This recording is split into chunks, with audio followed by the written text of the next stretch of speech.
Ben here, the assistant manager of Round Rock, and he'd like to say a few words before we get started.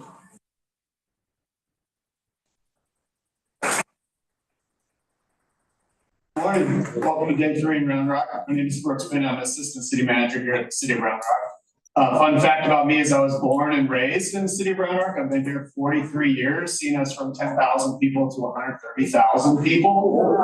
I grew up in the library in the bathtub, reading books. We have a famous bathtub still here in the library. Back when we built the new library, there was talk of getting rid of the tub, and that was as close I've seen to library fans going to Home Depot and buying pitchforks and marching around City Hall. They're very serious about the bathtub. And to me, that just shows that libraries are the cement of our communities. Without libraries, there's not a place for lifelong learning to take place, for children to come and fall in love with literacy, to fall in love with learning. For me, I'm a nerd. I have an IT background. And so it's really exciting to get to talk to a group of what I'm going to presume are a little bit more, maybe skew a little more nerdy than the typical population. I just want to thank y'all for pushing for open source software solutions too. 10 years ago, I was the chief information officer at the city of Round Rock, and that was a big passion of mine, was making sure that we're partnering with vendors that understand the openness of information and the ability for smart people to take that information and share it with their communities in unique ways to gain insight and to unlock the value of that information. Because to me, that's the core of what libraries are about, is unlocking the value of information for it to go out and spread into the world. So I want to thank y'all for the work that you do in the engine room, it seems like, for a lot of this, and it has a great effect on people, and it's a powerful and wonderful thing you do. As a person who's lived in Round Rock for 40 years, I'm a fan of Round Rock donuts. I will say I'm seeing some big brain stuff in this room today. I saw some beaver nuggets from Bucky's stuff inside of a Round Rock donut. That might be actually a crime in the state of Texas. But I'm a fan of that crime. The other thing I will say is day-old Round Rock donuts, chop them up and make Round Rock donut bread pudding. That's like the best thing ever. So those are my culinary tips of the day for you. But again, just want to thank y'all for coming to the city of Round Rock. I know you've been here for 3 days. Hopefully you've enjoyed a little bit of our community, enjoyed the facilities, enjoyed the camaraderie and the fellowship of y'all's group. You can get a vibe from a group really quick, and I can see smiling faces that are excited to be here, interested in taking new ideas back to their communities. And to me, that's what it's all about, is pushing the world forward, unlocking the value of information, and knowing that even though times feel polarized, there is a whole contingent of people, the majority of people, understand that you are building the front doors of your communities, the living rooms of your communities. What you do is noble and important work. And I'm a fan of you guys by extension. So we are humbled to have you here. We are going to steal your ideas. That's one of the beauties of the way this stuff works. So please share, steal, take all the great ideas, spread them into your communities, keep building on these platforms because they're important. So thank y'all for coming around. Right.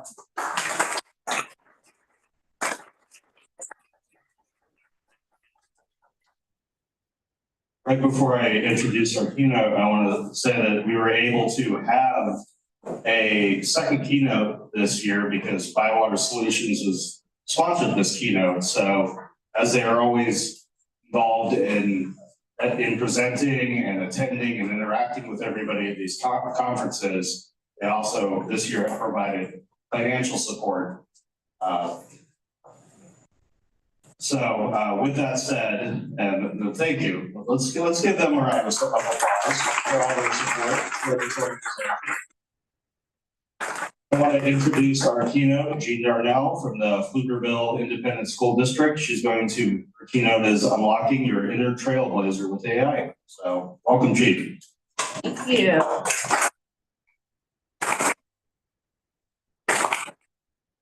Okay, it's one mic. You need to press the button, then you should be. Okay, yay, y'all can hear me. Hello, friends, how are you this morning? Good? Yeah? All right, well, I'm gonna get started and give you a little look at that, right on my face. That's okay.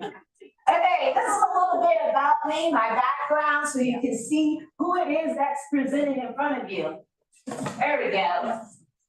A little bit about myself. I am just recently coming out of my, I did a Pulitzer Center Fellowship on AI. So all of the stuff that I give you today, especially when we get into that lesson plan, is coming straight from my research. I did the dirty work for you. So this is a little bit about me. I have been on various committees. I just completed this last year, y'all, when I tell you, sometimes you know how you want lessons to come for you, and so you put a lot of seeds out there. I'm a gardener, so I planted a lot of seeds out there, and they all came to roost in 2023. And so in 2023, I was going running. I had started the school year. That November, I was in a leadership institution. That November as well, I was publicly speaking for District 3 for our Texas Library Association. And then I was knee-deep in Pulitzer Center work, investigation. So I did a lot, plus I'm on the advisory board for PBS, and so yeah, last year was a doozy, but I made it into 2024. So that's a little bit about me. You'll get a QR code at the end of this that will kind of catch you up to date, and you'll get this entire presentation. So you can still, but please copyright and give me credit for my work, especially if you choose my Pulitzer Center work, because they already own it. I sold for them. Okay, an arrow number. Hang on. There we go. No, come back. I'll do that. All right. So as we blaze trails in AI literacy, I want you to keep this in mind. AI machines are based on our information. They're fast. Don't get me wrong. Most of us are not smarter than a computer, as my students would say. But the thing that separates us from machines are we are the compassionate, we are intuitive, we are emotional, and we know how to be culturally sensitive, okay? Machines just know how to regurgitate what's inputted into them via their training data. So we all got to kind of work together to make sure that we move progressively forward in a conscious and as inclusive way as possible, if I can say it like that. Ooh, this is super sensitive. One slight touch, it's like, oh! It gets mad at me. Okay. See what I'm talking about? I barely even touched that bad boy and it just skipped on. All right. It's AI. It's getting real sensitive, like what you about to say about me. Anyways, here's the why for librarians about taking a proactive approach. It is called, I'm used to calling it generative AI, but the official term is artificial general intelligence. So I have to abbreviate it as AGI if I'm going to give you the most sound information. But artificial general intelligence or generative AI is all based on training data and large language models. You've heard this before. Some of you show up in, you know what I'm talking about? Okay, so it's all the information we give it. In my AI biases class, I teach the specifics of training data and its biases that are incorporated in it. So it's all contingent upon what we give to it, how we feed the monster. So keep that in mind. All right, generative AI is already in your life. It's already here. It's been here for almost 10 years. It's just that with ChatGPT and OpenAI, it kind of started a tornado, if I can say it like that, back in November of 2022. So it's there, it's been here, but we know any of you that are tech geniuses, you know artificial intelligence has been around since the 50s. Okay, if you want to go back all the way there. But there are problems with it. AI, people are fearful. Raise your hand slightly if you're fearful that AI is going to take your job. Anybody? No hands, y'all geniuses. I know. This is the reason why I love librarians. This is why I do what I do. So we know it's not going to take your job, but I do have an asterisk there because it's going to correlate with a slide that's coming up. We know that generative AI is flawed with biases. We don't know where they got all this information from. I want to know if they took something off my website, because I'm like, that's my intellectual property. Because AI has sent out the neural networks of the internet, little spiders and little information gatherers. And with our generative AI companies, we don't have that transparency on how they gather it, if they respect the copyright laws, none of that. So it's kind of convoluted and a little mysterious. So there are some ethical concerns, okay, and privacy and copyright violations. And of course, generative AI, those big ones are owned by the same corporations we've had problems with before. So think about that when we think about Meta, Facebook, when we think about Google. Sometimes if you want to do your due diligence and research, go back and see how they have violated your privacies before, because now they want us to turn around and be like, yes, let's give them everything about us, and let's hope they treat us right. So yeah, there are some concerns, but the good thing is we're librarians, and we have superpowers, right? Wait, hang on a second. We have superpowers, right? Yes. Yes, and we're gonna put on our case, and we're going to point out the good and the bad about generative AI. Okay, so this is this presentation is gonna get down to, I promise you. All right, this is how we already use generative AI in your lives. Look at all of that. Facial recognition. How many of us use our fingerprints or our face on our phones? You know, you give the Apple consent to your image, right? They have it. And they can do, I'm not saying that Apple would, but they can do what they want with your image. So just be aware of fingerprints too, okay? Social media. How many of you realize, or you work for a company, you might be aware that your social media is monitored? Show of hands, yes, you know it's monitored. Absolutely, I work in the education setting, so we do have monitors on our one-to-one with the laptops that we issue with students. There is some social media monitoring on there. Spam filters, navigation apps, when you talk to Siri or Alexa, all of those are part of how AI is in your life right now. That corner right there, fraud detection. Just 2 days ago, AI fraud with my bank said that a transaction that was sent was fraudulent, and they froze my card and everything. So my son was going out to go school shopping to the mall, and they're like, no, we have to hold your card. I'm like, why? They're like, well, you had a deposit. You sent that deposit back. I was like, well, it wasn't tied to the phone line that is my personal phone line. They're like, so you know the person that sent it? I'm like, yeah. They're like, well, why did you send it? Why did they send it to you? I was like, what business is that? I took the business like, all right. But yes, AI has alerted them that there was some weird transaction. I got a deposit for someone I never got a deposit for, and so they froze all of my assets. I was just like, yo, AI, why are you trying to do that to me? My baby needs school shopping clothes. So it was just an interesting thing. It's there already embedded. Now, having said that, this is what the numbers are saying right now. Do you believe that 75% of educators are not knowledgeable about using AI? 75%, y'all. And that's why I'm doing what I'm doing, because I'm like, that's 3/4 of educators out there that has no clue, no training. 44% of the public says they do not knowingly use AI in their daily activities. When you think about the slide I just showed you, do you think that number kind of matches up, or maybe folks are not really realizing just how much AI is embedded in their lives? I think it's the latter. And then look at that last number, 83% of companies are not only using AI, but they've made it a priority. So what does that tell you when 83% of businesses are out there raking in with AI and 75% of educators like, I don't know nothing. So what does that tell you? Do you see the big discrepancy? This is the reason why we gotta put in that sweat equity. All right, we know AI is a computer and is trying to act intelligent like humans, but all they're doing is recognizing the patterns in our behavior and imitating us. Does that make sense to you? They're not gonna be smarter than us unless they have put that AI onto your brain and they're using your brain kind of like a siphon. It's not going to outdo you. It might outdo lazy versions of humans. They might be scared. If you're a couch potato and you don't want to amount to anything, you can be replaced by AI. But as librarians, nay, you're not going to replace us. Okay? So, how does AI affect libraries? This is an AI-generated video. I just want to show you how it works, how AI videos are created. And then it's, of course, incorporating content information. Now, let's hope the speaker, we have a Jimmy Rick speaker up here. Yes, I hear it. Libraries have been at the forefront of safeguarding and organizing information for decades. However, libraries have been slow to adopt new technologies, causing gaps in training and service. But with the advent of AI, libraries are now incorporating new tools and processes to improve their services. AI can help improve the precision of search and recall efforts, making it easier for patrons to find what they need. AI tools like robotic process automation are helping libraries automate routine administrative tasks. Automated storage and retrieval systems are also being implemented to improve library operations.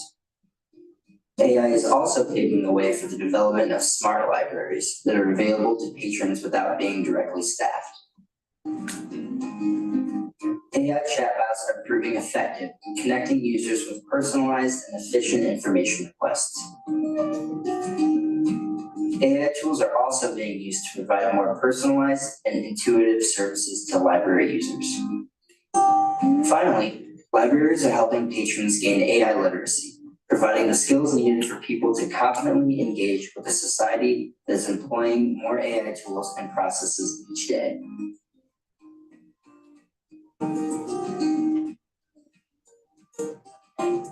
All right, did you enjoy your commercial break? All right, so that's a little bit background about how AI can easily kind of stream its way into your public library setting or school library setting. How many of you, by show of hands, already use AI in your libraries? Hallelujah, we got about 9 hands. All right, that's wonderful. So what I'm going to do, don't you dare start over. All right, so get back to this. Can I big screen this or? That's about as large as it gets. Anyways, brains and trials in the library means you gotta keep these 3 types of AI in your brain. Remember at the beginning of the screen, I said there are various types of AI, here they are. You have authentic intelligence.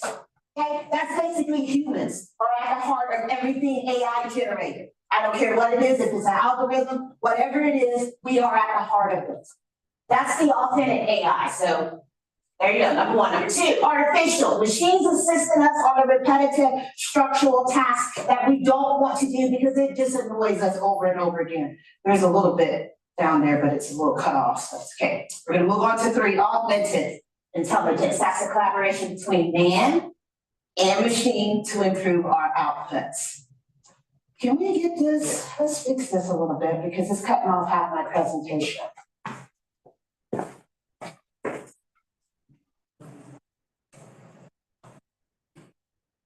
Thank you, good sir.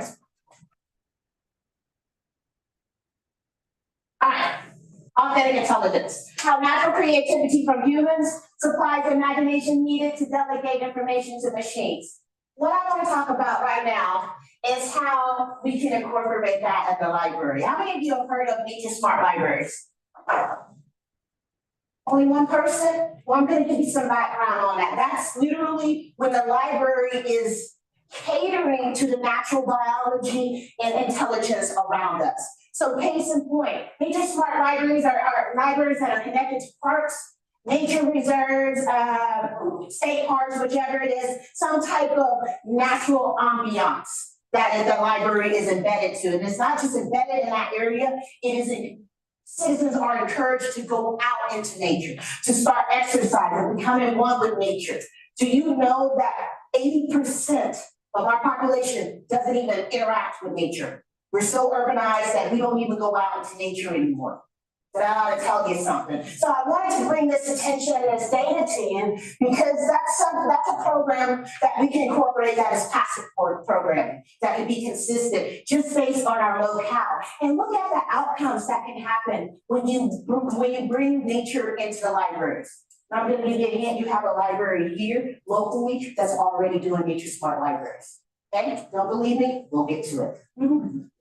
All right, another aspect of Nature Smart Libraries, improve health outcomes, academic achievements, social, emotional benefits, increase creativity. How many of you are hikers? You like to go out and hike? How many of you go out and hike when things are stressful and you need to clear your mind and process some things? I'm gonna raise my hand because that's what I do. Now imagine if that was right there in your library.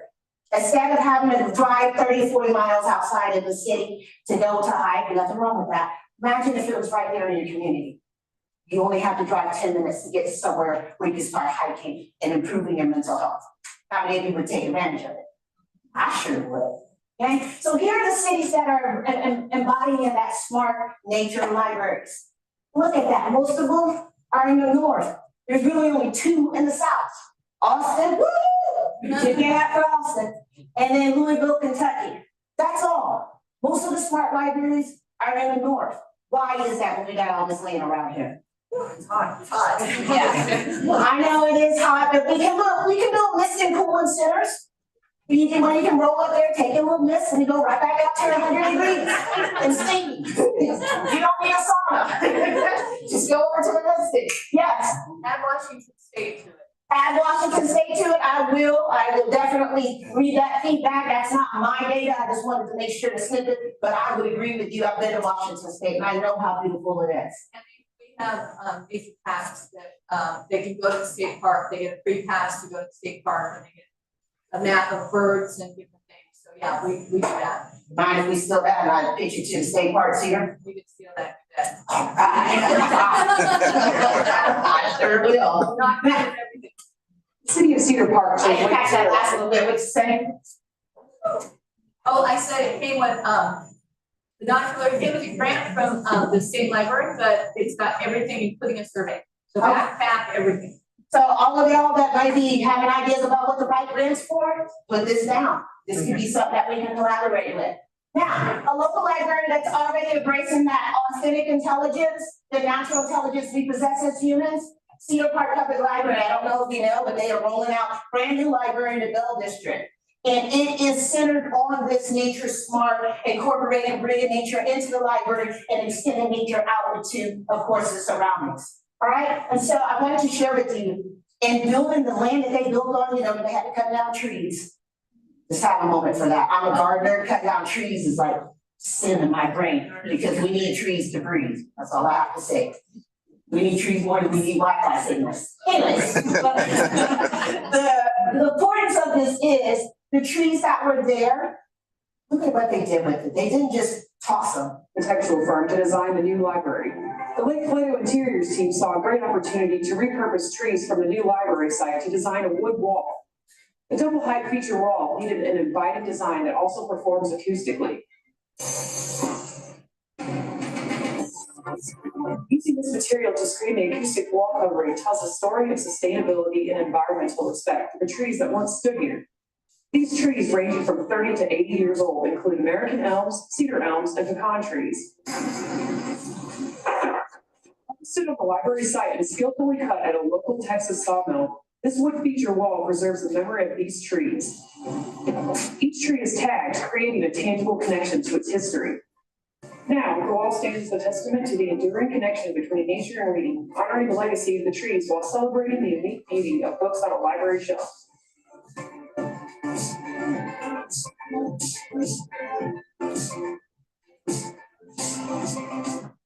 All right, so the people that built that library out in Cedar Park, they also have a place here called the Holdsworth Center. And I don't know if you've ever been, it's right there on the lake, just past downtown, I think it's just west of downtown. But they have an actual retreat for educators. And this past year in 2023, someone wrote my name in as an educator that deserved a weekend retreat. And I almost said, no, I wasn't gonna go. Because I was like, I don't know about this, getting out in nature, and place I've never been. I wasn't comfortable, never heard of it.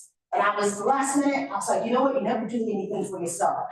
And somebody wanted you to have this experience. So you either gotta put up or shut up. So it was Halloween weekend. I packed up my stuff, I said goodbye to my boys, I don't know you. And I left. 2 days I was gone, and let me tell you, the nature preserve being built, having an education center there, it did wonders for my health. Any of you have ever stayed in a full original log cabin with like wood walls and beams and everything? The air is different. You breathe differently when you're in a wooden cabin. And when this whole space, they had all of those natural accents. I felt like I had been transported to someone that I ain't never been treated so nice as an educator. I had 5-star dining, all the beer and wine you could drink. I didn't know what to do. They had no good, I just walking around like, wow, oh, this is amazing. So it was a wonderful experience, proof positive that bringing more nature into your surroundings improves your health. That's what we can do with our authentic intelligence. Machine can't duplicate that. You can't duplicate the natural. So that's why that authentic intelligence is important. Now let's get to artificial intelligence, the bane of our existence. I'm just playing. This is how machines can rescue us from the repetitive and structural parts of librarianship. Any of you have ever seen an algorithm before? Show of hands, you know what an algorithm looks like. If you saw it on a visual test, you'd be like, that's an algorithm. I know that. Okay. So what I did, they talk about, and the example that they gave us, the video that you watched earlier, they talk about circulating unused resources. So I said, let's see what Google Gemini can do. I went to Google Gemini and I gave them this prompt right here on the left side. So I'm going to create an algorithm for library circulation. This is exactly what I did. I did not do anything different than what I had presented to you. So create an algorithm for library circulation. Be sure to use the circulation data to focus on less circulated items. Have that information generated into a graph to insert in a newsletter. That's what I told Gemini to do. Okay, and took that information, it came up with what they wanted to do. The output is on the far side. Okay, they gathered circulation data, they cleaned some data, they calculated metrics, all of that stuff. I hate reading to people, but you know, it is what it is. And then this was the generator, this was, whoa. This was the algorithm that it produced. Now, if you have an IT department in your library, they can tailor this more specific to what it is at your specific campus. But for those of you that are location, or for those of you that have never seen an algorithm before, I wanted you to look at what the data actually looks like so you can see it and recognize it for yourselves. Okay? This is another way of how AI can assist libraries. This is what's going on the left side. That's what's going on in Dubai. Any of you have ever traveled to the United Arab Emirates? Anybody? Okay. Do they have did you go to any libraries that were there? Oh, it's okay. We still love you. They have already incorporated robotics into their libraries, and it has been there for the last 7 years that we can track all the way back. So on the cross-global aspect, we're kind of running a little bit behind. Any of you have robots in your library right now?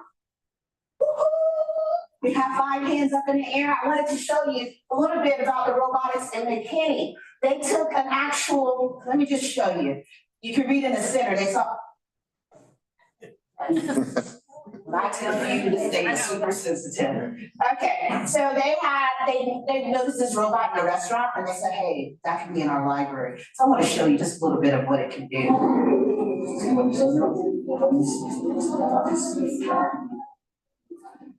So they're using a camera to select which area of the library they want to travel to. And then you just follow the leader. And it will take you to that specific point in the library where those books are located. Okay. So for those patrons that maybe are not familiar with the language, or maybe they just they're introverts and they don't want to interact with people because we serve everyone. This is a way for you to have some nonverbal assistance and cues to get people to the resources that they need to use a robot. And they're not that expensive. They cost, well, I say they're not that expensive. In relative terms, they run between $7,000 and $8,000 to $10,000, depending on how you want to mark it up. Okay, so that to me is a lot of money. But look at the benefits of it. If you just wanted to have some robotics in your library, the kids will be all over this. They will want to follow that robot anywhere. They'll just be over there to take pictures and they'll just follow it. And it's wonderful. You can decorate it if you want to engage them. But I just thought that was great for a way of how robotics is being used in the library. Hide your floating menu. I don't need it. All right. Next thing I'm going to talk to you about, AI for mental health.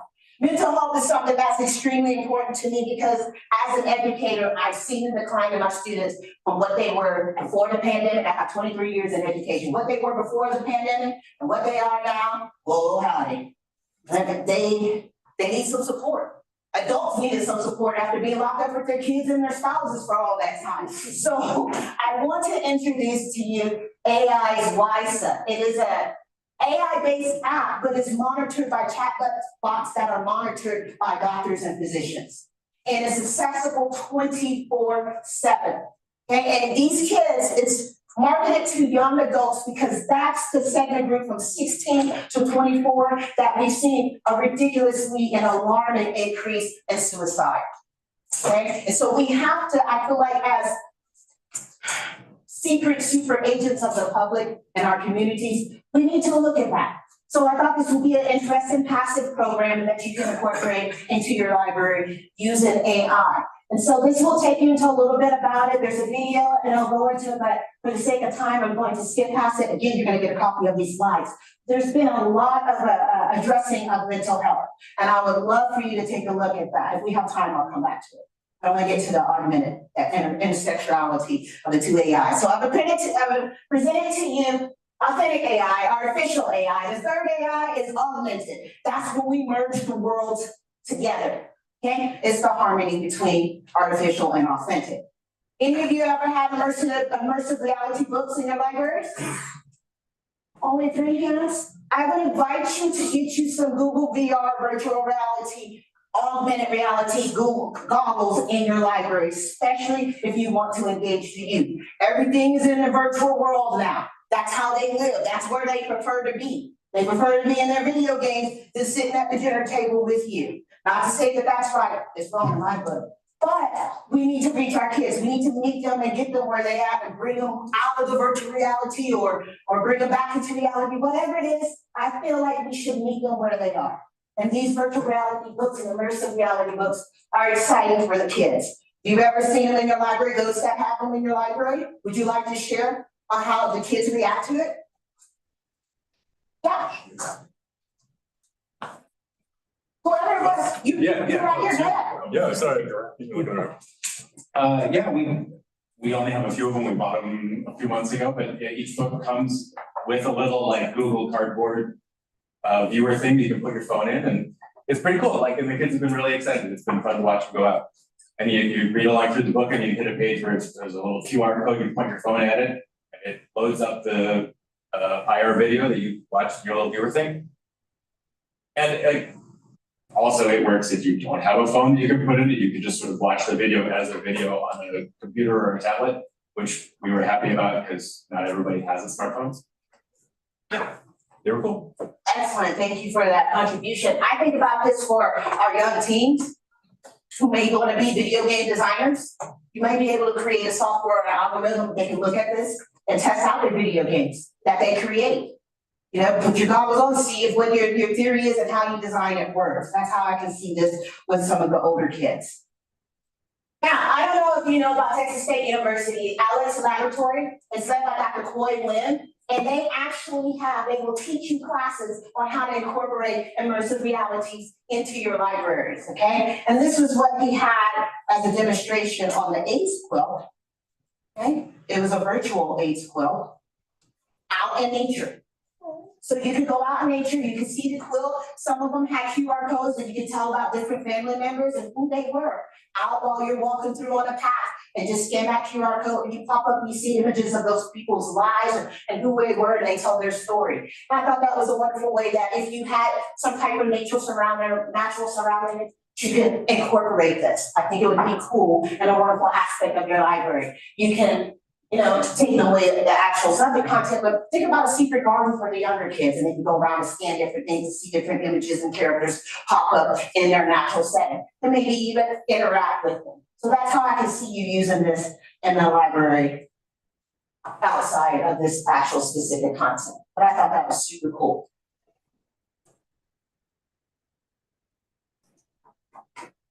All right. So what does this mean? Just skip the slide? Okay, did not skip the slide. All right, so what does this mean for library leaders? Trailblazing your way. Look at here.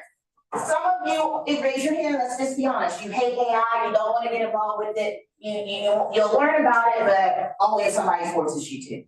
Okay, so you're the ones I'm talking to. There are going to be some aversion. I will be honest with you. I wasn't gung-ho about AI. I got a bittersweet relationship with AI right now. And it's simply because I see all of the flaws, but I'm trying to force myself to see the good, because there are some good things about AI.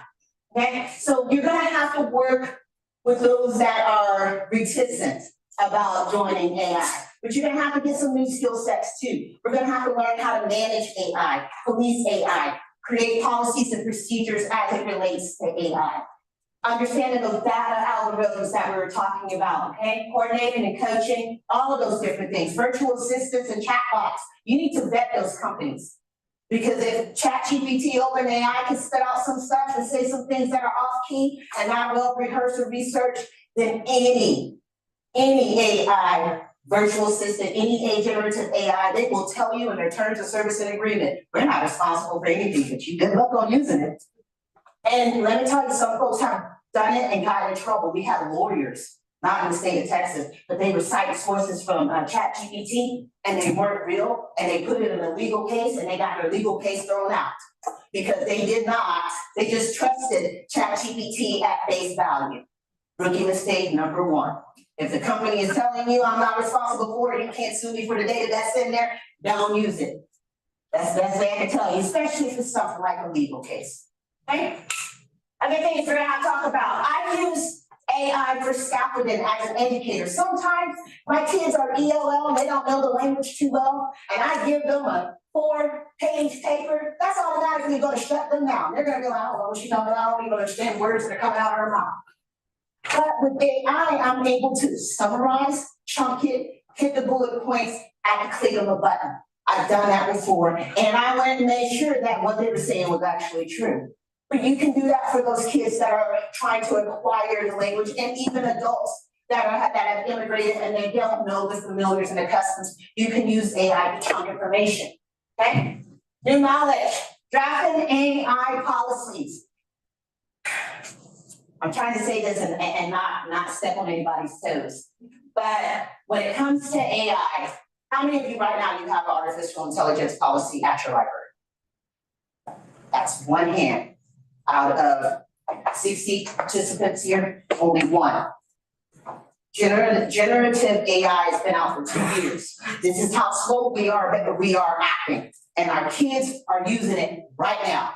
Our community is using it right now. And because of politics, bureaucracy, whatever you want to say, our leadership is moving like a tortoise while society and our community is moving like the hare. So what does that mean? What are you trying to understand from that? I'll tell you what you need to understand. You better get on the ball. We have to get on the ball. Because the worst thing we can do is get caught with our pants down and we don't have anything substantiated, we don't have any rules, and then somebody else is going to tell us what the rules are because they are on offense and we are on defense, running around without any type of governorship. So you need to start talking to your AI, really not your AI, your library leaders on creating an AI policy. That's what I've done for the last year in education. I have been dogged about, please, let's get some type of policy on there. In fact, on tomorrow, you'll see me on the Dr. Phil show arguing for policies because schools don't have it. Everybody's like, ban it, and I'm like, if that's the approach that you take, don't be mad if the kids use it and you don't know the difference. They slip it past you because when it was time for you to wake up, you wanted to stick your hand in the sand. You didn't want to address it. It was too much to deal with. Oh, it's a headache. Yes, it is a headache. I can vouch for it. It has been a headache for me. But you can either put up or shut up. I hate to say it, but we're in that reality right now. And we have to come up with some type of policy. Professional development, yay, that's why I'm here.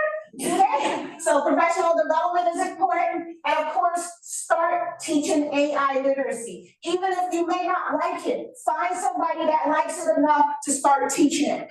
Because just being oblivious to it is how you get burned. And I don't want any library to get burned. We're already in enough trouble already in the state of Texas. We have way too many fires right now. We don't need AI to be coupled along with this. So I encourage you to go back and start talking to your leaders.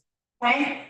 New approaches to problem solving. You can use ChatGPT. You can use chatbots. You can have rule smart libraries that maybe you may not have the manpower to actually pay someone to be in that role, but you can have little satellite situations going on that can help people get to the resources that they need.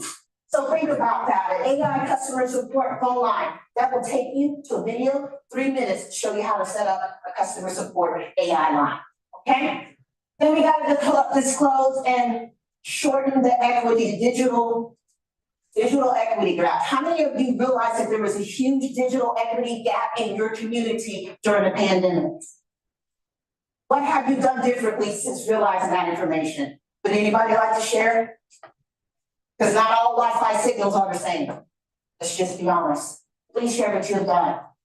We got a grant for it, but we didn't have circulating laptops or hotspots prior to, and now we do. And there's problems along with that, but we tried, yeah. Okay, And the laptops came with with data as well. excellent. Anybody else would like to share what they did with their library to close this equity gap? Yes, ma'am. We had a grant from our state where we have parking lot Wi-Fi at every of the public libraries.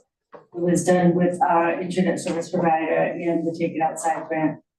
Public Wi-Fi saved me with my local library when our internet went out for whatever reasons. It was Houston. So, you know, our internet would just go out. But going up to the library, just being able to sit in a parking lot and do a virtual interview or hold a virtual, whatever type of session was, it saved me. So I know the impact and the benefits of closing that digital equity gap. And I had a computer at home, but just sometimes your internet gets out or whatever. Somebody hits the telephone pole in your neighborhood and the whole thing is shut down, which is what happened to us.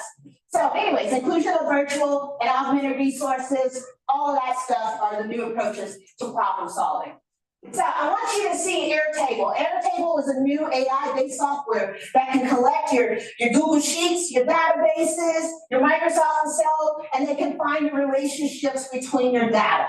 Okay, and so if you wanted to find a book that had song in the title, this could like help you correlate it quickly. So I just wanted you to see a little bit of a commercial about this wonderful Airtable. Welcome to Airtable. With Airtable, you can organize anything: projects, customers, ideas, you name it. It's as straightforward as a spreadsheet, but gives you the power of a database to work exactly how you want to work. Whether you're managing a successful record label, planning an upcoming move, or wrangling all of your team's deadlines for an upcoming rocket launch, it's easy to organize anything that you can imagine. It's not just numbers and text. With Airtable, you can add rich field types like checkboxes, drop-downs, long notes, links to other tables, and even drag and drop file attachments, complete with document and image previews. You're not limited to only seeing things in a grid. You can group and organize your records, show them on a calendar, arrange them in a gallery, and embed them onto your website. You can even create and share a form. And the responses will feed directly into Airtable. Use Airtable on your own, or collaborate with a team to get things done. You can tag collaborators and message with them directly in the context of your information. And all your changes are securely saved and instantly synced across all devices and teammates, so you're always on the same page. Airtable, organize anything you can imagine. That's a little bit about it. It is friendly to Google devices. So if you are a Google, no sir, that's not what I told you to do. So if you already use the Google Suite or your library is already in a contract with them, that's embedded. You can add it to your bar at the top. Okay? I just wanted to share that a little bit with you. Nope. Well, you do it. Okay. Last little bit. Your role as a library, remember I told you about the asterisk at the beginning about your jobs? Here's the slide that we're going to talk about, okay? Some jobs today that exist, 2040, it's not going to be here, okay? Some of those jobs, customer service representatives, receptionists, bookkeepers, accountants, salespeople, warehouse workers, all of that stuff. The biggie, data researchers, and analysts, okay? So, having said that, look at some numbers. 2 million of jobs will be replaced according to MIT and Boston University. Manufacturing jobs replaced by robots. 14% of global employees will change careers due to AI, robots, and digitalization. This is coming from Forbes, National University, and of course Boston University and MIT. Okay, and 67% of jobs in the United States and Europe are exposed already right now to some sort of AI automation. with 25% of all jobs performed by AI. Okay, so that's what our numbers are saying right now. Now, who are the people in these jobs? In my AI ethics and biases class that I teach, we talk about this thing. We look at how generative AI is positioning people's roles and who is usually and what type of jobs. This is what the data is saying. Stable Diffusion, which is an AI generated image, took over 5,500 images and they placed them and recognized them as jobs. Okay, and this is what the data said. Tones in our skin tones. Our peach friends, look at where they are. Our brown friends, look at where they are. And this is what the generative AI images is saying. That's what's already produced. Now, what does this tell you? You have to look at this data as wonderful librarians. What is this telling you? Don't be afraid. AI impacts productivity. Don't be impacting the jobs productivity. Okay, you said, somebody get a microphone, shoot back there. I think I understood in general what you're saying, that is impacting skinned folks more than light skinned, if I can summarize their Trying jobs. to replace the jobs of the dark skinned people and impact their job more. You see why I'm worried? Yeah, you got the inference. You see why I'm worried? That's what generative AI is spitting out, and it's scary. Scary data. You think that's bad? Take a look at this. Same data. Now it's just man versus woman. You see what it's saying? Girls like me can't be an engineer, politician, architect, lawyer, which is funny because guess what my mother is? A lawyer. You know, she's already defining generative AI. I love it. Okay, but no, seriously, she is a lawyer. But according to this data, she's just one of those little squares over there. Okay? What is it saying about the low paying jobs? There is no news at all in the housekeeper section. But I was like, what? You look at that show with Tony Danza? Who's the boss? I was like, they should have at least one up there for Tony Danza. They ain't giving her credit. So, having said that, how many of you knew that there are racing algorithms out there that police your pictures? Think about it from a mental health aspect. Right here on this left side, Google AI rates images, all images on the internet. Out of these four, which one of them had a 90% accuracy rate on being sexually explicit? Out of the ABC that you have on the left side of your screen, which one of those was rated 90% on sexually explicit? Which one of those pictures? Not A. I have one person that says A, two people that says A. If you're in agreement, put your hand on top of your head. I'm gonna do you like I do my students. If you're in agreement, put your hand on top of your head. I mean, we got a lot of teapotters out here. Okay, you're absolutely right. It is A. A was the image that was rated sexually explicit. Oh my God. Why? Because it was the act that happened to get her in that situation. What is that telling you about girls and how girls are treated on the internet? Mm-hmm. Okay, some of y'all get a little angry. I ain't do it. I'm just putting the data out. Okay, but this is what's happening with it. And then the same thing on the right side of here. This guy, use this picture, put on a bra. Look what happened to him.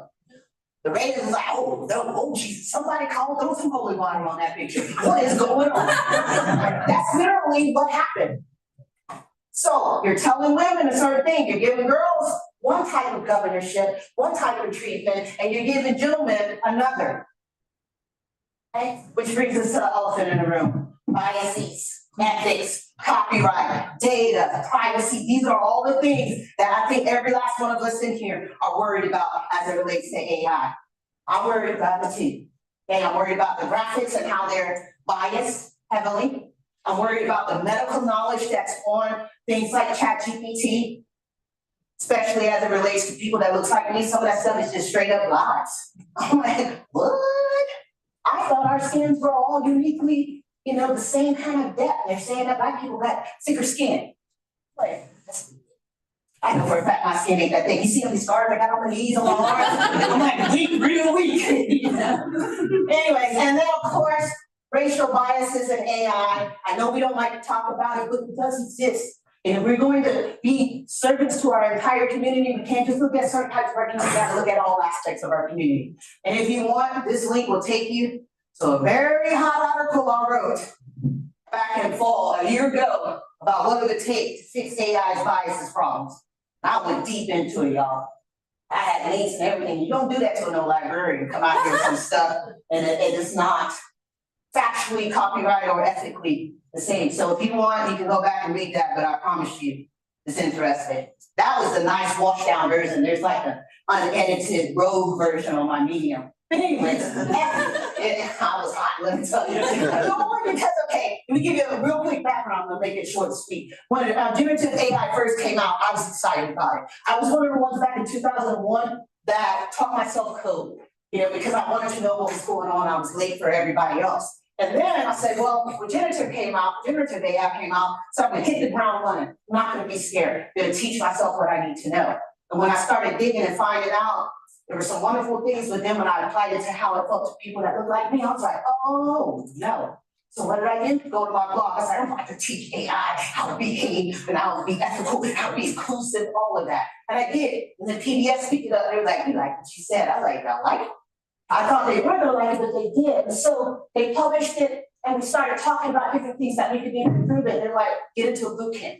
Start learning what you can learn. And I did. I went to a boot camp, I went to Google, got their generative AI for educator certification. I was 6 weeks in an AI boot camp, learned everything I could possibly know at that time about AI. And I was like, how can you put this in a classroom intelligently and equitably? And I started creating lessons.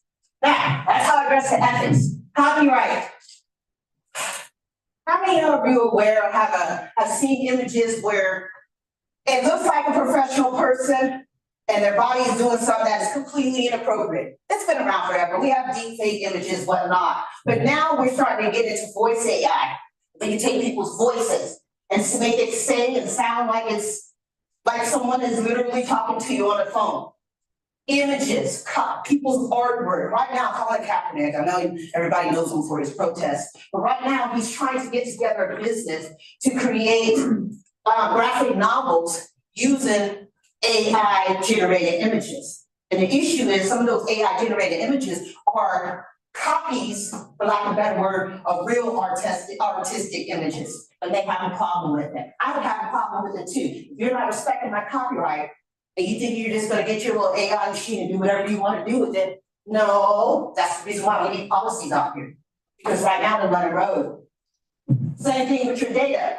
How many of you can tell me right now what ChatGPT was trained on data? Raise your hand. Where they got their data sources from? None of us can. There's zero transparency of where they got all the information. Why? Who said that? You right. Hey man, somebody give that man a high five. They did. They took that information. Oh, that's on the internet. It's public knowledge. You know, just because it's on the internet, it's public knowledge, doesn't mean it's yours to take. You know? And so we have to talk about the copyright. We have to talk about the data. Okay? What are these algorithms? Why can't we see their algorithms? They don't want you to know that. Because they don't want you to know how they might be doing some trickery sleight of hands. Okay? And of course, privacy. That biometric data. Who has your face? If somebody wants to hack to put your face on a camera somewhere and it's committing something that is not legal, how are you going to substantiate that? Who are you going to argue with? Who's your alibi? If the computer says that you were there at this time, you're going to be arguing with the computer. And you know, Inspector McGee's going to be looking at you like, I don't know, the computer says this. And you're like, but I was here. So you're going to have to look at that. Now, I love this because the federal government is already on the case. All right? They just passed last month a law that makes the voice and robocalls and robotext illegal.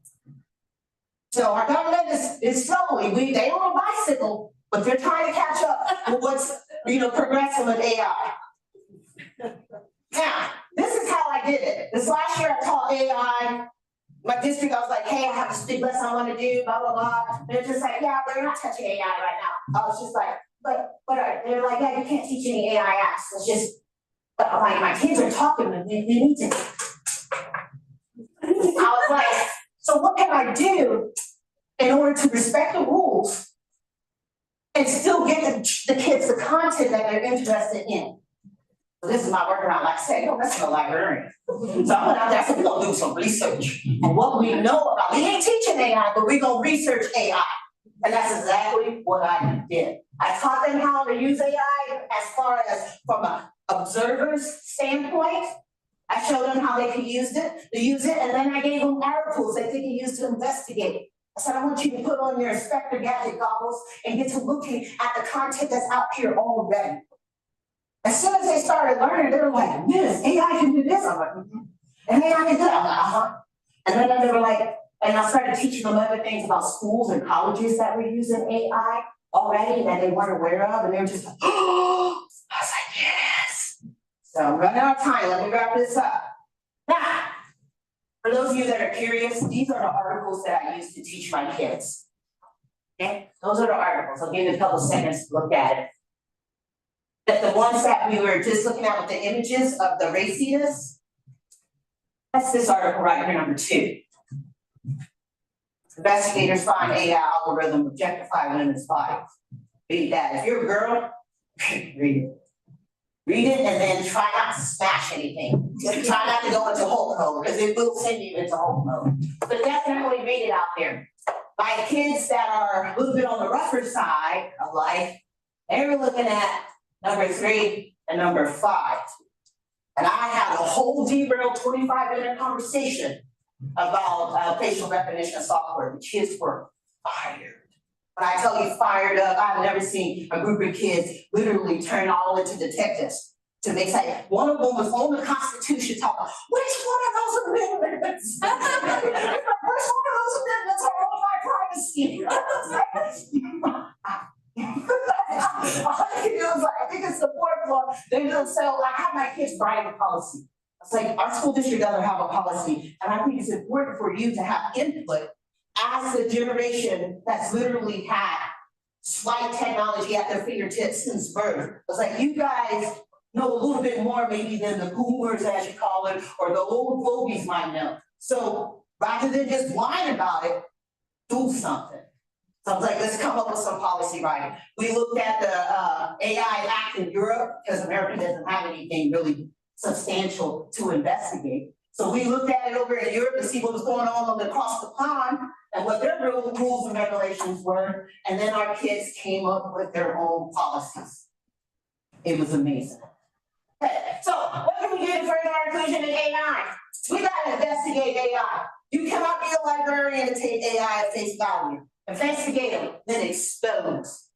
Act like you're working for a tabloid. Expose what you find that's wrong. Speak up. It's no good for you to just be sitting there at the coffee table. This is the reason why I don't use it. Put it out there. Give us some feedback. We are in this boat together. None of us are getting out here alive. We got to work with AI. So expose it. Then give people tools to work through it. And better ways to engage, advocate, and lead. This is me advocating and leading. Ain't nobody asked me to learn AI. I just decided that, you know what, this is the direction. I'm not gonna be a coward. I'm gonna learn. And the world has opened up to me. You know, so many different opportunities. It's just because I took the initiative on it. And I want you guys to do the same. It's no good in my brain. I have to share it with you. Because everybody deserves to know this content. And so put your knowledge to good use. Don't be afraid. Talk to any and everybody you can about it. Learn as much as you can. And remember this formula. Man plus machine equals augmented intelligence. AI man, AI bot equals AI net. So that's authentic, artificial, augmented intelligence. So because I'm a girl in tech, AI woman, AI widget equals AI Wonder Woman. Right there for you. All right, that's the end of it, folks. So if you want a copy of my presentation, you can scan that QR code right there. All of these images that have been throughout my presentation are links or they're just things that I created on Microsoft using their Microsoft image generator. I have myself Charlie Brown, a wood carving, Star Wars, because you know that's my stuff. Way back in the day, and then those stickers earlier. Now, because I'm an educator, there's always an exit ticket. Nope. So here we go. Short answer, 2 to 3 sentences. Explain why it's important to conduct research on artificial intelligence. Who is my brownie kid? Who's my superstar? Who's listening to the presentation? And you give me 2 to 3 sentences on why it's important to conduct research on artificial intelligence. Anybody? What? I'll see, let me get my grade booked out. Can I get attendance roster, please, here? Yes, ma'am. Oh, she's coming with the microphone.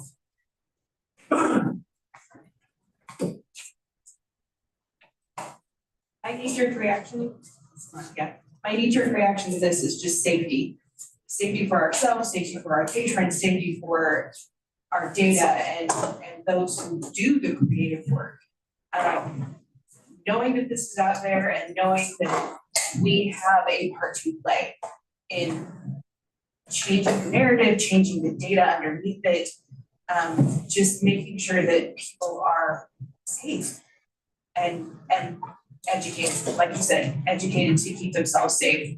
That is, library is a community center. It is a place for community to learn and teach each other and to support each other and help each other. So yeah, that's my knee-jerk reaction is just safety all the way.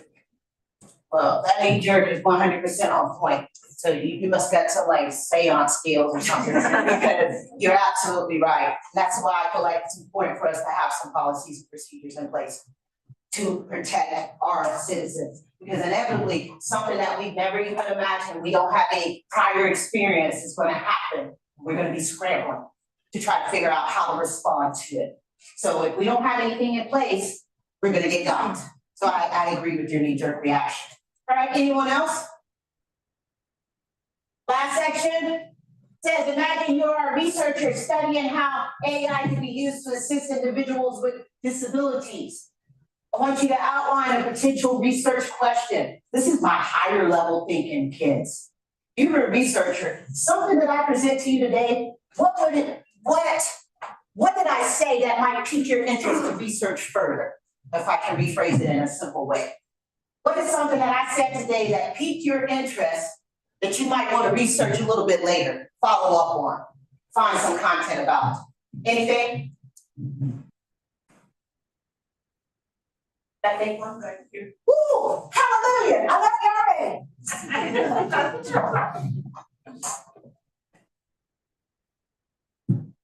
Right, I'm gonna do my example is I'm actually living it. I have type 1 diabetes, and the new pump technology reads my blood sugar level, and the algorithm still needs a lot of work. But it's kind of a safety net for if my blood sugar is going too low, it stops giving. One pump's actually will start giving the sugar you need. But it's reading if I miscalculate a meal, which is often, it'll kind of autocorrect back and forth. In the medical world, there's a lot of diseases that it's, just 2 or 3 things that need to be inputted to keep it balanced. The goal is balance. How can we balance this? So, all right, if we know your weight, we know your pre-existing conditions on how to fit in that algorithm, you could potentially save lives. Yes, or cause a dramatic situation if they dispense too much insulin, thinking it's another, you're having a low blood sugar day and they overkill it with the algorithm, which can cause some dire effects. So have you sent your concerns to the manufacturer of the insulin pump? Yes, and I'm part of a support group back home, and we've got like 20 people and all on different pumps, and we're all rating which pump has the better algorithm. collect that data. We're like, okay, can y'all talk to each other? They're all like, no one's sharing. We're like, please. But yeah, it's also, it helps mothers. I feel like mothers of small children, I can't imagine Right, having your 3-year-old diagnosed with this right. and not being able to see anything. At least now you have technology that can help you do your job of being a parent. Whereas before, you were completely blind, guessing what to do. That's what Hopefully they I'm doing, can yeah. do something about like food allergies. Regulating that, I'm like, it's sort of Absolutely. endless in the medical world, what you can do. Absolutely. I think about this as it relates to quadriplegics and amputees, how technology can help them. There's a like brain computer imaging that they can actually attach sensors to your head and help you control those appendages that they primarily did not have any control of. So AI and technology, they do have wonderful advancements. I don't mean to say that they don't, but we just need to make sure, as she said, and as I hope that I presented, that there's some balancing and some governorship of it. So I really am, oh, yes, ma'am. I just have one more thought. You brought up a slide with the mental health assistance with AI, and I think I would do some more research because if I have a symptom, do I want to Google that right now? No, it would scare me what it would say, and I would feel like this would put me down a very dark path if I wasn't doing enough research, especially for 16 and up with what's going on with our children nowadays. So I would be very hesitant in this world if I did research, just because Google right now is scary for any mental or physical issues. Could you worry about the tracking? Not the tracking, being told wrong information. I agree 100%, which is the reason why I stress vetting what you're doing. But because I know about what I said, please go back and listen and watch this presentation because it will go into way more detail than I did because I didn't even go into the video. But vetting your sources. I have vetted WISA. I know that it's, in my opinion, some solid content. I have used this and know my own experience with it, so I can speak truth to power about WISA for me. But I encourage everyone, don't just take Jean's opinion about it. Investigate and find out on your own. Reason why I put it there is because I know the impact of it. Any other questions? And I really am done. I'm gonna get off of here because I got some people tired looking at me. But I appreciate this opportunity 100%. And I thank you for being a wonderful and engaging audience. And I'm going to get out of here and then let your program go ahead and continue. You, sign me up.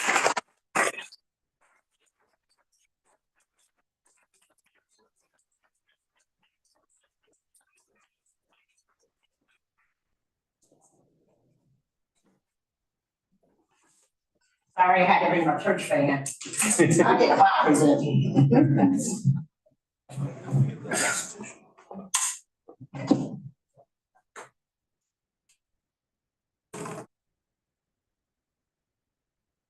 Right, up next, we have Don't Panic, Blazing the Migration Trail. Mike and Kathy Stevens.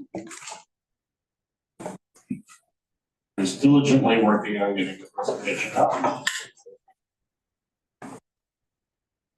Oh.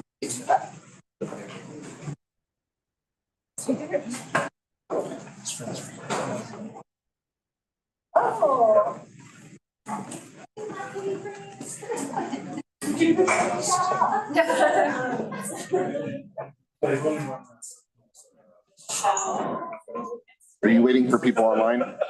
Okay. They pop in. Yeah, I got them. They won't bring them in until Q&A part. Yeah, you can put them in the room.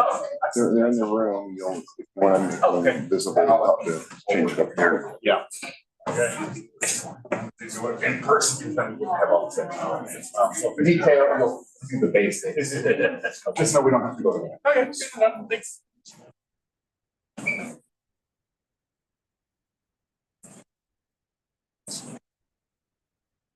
But I think I'm gonna see. Intel, yeah, that makes sense. just make sure you hold the mic up close to your mouth because it won't pick it up down here. I'm just gonna give everybody a few minutes to just kind of get up, stretch your legs, take a few deep breaths. Should we line dance? Oh, yeah, take them. No.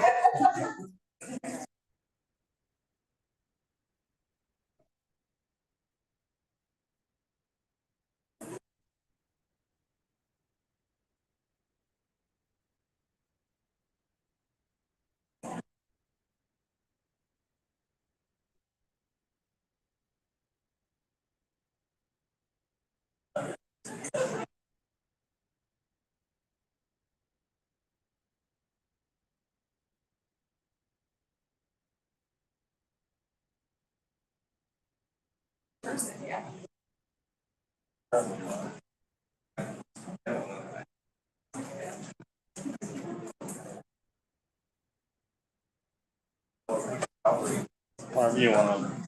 Yeah, okay, I'm seeing people start to filter back in and set back down, so we can go ahead and get started. My name is Micah Stevens. It's been a while since I've been at koha-US conference, and so I just want to say hello. I'm so happy to be here, so happy to see so many familiar faces and new faces too. So, thank you. Thank you for being here. And with that, whoa, okay, I really have to talk way into it, okay. Before I dive into this presentation, I do want to issue a couple of warnings. This presentation will be discussing system migrations, and that topic may evoke some strong, possibly negative emotions and memories for those of you who have been through a migration before. Also, this presentation takes the Blazing New Trails conference theme in a slightly intergalactic direction. And as a result, there may be slightly too many references to Douglas Adams' Hitchhiker's Guide to the Galaxy. Yay. So if you do not know that book or the 2005 movie, which has, many flaws that we don't need to discuss here. Yeah, it's just, yeah. So what we will cover in this section, we are going to talk about why system migrations have a bad reputation, what you can do to have a more positive experience with migration. And I'll also be sharing with you a story of a very recent Symphony to Koha migration story. Why does this matter, you may be asking? Because presumably, all of you are already on Koha and you have no intention of ever leaving Koha and never going through another migration experience again, right? Well, I have to break it to you. Migrations are unavoidable. Even if you're on Koha right now, you may be facing at some point in the future a migration of your Koha system from one server to another server. You may also be looking at or thinking about migrating systems that are not your integrated library system. So migrating your library guides or migrating your digital archive. So everything that I'm going to be talking about here is also applicable to upgrades, new staff trainings, other types of similar situations. Yeah. And also why it matters. Well, we're the Koha community and we have this wonderful spirit of sharing wisdom. So we've gone through a recent migration experience and I'm here to share that wisdom. So you may be asking yourself, okay, here's Micah. Who is Micah representing today? Some of you may remember I was the library director at Lancaster Theological Seminary. Well, today I'm here representing two different organizations. The first is Fosdale, which is my own company. It's a benefit LLC that was founded in January 2023. It's an executive coaching and consulting firm that specializes in integrated library planning, leadership development for librarians, and open initiatives in libraries. I'm also here representing the Ramapo Catskill Library System, which is a 47-member public library consortium. They migrated to Aspen Discovery in 2022, hosted and supported by Bywater Solutions. And they are a very recent very recent, as of Monday, August 5th, recent member of the Koha community. So as a result, the folks from RCLS could not be here in person, but we do have several of them online in Zoom. And so they'll be joining as part of the Q&A part later.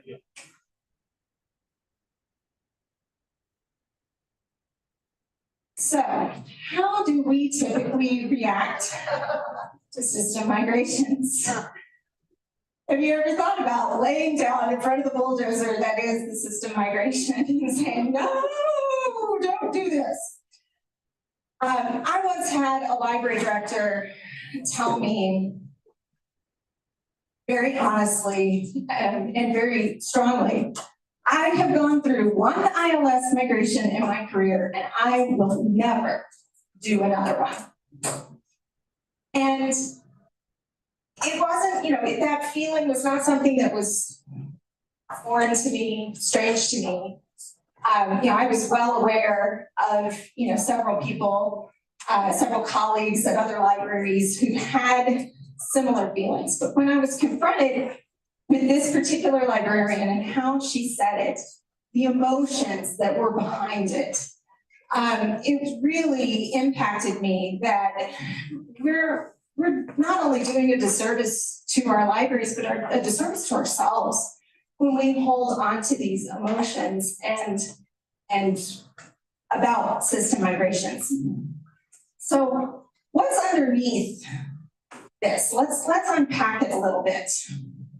First, there's that fear. There's a fear that it's an unknown experience. So if you haven't gone through a migration before, it's something you really aren't quite sure of what's going to happen. It's this big, scary unknown.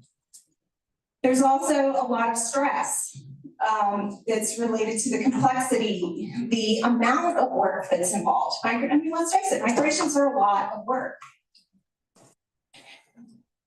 There's reluctance in there, reluctance to face things that have been ignored for a long time. How many of you have those cataloging backlogs? All those messy records, the shelves of material that's in the back room that you just haven't wanted to deal with? Well, migrations are the perfect opportunity to clean that up, but who wants to go into all of that dust and muck and messy data and clean that up? You've already been avoiding it for years. Why do you want to do it now? Sometimes too, you're also facing these emotions of resentment that there's no choice. So some libraries come into a migration because it's something that is imposed on them. They don't have a choice. A few years ago, which library system was it? It was one of the Cersei systems, maybe. They were ending support. And so libraries were going to have to move to the new version of that system or move to another system because that company was just ending support, the product was going away, you were going to have to move. And nobody wants to be told you have to move or you have to migrate, you have to change. And so, sometimes when you're being told that this is something you must do, you have no choice, that builds up some feelings of resentment. And what do all these feelings go into? It goes into behaviors of avoidance, and even in some cases, like Arthur did here, obstruction. We don't want to do it, we want to run away, or we want to stop it at all costs. I'm going to tell you two truths. Migrations are change. We live in a world of change. Change is all around us. And yes, migrations are change.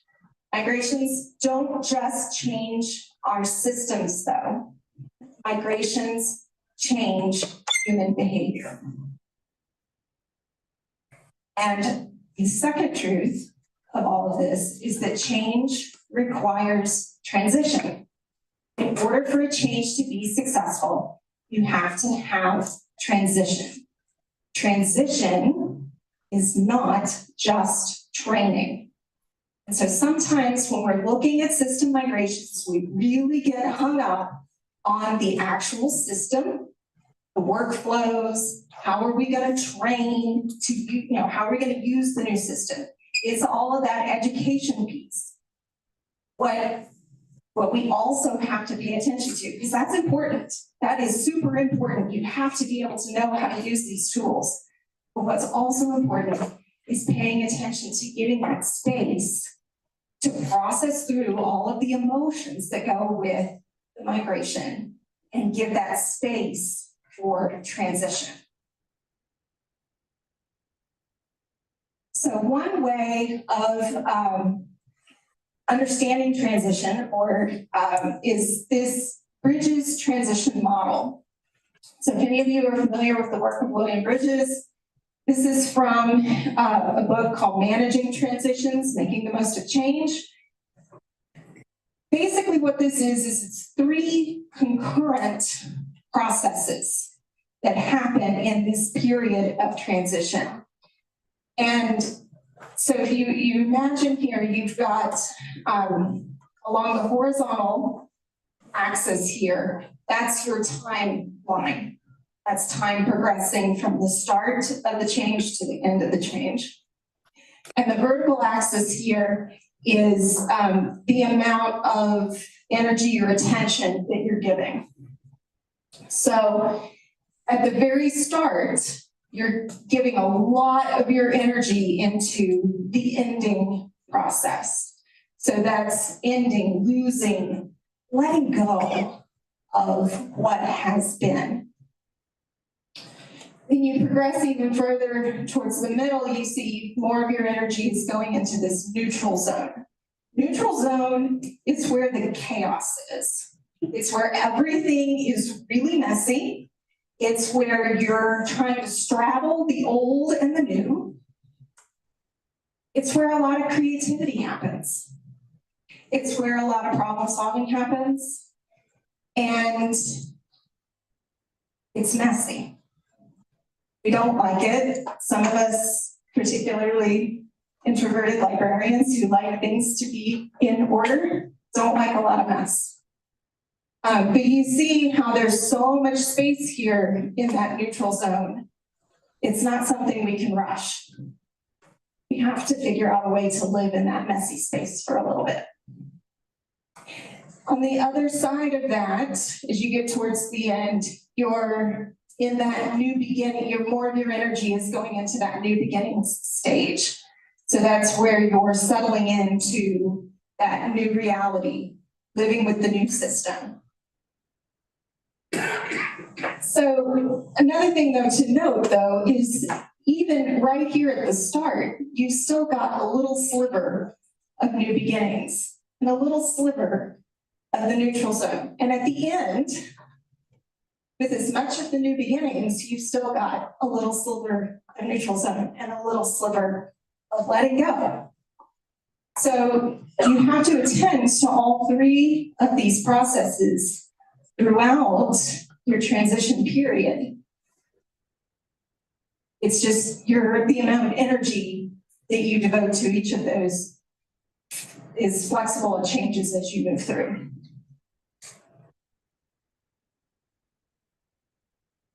Transition has multiple functions, as I've mentioned here. And so it's like a towel, right? We all have our towels, right? I have one in my bag, actually, that I carry with me all the time. Towels are, and transition is about the most massively useful thing anyone can have. So what this transition space and time can provide is it's where you share information again and again and again and again. It's where you identify what's being lost. It's where you specify what's ending and what's continuing. Because in migrations, everything isn't going away. There are some things that will continue. It's where you grieve that ending. And as much as you might hate your old library system, there's still gonna be some things to grieve. It's where you create within chaos. It is also that space and that time where you do your repatterning and your retraining. It's where you can share purpose and you plan. It's a space where you define roles. And you also encourage participation. And finally, and most, also very importantly, you celebrate your successes. Those kind of, that bookends kind of the grieving the ending and celebrating your successes. It's really important to make space for both of those. So I would like now to transition into the RCLS migration story. So here we have the Bridges transition model, and I'm going to superimpose what RCLS did on top of this transition model so you can see how it actually works in practice. So for RCLS in January to March, that was kind of the first phase of the migration. In this phase, they were communicating about migrations. We are going to do a migration. Here are the changes that are coming. This is the point at which the timeline is established because they were, RCLS was going through migration with Bywater as their hosting and support partner. A timeline is already pretty graciously provided. RCLS takes that timeline and then adds to it and says, okay, what do our people need in addition to what Bywater's already providing for us? It was a time to begin to define roles. So this, one of the phases that part of the phased transition was asking for people to volunteer to be first liners, to come in, to be the first ones to be trained, to be the first ones to learn about Koha, to help test the system before the training was then opened up to all library staff. So, and then there's also, the folks at RCLS headquarters, who's going to be supporting the migration and what are the different roles of the people at headquarters involved in the migration process. So defining those roles is really important. During this period, there was also a strong movement toward assessing what was going to be lost from the old system, which was Circe Dynex Symphony, to Koha, what was going to be lost in that migration, and identifying what else needed to change. It's pretty clear. You're going to have to change workflows. You're going to have to change, certain things. How things have been done, but what else needs to change? And then there was a really, we did a lot in this period, setting up the relationships and communication pathways with administrative leadership so that the policies, library policies, and RCLS policies could be viewed and updated. So to help make the migration a little bit smoother. So the second piece of this, which was definitely living more in that neutral zone chaotic space, was from April to July. And again, communication at the very top, communicating regularly about expectations, timeline, what's going on right now, how can you help, how can you, continue to test, what can you expect from the test system, what's working right now, what's not working right now, and also too, expectations for what's going to happen when we get to the other side of testing.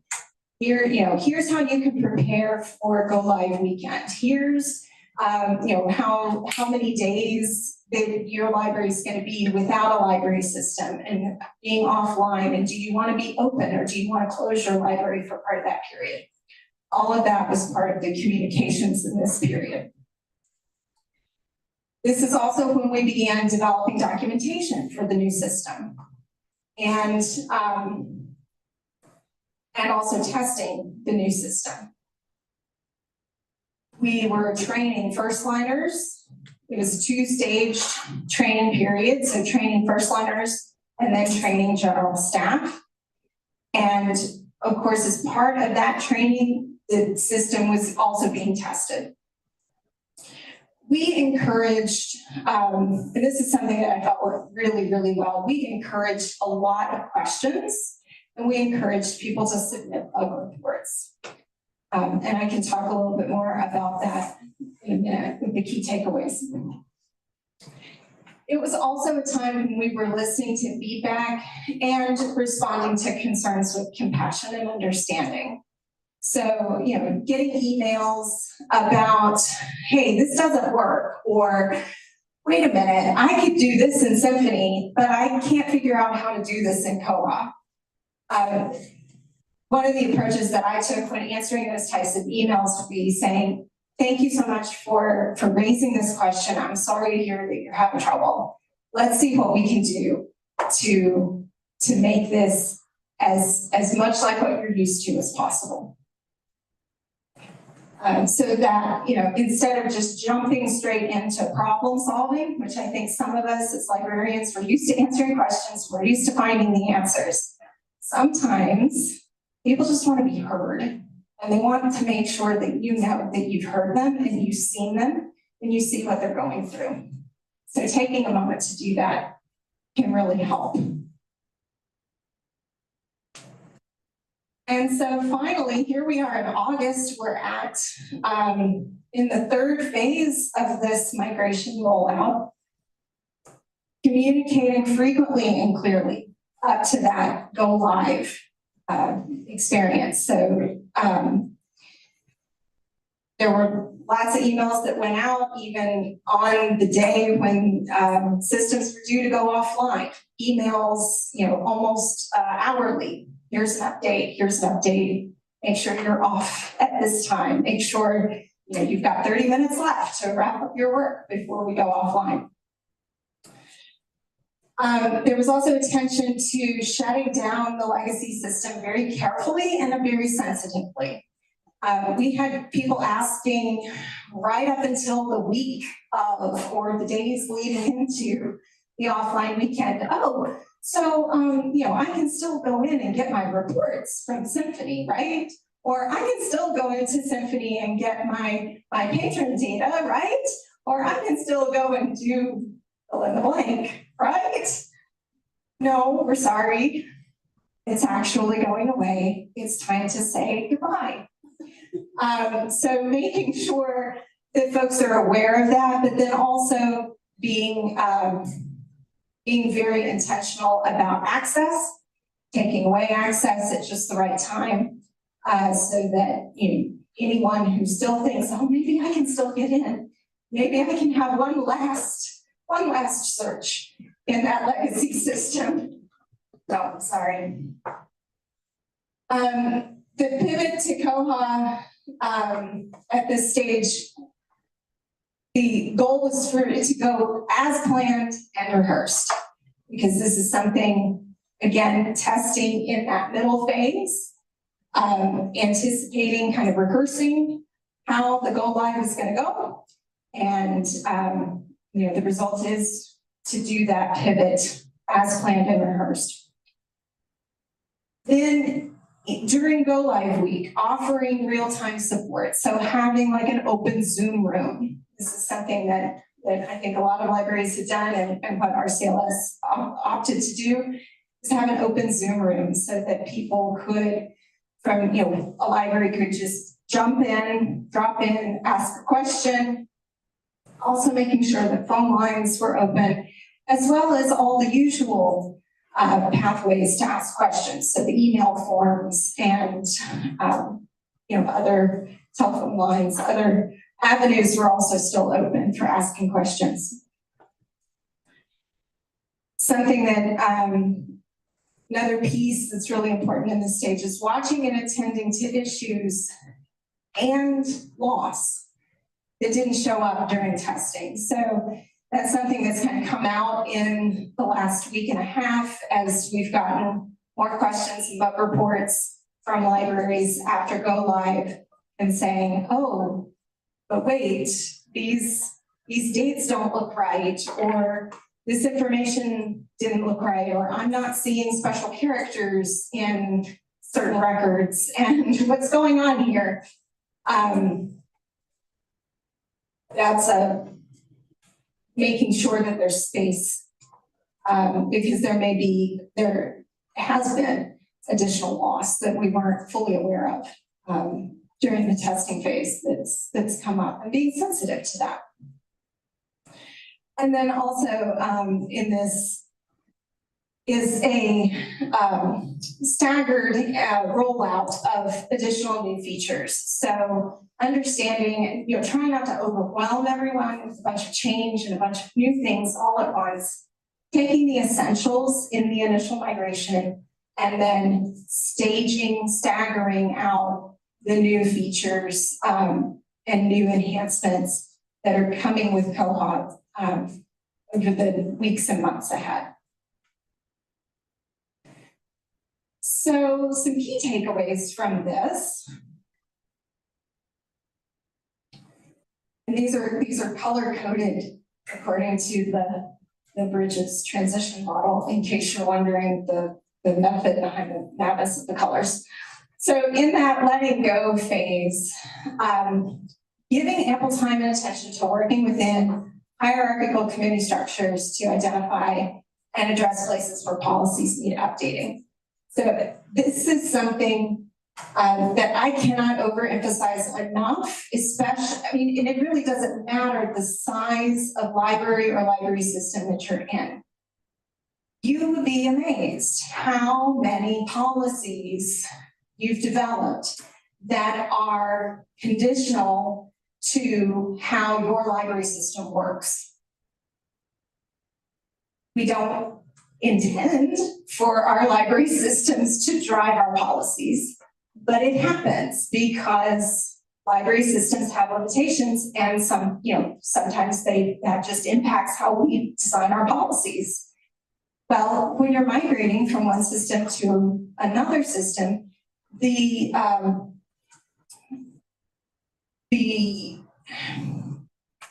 those policies don't necessarily have to stay the same. In fact, you are given an opportunity to kind of open up and think creatively, well, if I didn't have any limitations at all, what would I really want this policy to be? So that's freeing, but we also have to acknowledge that the world of policymaking is very political. And so that's why it's really important to work within and collaborate with those who are in those hierarchical committee structures in order to affect change in a positive way. And so that's something that I think we really attended to very carefully at RCLS. There's a multi-tiered committee structure, and I was working with the system administrator, and being present in some of those ILS committee meetings where we would look at library policies as well as how to redesign the documentation for the ILS system, and all of the different considerations that we need to go into that. So communicating, building those bridges and communicating between all of those folks was really helpful. Another key takeaway during that chaos neutral zone space was preparing the documentation during testing. So that allowed us, and I do want to say, we did not take all of the Symphony documentation and throw it away and start fresh with Koha documentation. which I think, might surprise some people because you think, well, why keep the old, just start new? But we did that intentionally because we knew that folks were very familiar with their Symphony documentation. We wanted to make sure that the koha documentation was going to be in a similar style, format, and layout that it would be familiar to them, so that when they're looking for answers, they've already got those habits, the neural pathways are already set of where they would go to look for that information if they were using Symphony. We wanted to be able to replicate that as best as possible in creating a documentation for koha. In the process of doing that, though, we were able to kind of look at the two systems a little bit more closely side by side to see, okay, where are the points of commonality? Where are the points of difference? What are the terms that are going to change between Symphony and koha? And it also prompted some creative conversation about changing and adapting workflows. So, there is, like we all know and love about koha, there's multiple ways to do the same task in koha. And so which one of those ways was going to be the most familiar for the RCLS libraries?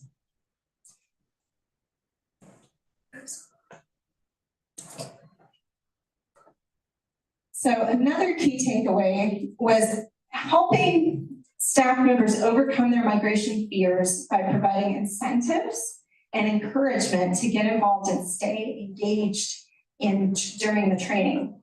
And this one is really super special about RCLS that I had to add an extra slide. So I want to show you how they did this. They used Beanstack. How many of you are familiar with Beanstack platform? Okay, a lot of you.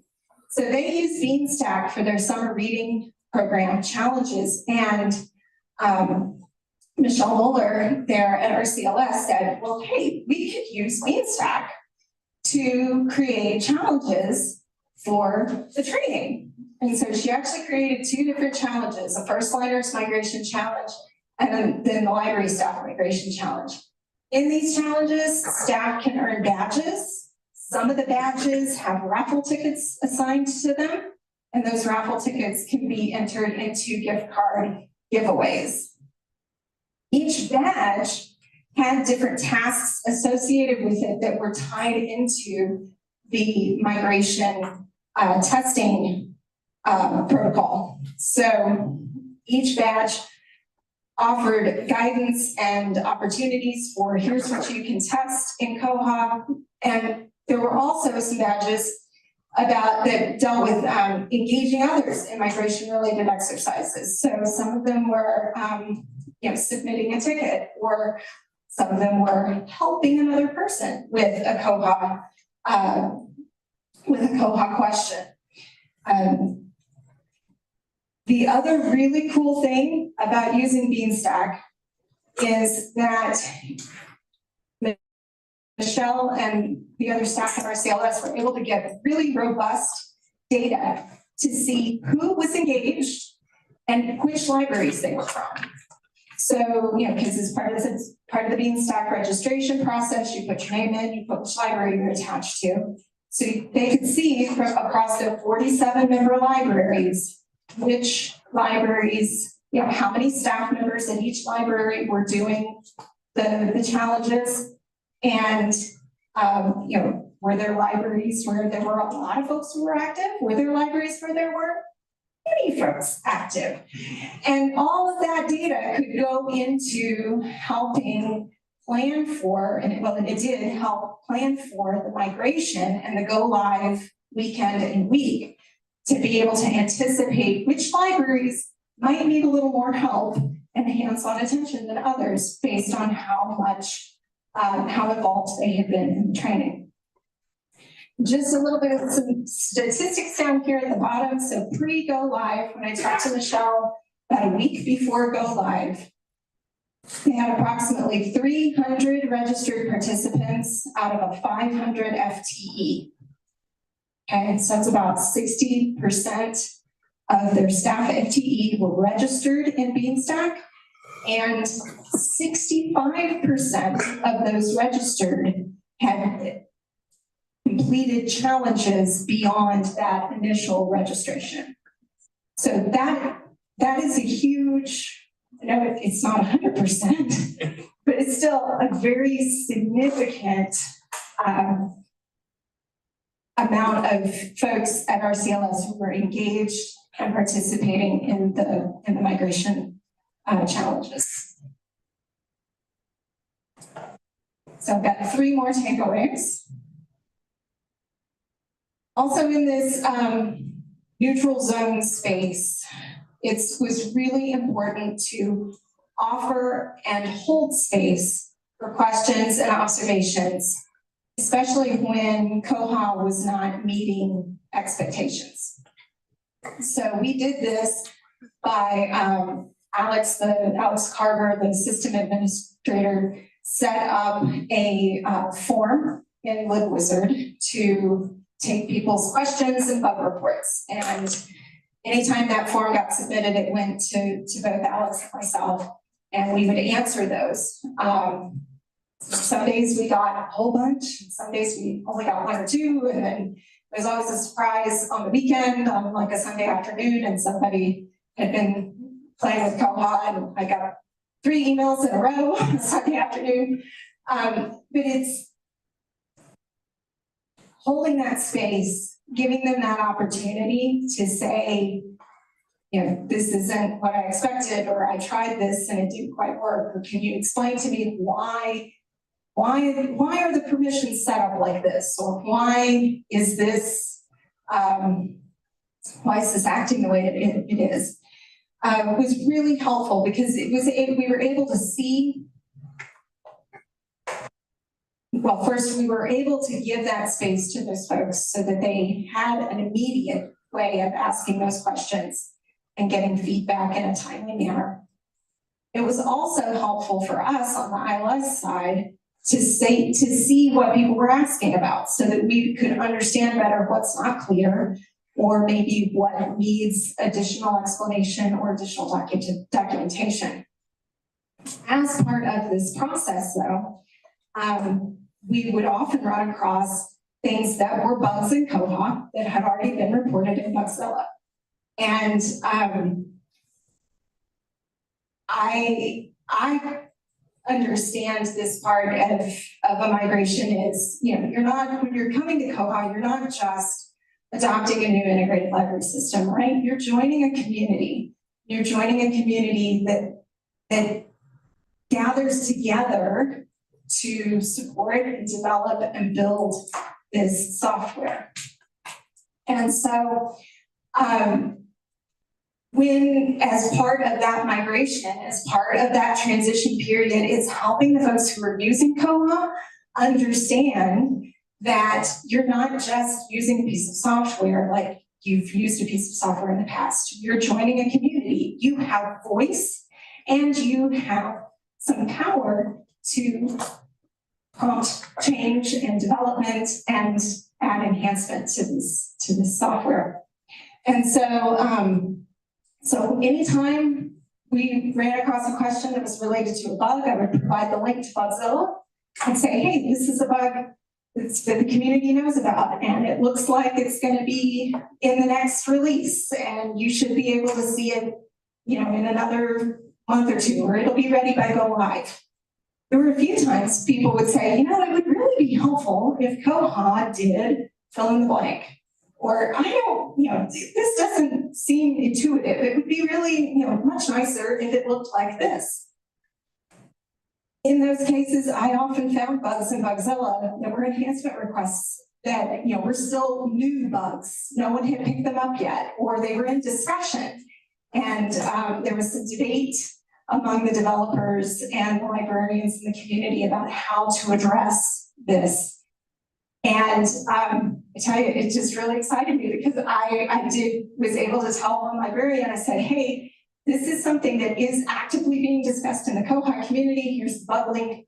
Feel free to go into Bugzilla and set up an account and add your voice to that conversation. And she did exactly that. So that's a librarian who isn't even live on Koha yet, who is learning how to navigate Mozilla and engage in the community. So this is offering this space, holding this space for folks in this transition period can have huge impacts, not just on the library, but on the community as well. So in the final, or the, towards the end, when you get to the new beginnings part, another key takeaway, no matter how much you think you're communicating, communicate some more. This is one place where the process broke down a little bit for our CLS. They thought they were sending out a lot of communications. They thought they were being very clear. They thought they were, providing all the information that folks need. The truth is, and perhaps all of you already know this, but maybe we try to deny it sometimes. Everyone does not read everything. And so everyone does not read everything. And so saying it again, saying it in a different way, these are things to attend to. So, I don't know, maybe, going back, doing it again, would having issued little video updates so that people can watch like a little 60-second video about the migration instead of reading it in an email. Would that have helped? Maybe, maybe not. A place to put notifications in, various different staff interfaces or staff communications that aren't directly related to the migration, but maybe have a little note in there about the migration. Any possible way you can try to catch folks, try that next time you're doing something like this. And then again, what I already touched on before in the timeline, don't forget to recognize those new losses that emerge while celebrating the new beginning. And some of this, it kind of goes hand in glove with the communication and communicating more and communicating, over communicating, because, one of the places, what had been identified as a loss, but became a new loss for librarians who weren't listening or reading earlier. The cash drawers that our CLS used at several of their libraries, come go live day, those cash drawers didn't open.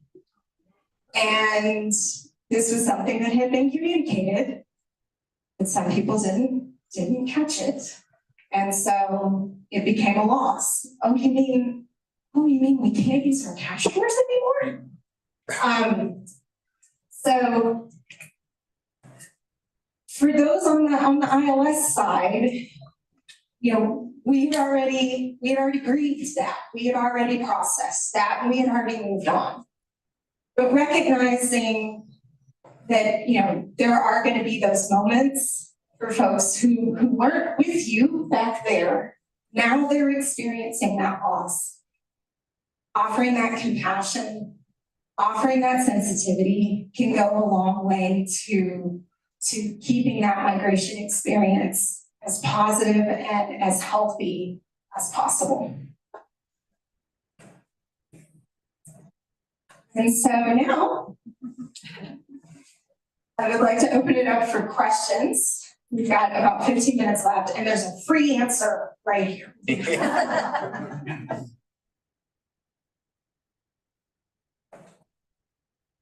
There were 2 questions online, and they came up a few minutes ago.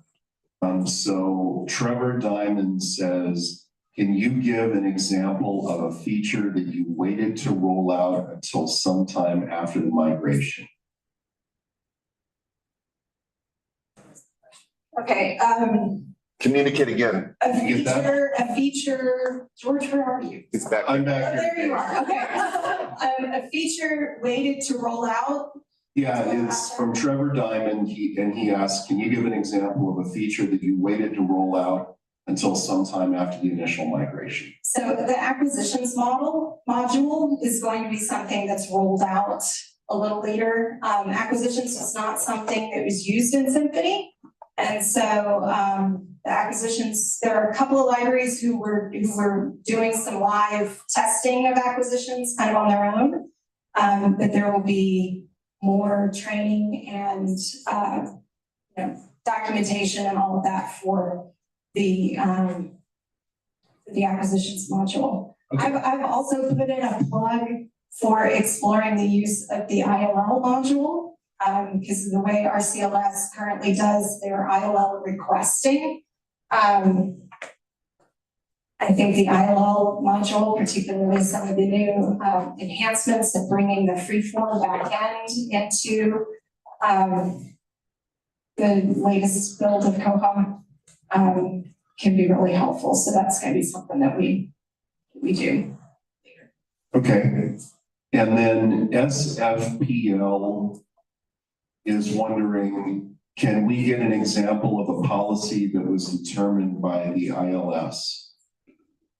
So the one that comes to my mind first is the policy for how long bills would stay on a patron's account. So there had been a previous policy with Symphony that talked about how long paid bills would stay on and how long unpaid bills would stay on. Koha cannot differentiate between paid and unpaid bills. The cron job that Koha uses to clear out old bills just clears out old bills.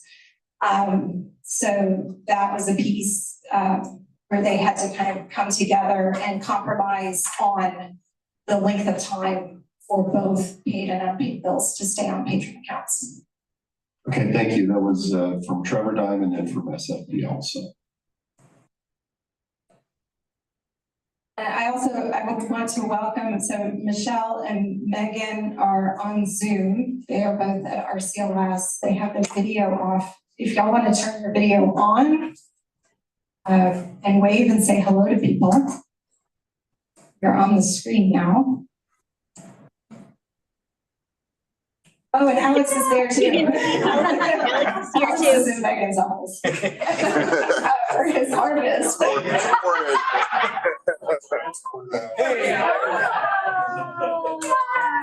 If y'all, you can unmute and say hello too.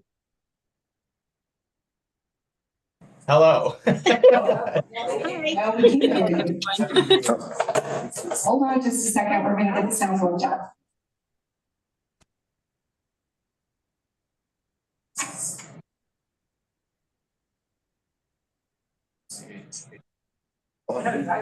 Check the Zoom speaker.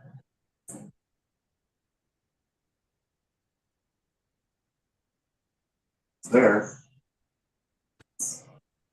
Yeah, do the headphones. That's good. Try it again. Can you try again? Hello, can you hear us? Yes. Hey. Good morning. Do you want to introduce yourselves? Oh boy. Okay, I'm Alex Carver. I'm the software analyst and administrator at the Ramapo Catskill Library System, and we are live on Koha as of last week. I'm Megan Doyle. I'm the community and digital equity consultant. So I'm more of a people person. So I was one of our liaisons to the staff throughout the whole process. And my name is Michelle Muller, and I am the Member and Youth Services Consultant here at RCLS as of February. So I stepped into here kind of in that little uncomfortable zone. So I was really excited to be part of the process from both kind of the on the ground side in the library and then coming over to the administrative side. We had a lot of rookies in the process. I mean, I hadn't even been a system admin for 2 years yet. So I think we did pretty good, Michelle. I think so. Definitely. Okay, I see a question back here. I'm sorry, I hope the coach,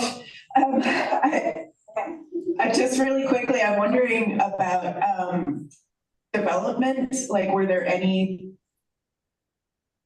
like, do you have any new developments as part of this migration, and are there any that you would like to see, like, you know, because part of it is, well, this is how it's working now. But in the future, we would really like to see this as a development. So there were really no major developments that we needed for our functionality. I'm sorry I missed the most of the presentation, but I'm sure Micah talked about the consensus seeking, and we explained early what would not be possible and what would be possible in Koha. I would like to see some developments to the circulation map. I am feeling I'm feeling the absence of some features we had with our old vendor, mostly with having like a separate holds map that we can configure apart from the circulation map. I've used the cost transport matrix currently to set some of those up, and that's working well, but having its own place to live would be great. But mostly, we're using vanilla, and it's working.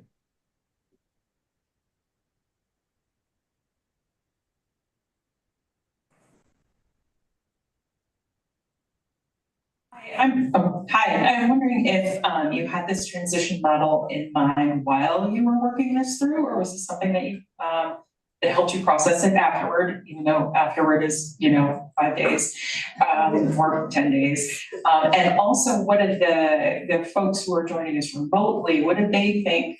How accurately do you think that this transition model reflects your experience? So I'll start first. The transition model is something that I brought to this process. As their consultant, I pretty much did and supported them in whatever way they needed me to. And so you know, they already had a really strong handle on how they wanted this process to go. And so I was looking at that transition model and how I use that in my own coaching and consulting. I was really impressed with how closely their process had already aligned with that transition model.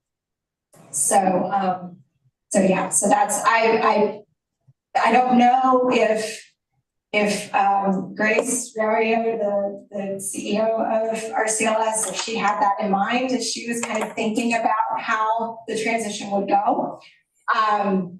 But it certainly comes across to me as a really great example of how to use that Bridges transition model to understand the different movements that happen, you know, during a migration process. So, and then I guess the second half of the question can go to you all.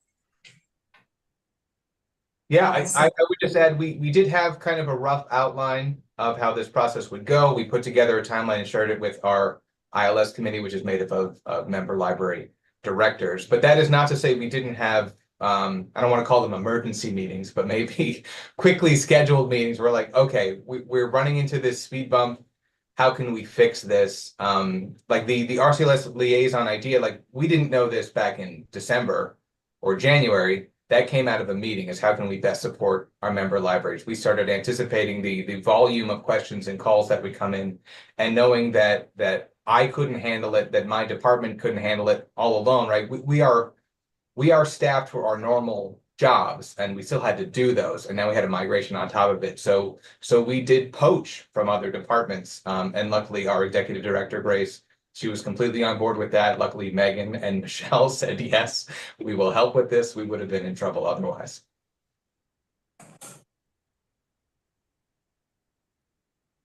Any other questions? Question over here.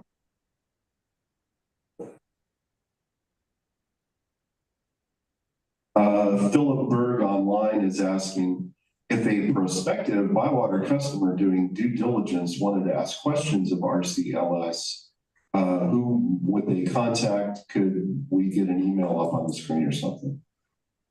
Yes, I have email addresses on the last slide. Okay, so hopefully that'll answer Philip's question. Thank you.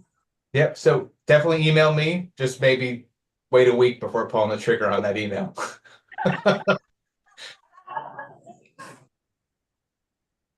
I'd like to add that that was something that we were very conscious of as a staff in general, of insulating Alex from the hordes of, but what about this? But what about that? This is different. I don't like it. All of the different kinds of comments and questions that we could be getting. We needed him to be able to focus on the technical stuff to make the actual technical migration go smoothly.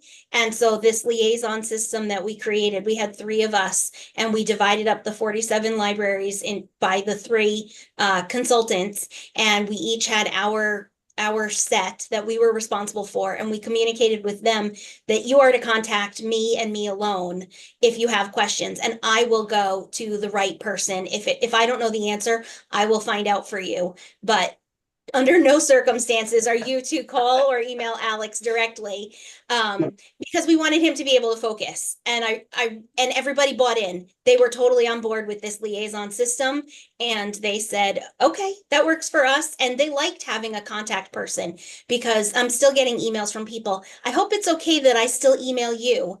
I still have a question. And that's fine, because that means Alex is still able to keep going on, the tweaking that's happening still. And that really did work very well for our setup.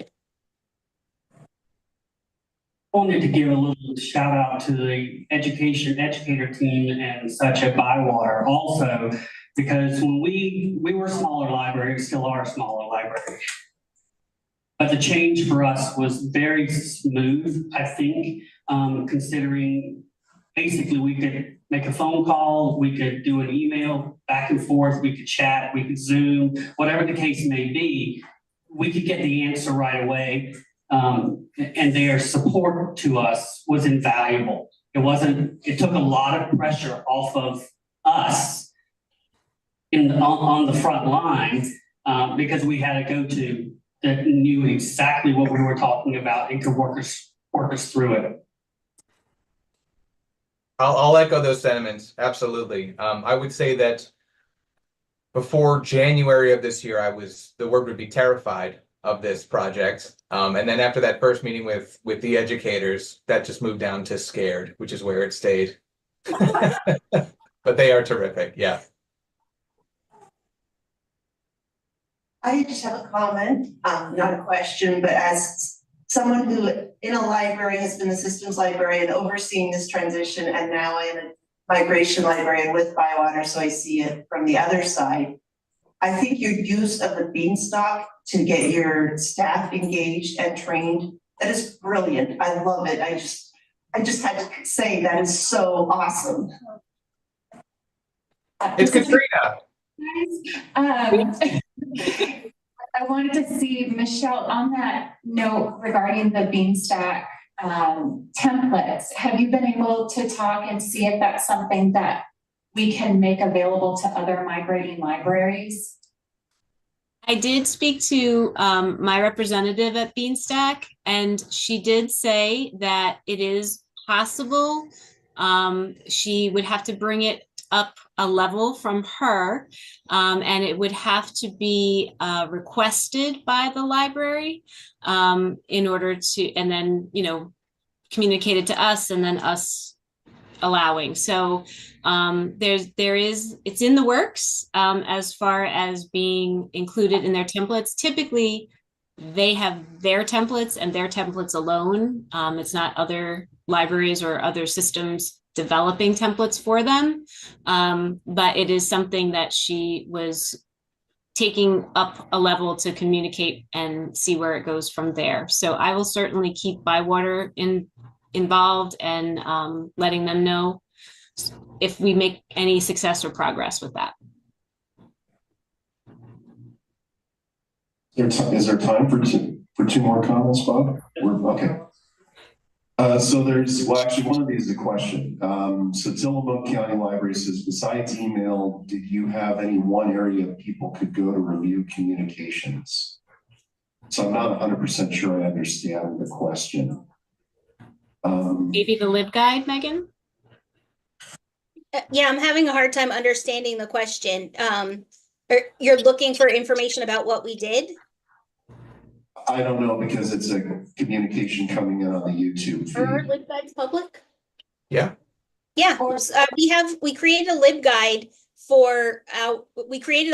for our member libraries to be able to keep up with what we're doing and to communicate. Here's what you have to do, here's why you have to do it, here's when you have to do it, all of that kind of stuff. And we just kept adding to it through the process. So we can share a link to that. I don't know if I put it, if there's a chat here, I could put it here, and then I don't know if that could be put on the screen or something.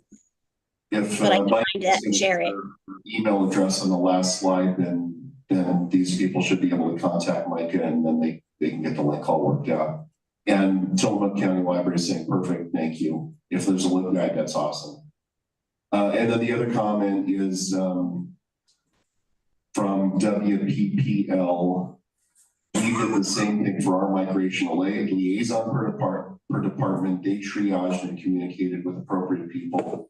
And our sysadmin was off limits for direct questions or issues.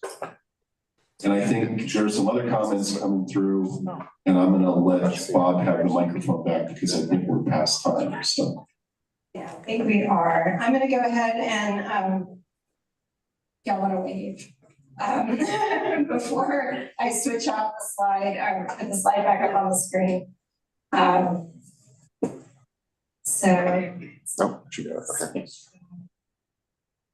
Okay, and then I'm gonna move my. Yeah, we're good. Okay, there we go. So this is the thank you slide. You've got both my information as well as Alex's information at RCLS. We're happy to hear from you, answer any other questions, and share more about this migration experience. Thank you very, very much.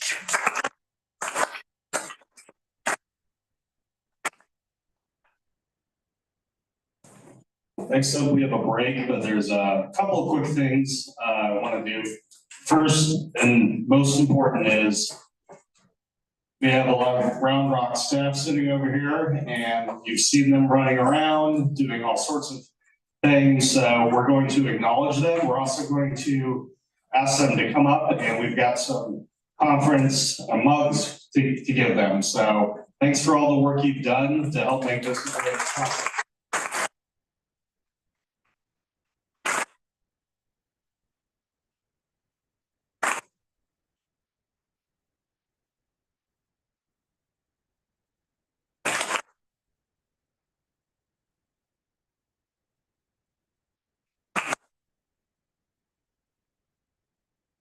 Bring the tacos every morning, so.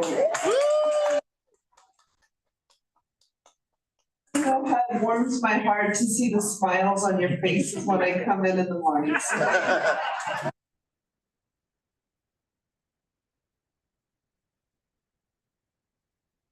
Anyone else want to say anything?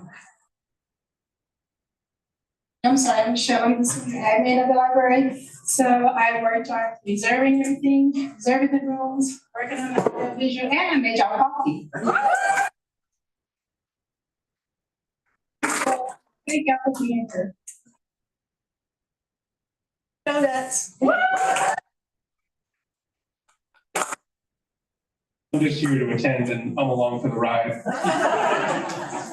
I did a lot of the internal marketing and a lot of the information, which we will have the content to schedule and things like that as well.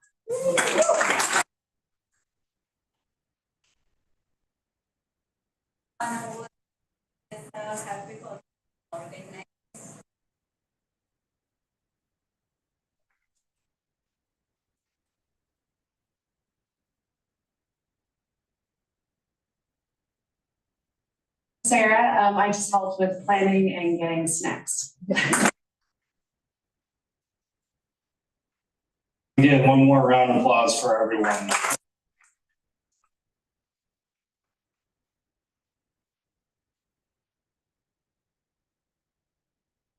The other thing before the break starts, I want to note those that will be with us. There will be more recognition of Rhonda, but let's recognize her now.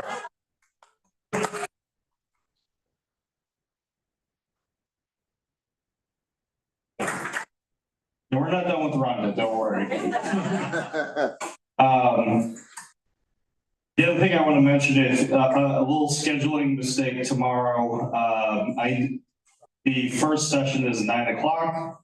It says that opening remarks start at 8:20, go to 8:30, and there's a mysterious half an hour gap, which we will not enforce that you all come here and find something to do for a half an hour. So 8:50 tomorrow is when we'll kind of get around going. So I'll announce that again if anybody missed that. But I wanted to let you all know that we do have a late start finally tomorrow. All right, enjoy your break. We will be back at 10:45 with Lizette.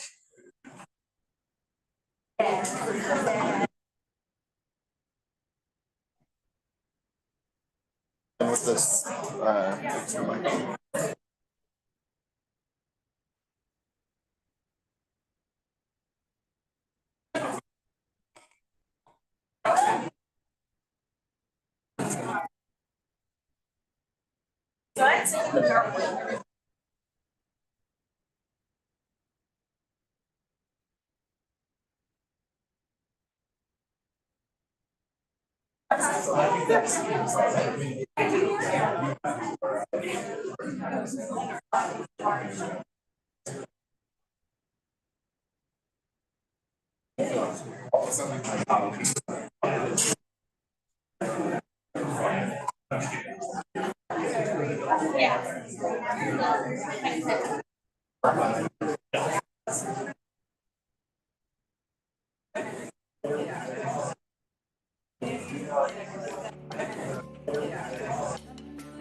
We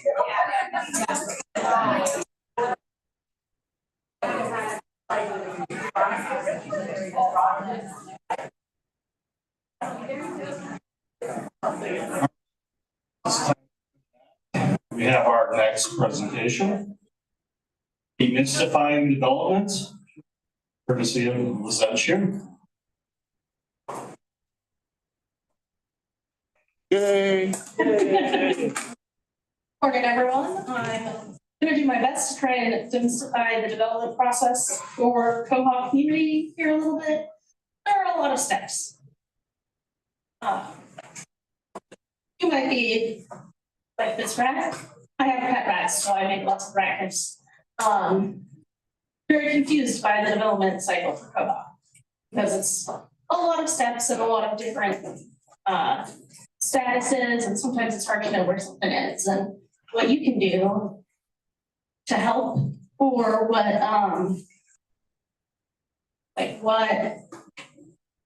if something is coming soon that you're interested in, or if it's new, like where is it in the cycle kind of thing.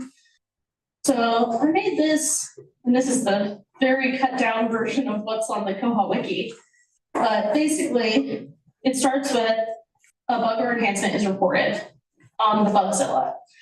That can be anyone. Anyone can go on and do that with a Bugzilla account. We have people who go and say, keep an eye on all of those to see if they're a duplicate of something, because sometimes when you're searching, what you're looking for doesn't come up because of the way it's worded. The bug wranglers have gotten pretty good about like trying to rename things if they're not going to come up in searches people are actually going to do. Like if they're too technical, they'll try and go in and update the summary so that it makes more sense in the search engine. And then there's lots of things that can happen, but generally for something to actually get developed, the developer writes or updates a patch. The update would be if it had like got to a certain point and failed, or they just write it because it's a new thing. Then user tests, and so that's like sign off. Needs sign off or has been signed off. That means that if it needs sign off, it's ready for testing. And again, anyone can do that on the Koha sandboxes, and we're going to walk through how to do that a little bit later, and also how to find bugs that you can test on the sandbox. Because not some things are like, at the very least, really daunting to test on the sandbox, and some things you might go, I don't know if I can do that on the sandbox. So this will help narrow some of that down. If it fails, then it goes back to the developer needing to update the patch. And it could fail because it doesn't work how it should be according to the test plan or according to the description of the bug. It could fail because it just doesn't apply. Like if you go to apply it, sometimes something else has changed in the main Koha branch, and so it goes, oh wait, there's a problem. That's already different, and we don't want to overwrite this other bug that's been changed. So those are like the two main failure points. If it successfully is tested, then there's a quality assurance team, and they have a whole set of tests that they do to make sure that it's following coding guidelines and that there's not things being missed. And they also go through and make sure it works as intended. So if something got missed on the sign off, there's another check. Then after that, release manager inspects it, which is just like another set of eyes, more QA tests, trying to make sure that things aren't breaking there. And then it gets pushed to main for the next release, if it all goes well. At any of those points, it can fail and get sent back to the developer if there's something really wrong with it. Sometimes quality assurance or release managers will just update the bug if it's a little thing, like if there's a typo or it needed a note in there that wasn't in there. And so that's like those super, if everything goes pretty right, that's the basic development process. There's other statuses. Sometimes you'll see things that are in discussion. When I first started, I was told if it's in discussion, it's a dead bug. That's not true. If it's in discussion, even if it's been a while, if it's something that you have an idea about or that would be helpful for you, like, I would highly recommend commenting on it, getting involved in just saying like, hey, this is gonna be helpful for us, or hey, if you make this change, that's gonna break our workflow. So there needs to be a way to like keep the current workflow or keep that in consideration, because most of the developers might not know about that workflow, or none of the developers maybe know about that workflow. And if whoever's testing doesn't know, they might not know that it's gonna break, and then all of a sudden, there's an update and a library can't do something anymore. We don't like to do that, but there's a lot of possibilities of what you can do in Koha. So it's very difficult to test for every possibility. There's 970 system preferences now, I think. And a lot of them have more than one option. So that's a lot of ways for things to happen. And it's testing every one of those is impossible, which is why we can't find everything, because nothing would ever be able to be released if we had to test every single combination of system preferences for every bug. And then we have 2 big releases a year in May and November. We also have security releases monthly, and so that's why sometimes you'll get things fixed faster than that. We also have our paid development cycle, which we've gotten a lot of questions about this year. A lot of like what ends up on the crowdfunding site, how does it get there, what happens after something's funded. Koha user asked for a quote. Most of them are partners in a ticket asking for a report. That's great. If you're not a partner and you're interested in funding a development or getting a development on the crowdfunding site, you can still contact us through our website, and we'll go through the same process with you. Then we review it and ask any follow-up questions. So if there's like specific steps that you want to happen in a new workflow, things like that. If it's just like, hey, this bug is a problem and we need it fixed, that's often can be pretty straightforward. Or if like the bug has all the information of what's wrong, that works great. But if we have any follow-up questions, we'll ask about it. Then we have a twice a month, we call it DevRev, development review meeting, where we have a couple people from every team get together and we talk about them so we can make sure we're getting considerations from everywhere. Like, is this going to impact the data team? Is this, this is something the education team gets asked about all the time. So we might want to crowdfund it, even if it ends up being like more expensive than whoever's asking for can afford. And we'll also talk about like, what are all the things we need to make sure we do from the development side? Like almost everything now we have to have an API, because otherwise we're just gonna have to go and add the API like in the next release anyway. So considering all of that, so that when we make a quote, we have that information and know what we're gonna need to get it passed and into community. Sometimes after that, we have more questions. Something that I didn't think of comes up in the DevRev meeting, or we've hit a point, so then we might go back and bring it back to DevRev again later. Occasionally on the really complicated stuff, we have to send it to the development team before or after DevRev to be like, is this even possible in Koha? I mean, really anything's possible, but like, is it possible? Or is it pretty easily possible? Like, would we have to rewrite the entire database structure possible, which is not happening, but technically possible. And then after that, we usually give a rough quote, like a range, so that they have kind of an idea of how much it would be and if they want to move forward or put it up on the crowdfunding site.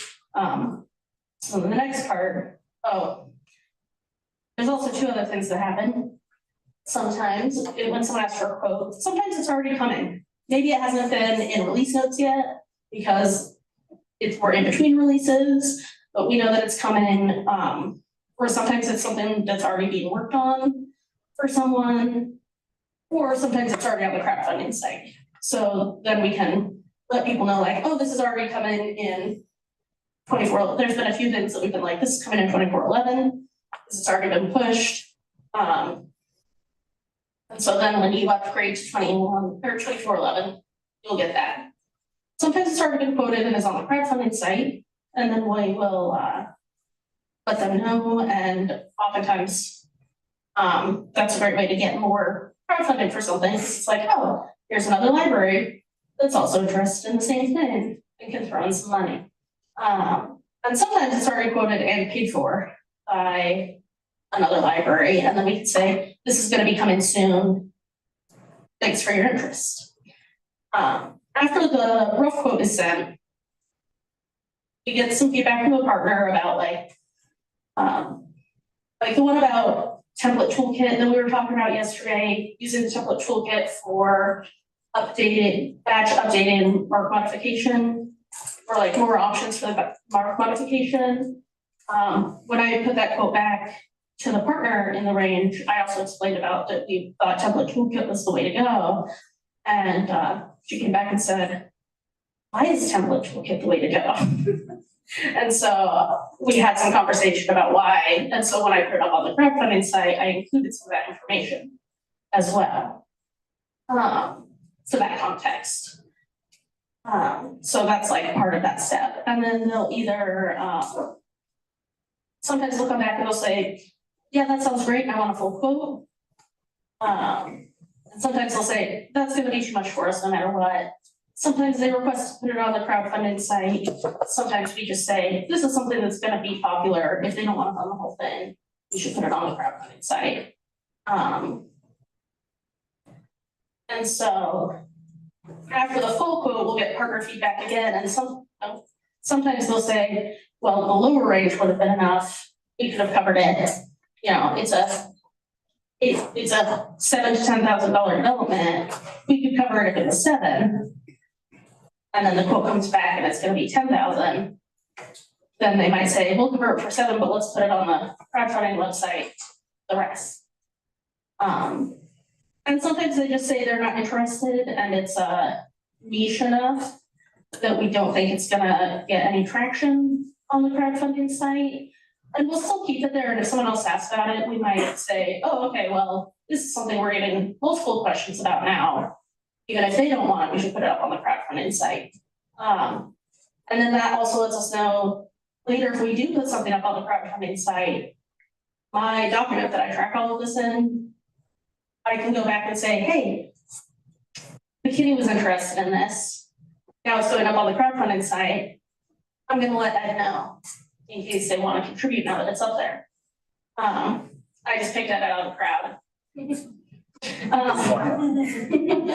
Once it's accepted, a full quote is accepted, we like send a contract, do billing, and then mostly you don't have to do anything else except we have partner acceptance testing. So once the developers have put something up on Bugzilla, I'll contact you and say, hey, this is ready for sign off, and talk to you about like, I can help sign off, or if it's something that's really complicated that you can't do in sandboxes, we can do a meeting and walk through the process together, and then you can sign it off, just so we make sure that like we're doing what we told you we'd do, that it's hitting all the steps that we talked about, because we want to make sure that we've got all that covered. And then that's like the neat sign off process in the community one from earlier. So that's kind of where that step is. How can I help with developments? Commenting on bugs is like the number one way, easy entry. You just have to sign up for an account on bugs.koha-community.org. Testing bugs also, which can be pretty intimidating, which is why we're going to walk through doing a couple today. You can also help with documentation. That's something that we have a documentation team. They meet monthly on Jitsi. They've got the schedule on the koha-community.org calendar. And that's a really great way to say like, oh, hey, I noticed that this was wrong in the manual. I'm gonna go to documentation so I can learn how to fix that. Because that's like the other side of things, that our manual documentation is getting a lot better. Like they've been updating pictures and trying to make it more manageable, but there's a lot. And sometimes people aren't in a certain part of Koha enough to know that something's changed and the screenshot needs to be updated. Or that new feature didn't get full documentation. So that's really helpful. Participating in community discussions. You know, we've got the Mattermost that we talked about yesterday at chat.koha-community.org. You may be noticing a pattern in the URLs here. And that's a great way, just people will get on there and talk about, well, how do you do this in Koha? Or how do other people handle hotspots in Koha? Things like that. And there's also the mailing list. There's the koha-US mailing list, the international mailing list, and then there's also like documentation and development mailing lists from the international community. And also being at conferences like this, where we talk about different things. Like yesterday in the web dev SIG, during SIG speed dating, we talked about like some specific problems that people were having or specific questions they had and like what kinds of resources might help with that. And then the other thing is Koha testing Docker, which is like the next step after sandboxes for testing some of those more complicated bugs. And that's also something that we've been working on updating more so that it's easier to use, easier to set up, and can do a little bit more for the people doing testing. It's also where if you ever got into development, all of that gets done in Koha testing Docker, and it's got like the QA tools and everything as well. So for the sandboxes, these are the Bywater sandboxes. I'm gonna go over some other places you can find sandboxes as well. But these are just like, they spin up instances of Koha for testing. And I spun up some yesterday because it takes a few minutes. It's got to download things. It's got to set things up. It takes usually about 5 minutes from when you say, I want a new one to when it's ready to use. And so I set up a few for testing today because we're going to test 3 bugs hopefully during this time. It's like, well, that's a lot of bugs to test in 45 minutes. I picked a couple of them out already. And I provisioned them all in advance because of that 5-minute wait, but none of them have bugs applied yet. So you can see up here what Kelly did, one that has the bug applied, that links to the bug, because I did want to show that part of the process. So this one is 19037. We were talking about that yesterday.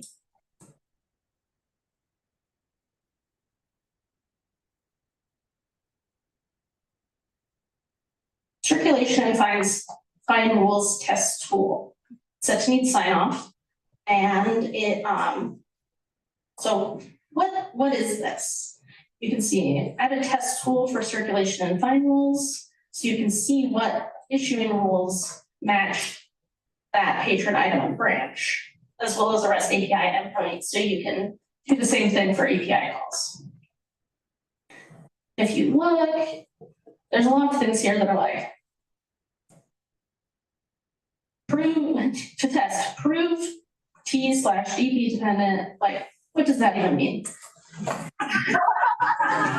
one of the QA tools. Well, sort of. The QA team can handle that.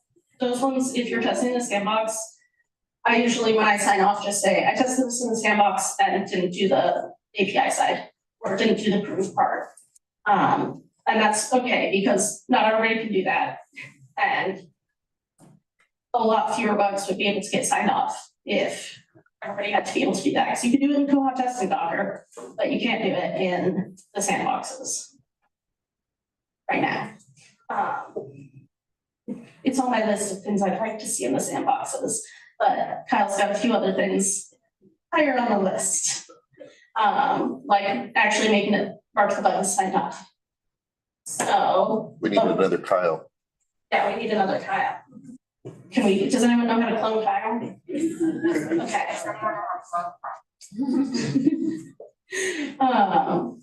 we just need to hook up some AI to his brain. But we can test some of it on the staff side. So in the sandbox manager, over here on the actions, there's a few actions. Mostly these will be things that they'll say like, hey, you need to restart, like refresh the database might be part of the test plan. So a few of those are options here. But you can also just apply the patches and you say, I want to apply the patches for bug 19037.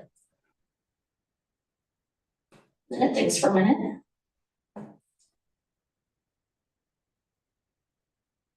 There we go. It says, okay, these are all the bugs that we're, the patches that we're applying.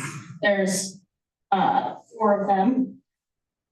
Usually at that point, you can go back to the sandbox manager and refresh and see, okay, bugs were applied. I always restart the services after just to make sure that that like reboots flag, it just like restarts a bunch of the services. So that helps if there was like something running in the background or whatever. It's not gonna, it shouldn't break anything you've been doing during testing. But it can often make things work better.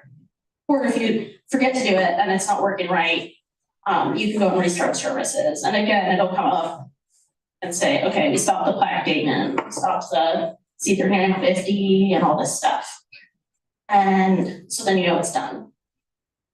And if we were testing a bug that existed, this is a new feature. So if we were testing a new bug that existed though, we'd want to go through and do it before we apply the patch. So we could say, make sure, confirm that it's not doing what it's supposed to be,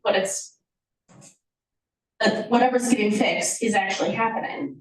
Because sometimes you'll go and you'll say, oh, I actually failed a bug earlier this year because it got fixed by a different bug. So when I went to test it before I applied the patch, I was like, it works already. I haven't applied the patch. And did some hunting and it's like, oh, that's because this other bug that got me last night fixed it. So it's important to test and make sure that it's a problem and also that you know what the problem is before you get started. And if there's ever not a test plan where it says like to test, do these steps, please update the bug and say, please provide a test plan. Or if the test plan isn't clear, update the bug and say, please provide a more clear test plan. This part is confusing. Because if there's not a test plan, you don't know that you're necessarily hitting everything that needs to be fixed unless you can go like read through the code and see like, oh, these are all the things that changed. And even then, they should just tell you. So never be afraid to say like, hey, this didn't work for me, or like this test plan isn't, it's like missing a step. Like, I don't know how to get from step 2 to step 3 because there's more steps there that I'm not familiar with. So things like that, always feel free to ask for more information. So here we're gonna go to the smart rules. That URL is really the circ and find rules. So, oh, and the password for this is always very secure, koha. As you can see, it's been found in a data breach. That comes up every time I log into the sandbox or my koha testing docker. So we're gonna go to administration. We're gonna go to the circulation and finals. And oh look, up here at the very top, the circulation and finals test tool. So let's you show a row of circ and finals for a specific patron item in library. Drop down value for library is determined by the system via system preference circ control. If the item is set to the item's home library, which it is, you can see that up here, which is nice. And the system preference home or holding branch, which is set to the holding branch. Or you can test with any option by just selecting library. And I would guess, I would hope that that would tell you which library? Oh, no, okay, there you go. Then you can select the library there. So let's say items in the library. Very good. You can see options for inputting test, patron, item, and branch. You know what? I'm gonna look real quick and see if there's more recent test. Okay, there is not. Sometimes I found the first test, sometimes they'll make it more fleshed out on a later version. If someone has said like, do you have a test patron for me?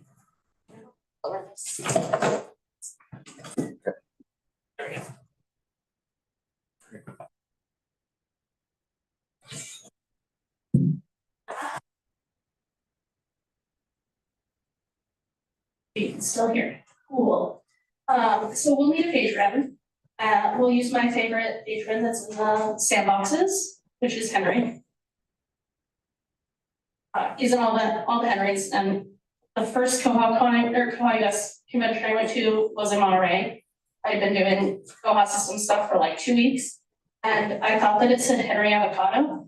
And it just stuck with me. So he's always like my go-to patron at the sandboxes. So we'll need a test patron. We've got that. Oh, that. Easier for both my hands. So we've got our test patron. We can put that in here. Or you can put in card number, borrower number, or just category code. So if you just want to make sure your new circle work for any category code, you can do that. And then you can also do for item type. So I want to see what rule is going to come up for the items holding library computer files with this patron. And it'll show you, oh, there's not a rule for that. Which is nice, because then you know, okay, that's not going to work. And I wonder if you have all item types. Yeah, because there's not an all item type. Oh, but there is. So why isn't it coming up with, that's interesting. Let's do that all, let's see. Because yeah, we're on the all. Oh, so maybe it's not working. So it should tell you. Because it should tell you that it's using the all. I wonder if it's because I'm doing like, does it have to match exactly? What is Henry's item? Henry's patron type. Let's see. Because that would be good to know. I would expect that it would tell you if it was the all rule. Okay, so let's try with staff. I think it's already failed, honestly. Yeah. But here it did still come up with it. So that's weird. But if we put in the specific patron and the item type all, library all, it counts nothing. So yeah, I think Jordan's right that that's failed QA. So then what we do is we go to the bug. Actually, that's probably, yeah, no one signed in. We signed in. Lisette? Yeah. Should you try all three different types? Should you try all types and say which ones fail? Ideally. Yeah, ideally, you would go through and try like all the combinations. So you could say these ones worked, these ones didn't, which I'll do that later and actually I need bug because I'm not signed in up here. That you would change the status to failed QA. That means it didn't work how you thought it should. And sometimes they might come back and say, oh, well, the thing that you're failing is actually outside the scope of this bug. Did it work? Did everything else in the test plan work for you? And that's okay, because sometimes it makes sense to you that it needs to work a certain way, and it didn't make that sense to the developer. But then they can like file another bug to follow up with that, if that's how they feel about it. So, and sometimes they'll say, oh, I didn't even think of that. Let me add that in and get it ready for retesting. So for that one, we'd fail QA. For a long time, I thought only the QA team could fail QA because there's a whole team of them that are the QA team.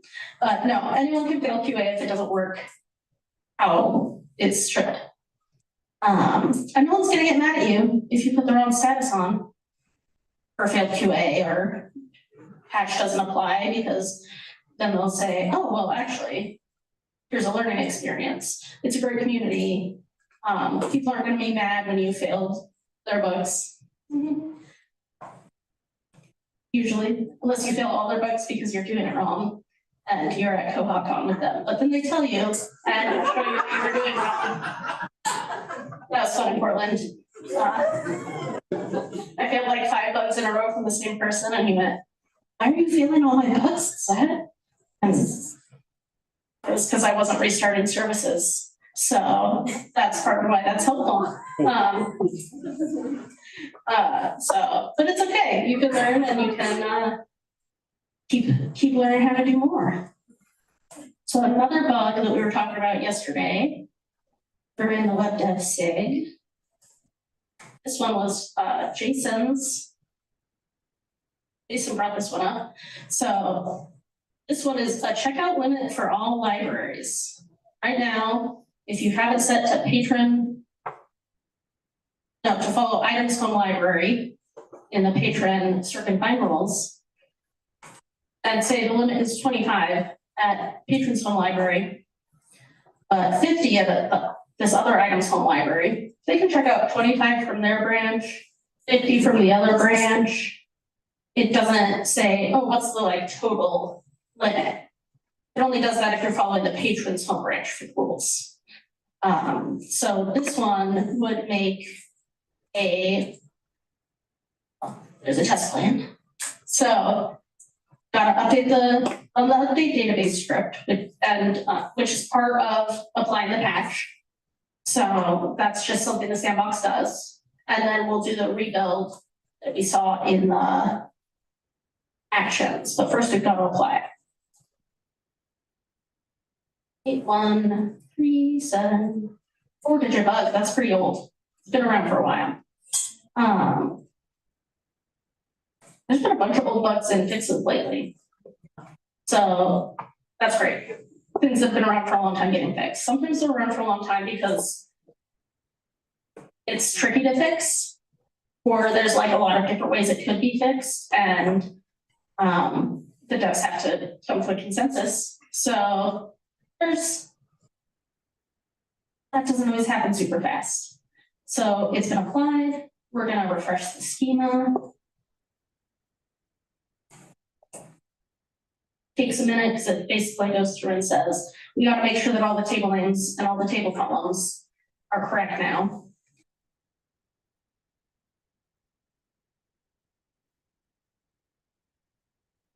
And once that loads, we'll then we'll restart all. Then on the circ page, there will be a new table for us. It's a small table. It's a really small table, Kelly, I know. I guess unless you changed it since the last time I checked, which was a little while ago, a month ago, last time that I tried to sign off this bug. Wow, rebuild DBIC is taking a while. That's what the command is called, and you can see it up here in the line. I'll show you how to search Bugzilla while we wait for that to load, because that was one other thing that we need to do. So, like I said, just one I need. We'll still need the test plan. So in Bugzilla, there are, okay, let's minimize it. There are,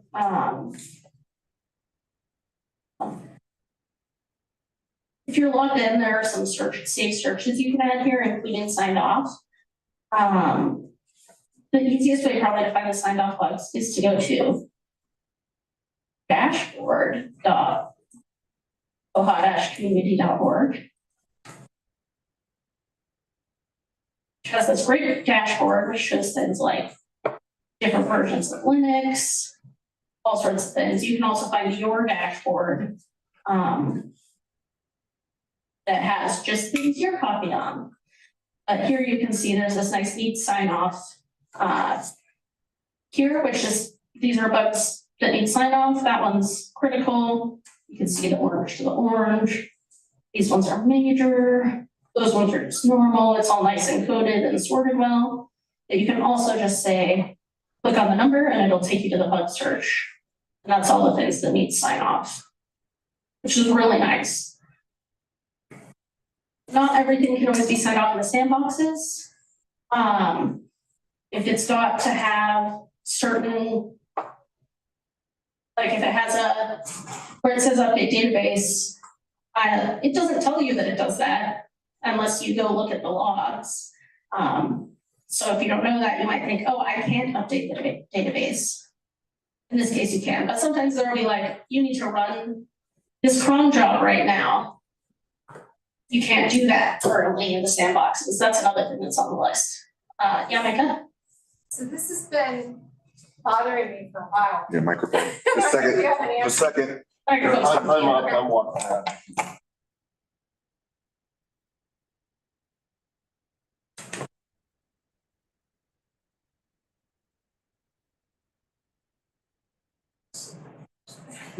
So the display, the settings on the display on the screen, you can't see it quite as well as I can see it on my computer screen. But there's like some very subtle coloring when I'm looking at the same list in BugsOS. So like the line for bug 37623 is kind of highlighted gray. And some of them, like again, it's very subtle. All of the bugs above 36548 are a gray text, and bug 36548 is black text. What do all of those color gradations and variations mean? I've never been able to figure that out. These ones, all these ones above are enhancements. You can see over here in the severity, ENH, that's an enhancement. This is a normal, which means it's like a bug and not just something that would be a new thing. They're all called bugs, enhancements, and like things that just need to be fixed because there's something wrong. This one's a normal, so it's like a little darker so it stands out. A couple more enhancements, and then this one is a minor.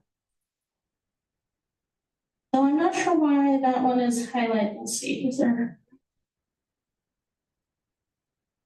Seems like you almost figure it out, but then you see something that's different. Yeah, because that doesn't make sense. From this pattern, it seems like those should be. Can you sort by that enhancement normal column? Let's see. Severity? Yeah, if you click any of these on the top, it'll sort by that. So like critical is red. That happens, but like, oh, you know what? I wonder if, because here it's just every other one. I bet that's how the coloring comes, that it does that and it sorts the table. It's not sorting the row color. It's not sorting the row color, it's just sorting, it's doing the row color and then sorting it. And not for enhancements, and that's why none of them have it. It's just for the. It sounds like a bug in Bugzilla.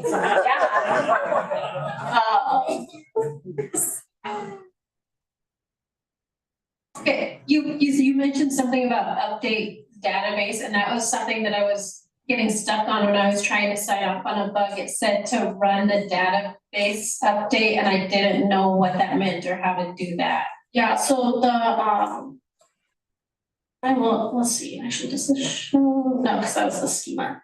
So that actually gets run as part of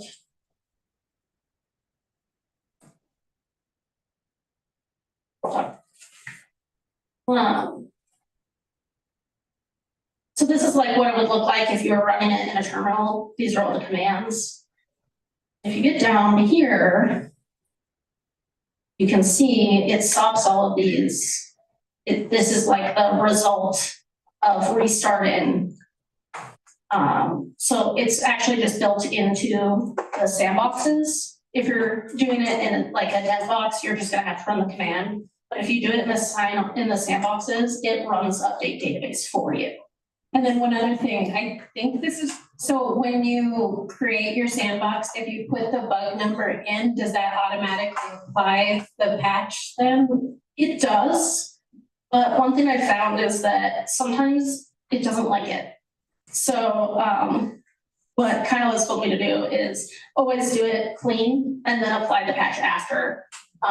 Because then if there's like a problem during the setup, you know that it's because of a problem during the setup instead of because the patch didn't apply. If you do those separately, and like, make sure you can log in. Thank you. Yeah. I think Katrina also had a question. Oh, never mind. She's shaking her head. So we also have to restart services on this one, so I'm gonna do that real quick since the other thing is done. And yeah, that is where do we report bugs for Bugzilla? Do we just tell Martin? Is there a place in Bugzilla too? There is. Oh, it'll probably make you try to log in, yeah. And I'm not logged in on here, but the other thing you can do is there's a really powerful advanced search. And there is, under this detailed bug information, there's keywords. And the very first one is Academy. And that's something that gets used, like I know PTFS Europe did one this year where they had like some, I think it was college students come and work with them, or they worked with a school and they'll do like, hey, we're gonna like teach some people how to do coding in Koha. And they'll go through and tag like, hey, these are some ones that like would be good for a new developer. Those usually can be tested in the sandbox. And usually have fairly short test plans. There's not always very many in there because a lot of times someone will go through and start taking things when they know that there's gonna be like an event where they're doing this. And so then you can see like, oh, there's a few. Improve breadcrumbs for patron lists. That probably has, like that just changed what the breadcrumbs look like. So it's a pretty easy sign off. Also for us. So that's a good way to like do a few that are usually pretty straightforward. So you can kind of like practice doing the sandboxes and getting comfortable with that before going into some of the more complicated ones. Okay, and it looks like bug 8137 is all done now, so we can test that one. Again, the super secure koha, which is also, that's on the page when you're setting up a sandbox. So everything's looking good so far. Going to the circuit finals. And this one doesn't have the test tools because it's a different box. Now we've got most recent test plan, local checkout limits.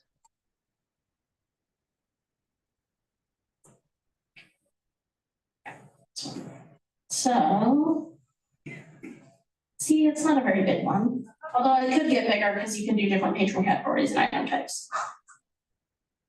I guess. Good point. Good point, Kelly. Thanks. So if you enter values, they'll override existing values, creating limits for all branches combined. So if you set current checkouts allowed to 2 on the standard rules.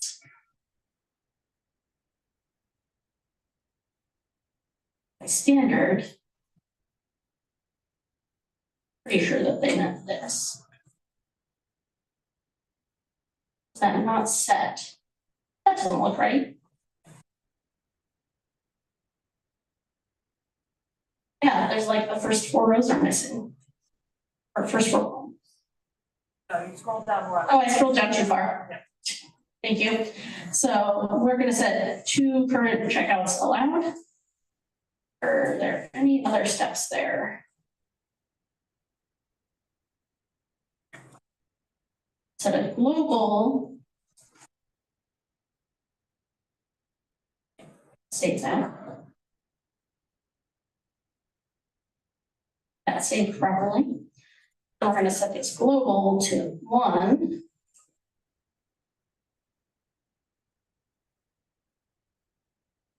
Hit saved. So what's the next step?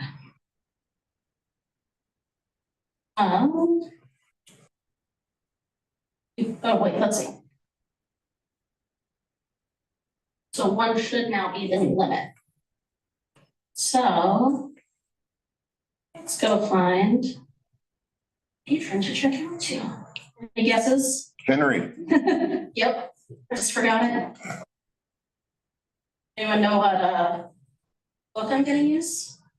There's only a few books in, E Street Shuffle? probably guess the E Street Shuffle. That is not my default book. Any other guesses? Fear and Loathing in Las Vegas. Is that one in there? No. I was like, I don't think that's in there. Harry Potter? Oh, it's It's a very slim. a very weird material. It's X Tower Tools. Cause that's again, like the one that stuck with me, so it's my go-to if I need one, and then E Street Shuffle is my, I need 2. So I'll probably do both because I need to make sure it. Cause I need to make sure that it stops me at 1, cause that's the global.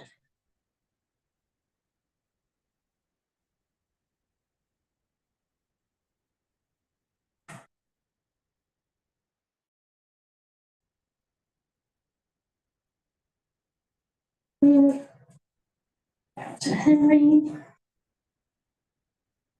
All good. Then we'll go to the E Street Shuffle.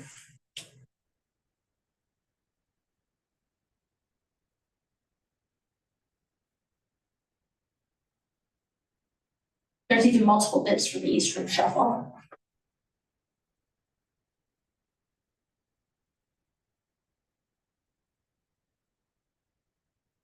Trackpads, they're my downfall. Oh, yeah, too many checked out, only 1 allowed. And look, it even tells you why. Item type, all item types. Patron category, all library categories, and library, all libraries. That's nice.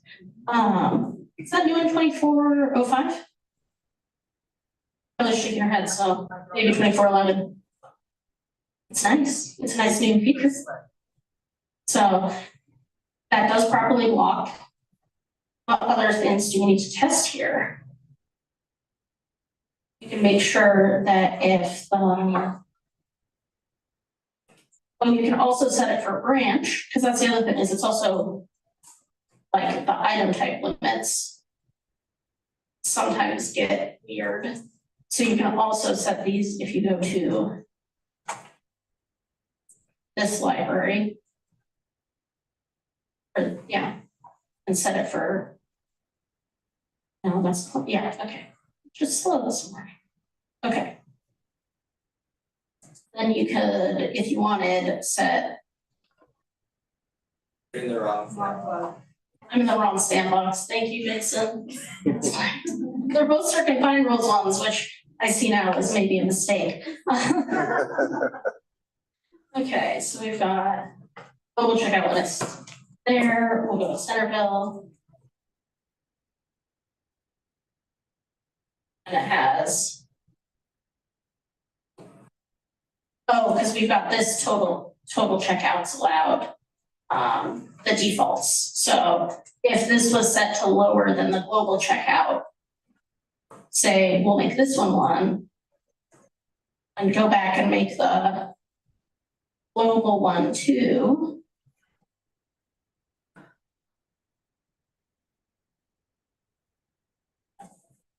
That's it.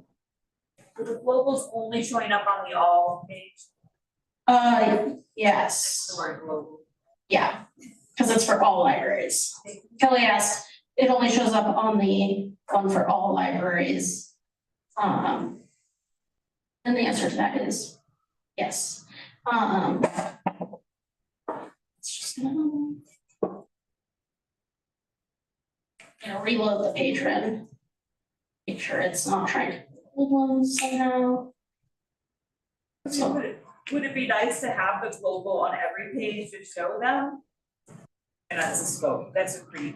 Yeah, so I asked, would it be nice to have that on all the page? And just show it, which is like scope creep, that's the thing, where like, if we failed it for that, they'd say, file a new bug. That's not good enough to fail it, because it's like outside the scope of the bug. Yeah, so it only shows there, and I wonder. Let's see, item home library, oh, because I probably set it to just East Street Shuffle Farm. Centerville, oh. Well, that's interesting. Centerville should be. Go from scratch.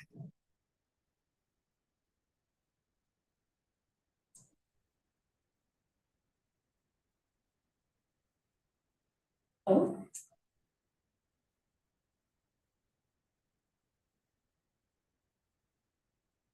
That's from Centerville. Yeah, Centerville's lower. So if we. That's also from Centerville. So if we had a different item that was not from Centerville. It's midway copy. You should still be able to check it out to Henry. So the global limit is 2. But it still locked it when it was the second Centerville book, because Centerville is set to 1. So that's good. If they want to, it's like the global only hits if the library specific rules let it.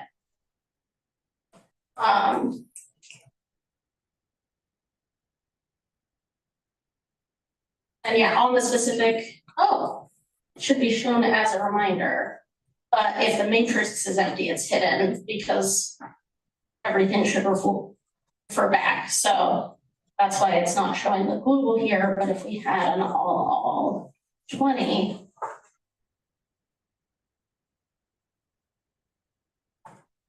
then the global shows but isn't editable. So it does show Kelly, but only if rules exist. Nice. So. Mysterious.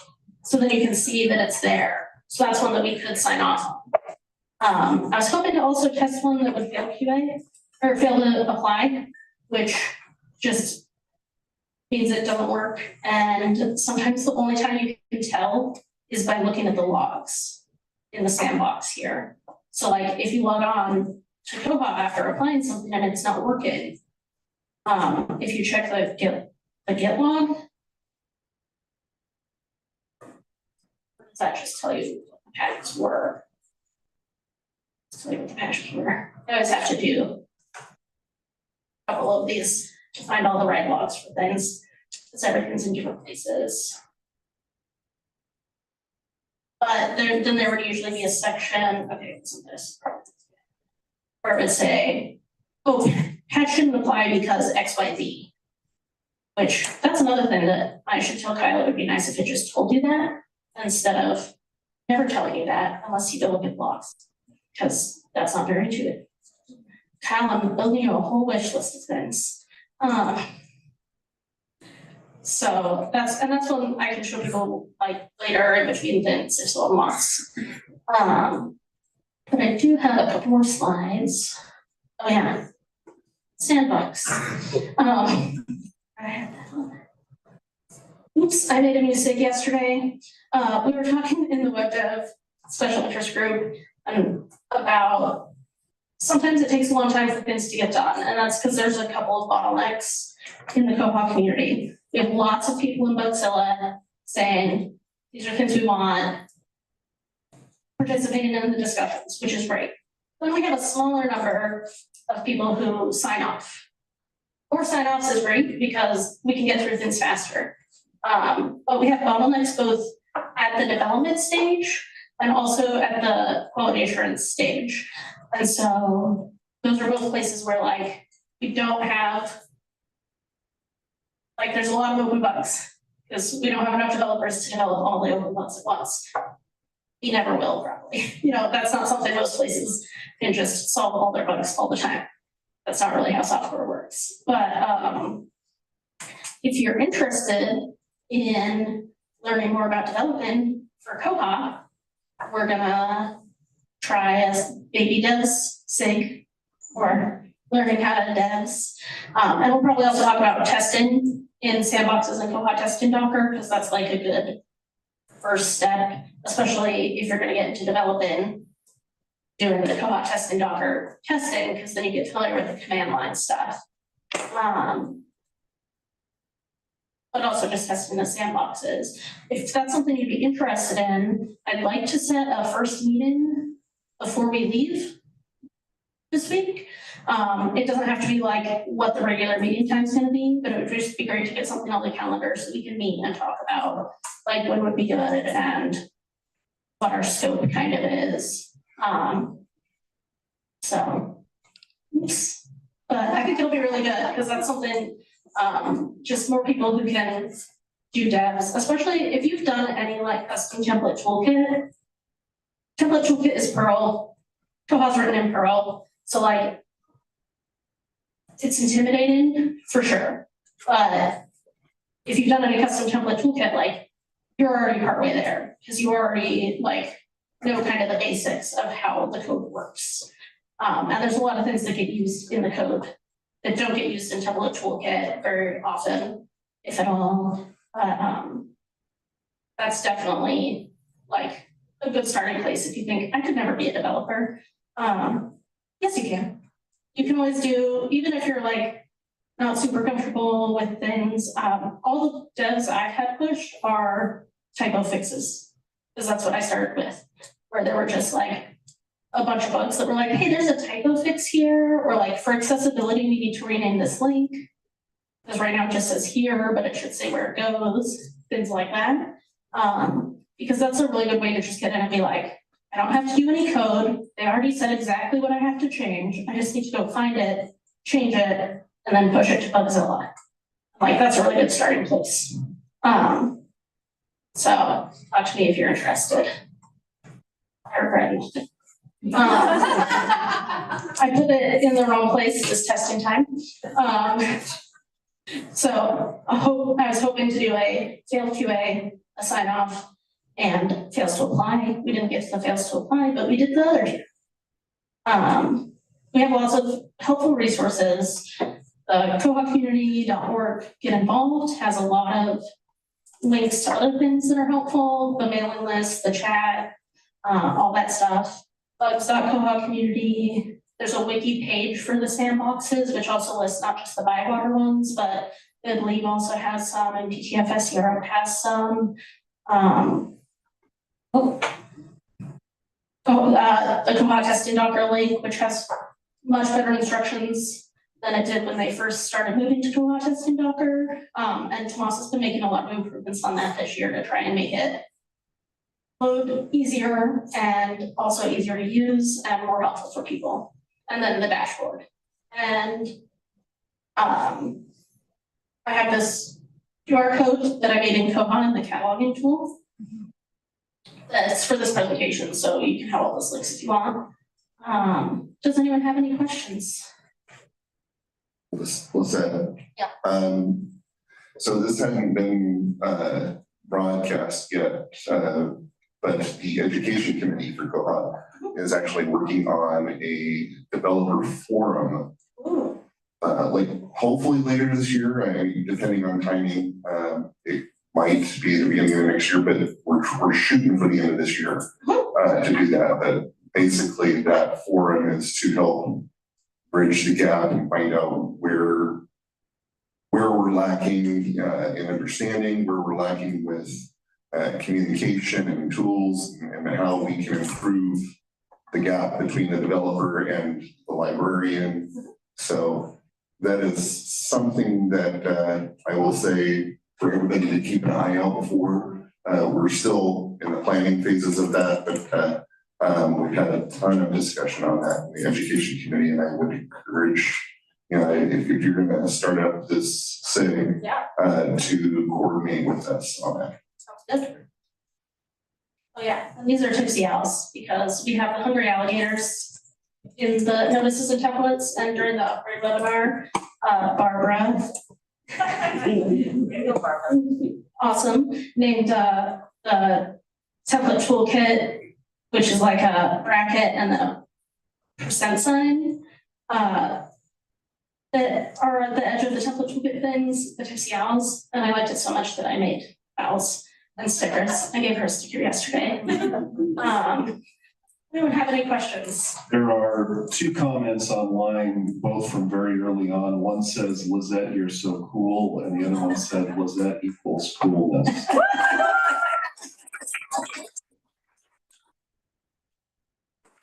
And then there's a comment about the Bugzilla colors that I think we figured out was Bugzilla. I just want to say, I think you should have tested that global limits with 100, set the count 100 instead of just 2. That we would have been here forever. I know. There's not even that many books. Yeah, but there's probably not that many books in the test site. I have another question. So early on, you talked about the dev or the crowdsourcing that you have on Bywater. The question I have is, are any of the other ones that we can ask for quotes on, or is there a list of people that we can refer to for getting quotes? Because I know that, you know, we generally go to you, but. So if you just put in a ticket, I'm like the first person, well, it goes through support and then they give it to the dev team and I go through and we have our dev ref meeting every other week. And I go through and like ask any questions, or if it's all good, then I'll just be like, hey, cool, I'll take this to the next meeting. And we add it to our list. Occasionally, if there's a lot, we might not get through them all, so then it might be like another couple weeks, and I try to update people. And if there's one that you've seen that's you're like, hey, it's been a while since I've heard anything about this, always go ahead and update it, because it might just be that we accidentally put it in as a comment.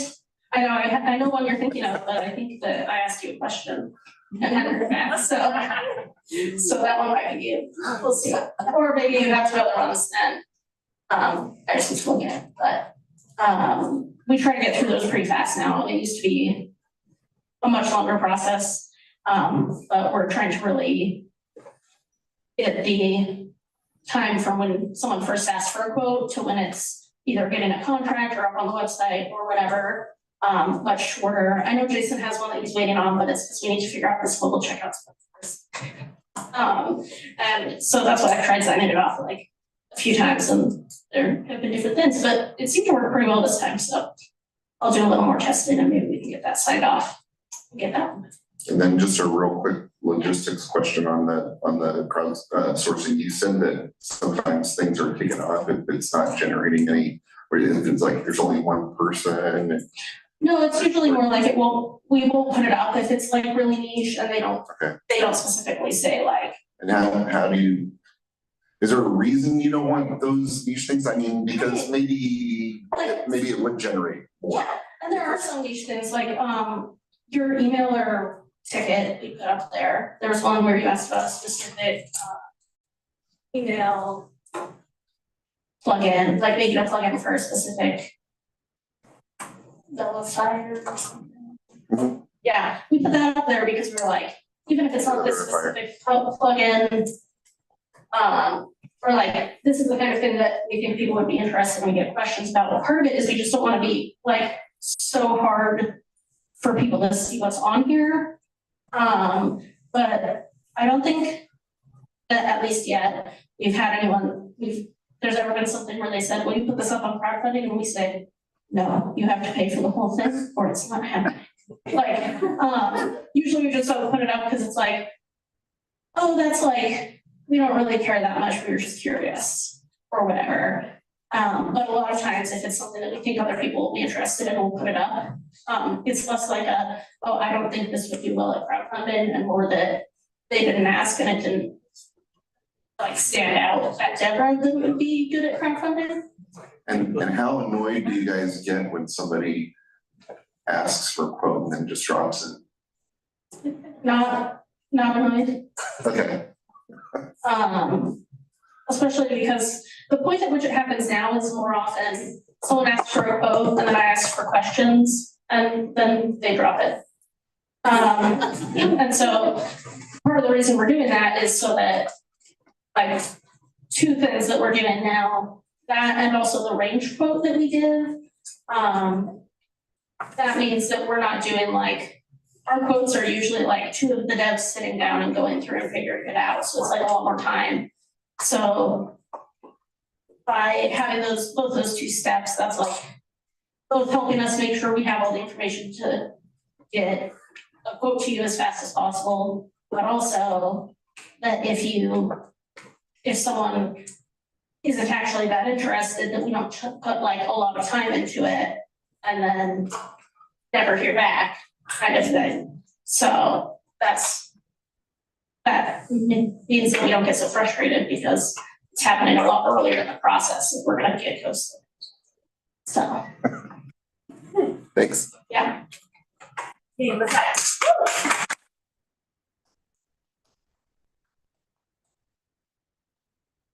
There's categories here, so if you just want to see like all the cataloging developments, since there are a lot, that's just a nice way to be like, I just want to look at Bolt's developments or whatever. So I don't think many people know that that exists before now. Thank you.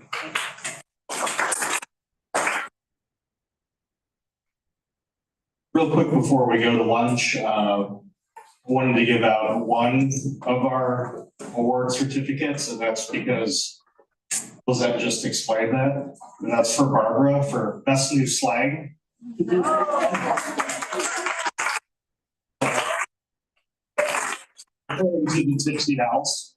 So we will do more awards later today.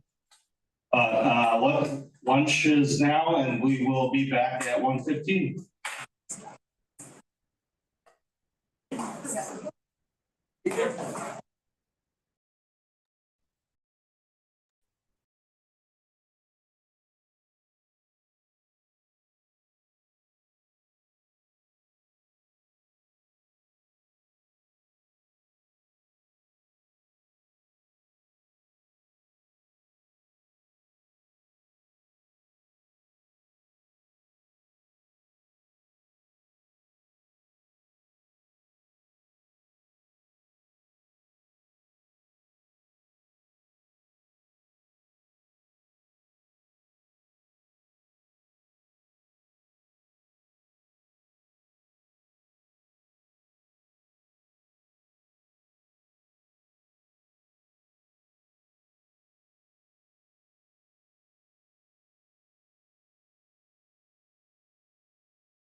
talking. Maybe that's what talking. I do my best to learn to listen. Seem to have so much to say.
Mortality.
Cologne and I'm smoking out the zone.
My cologne and I'm smoking out the zone.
Lose control.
don't just go away like that.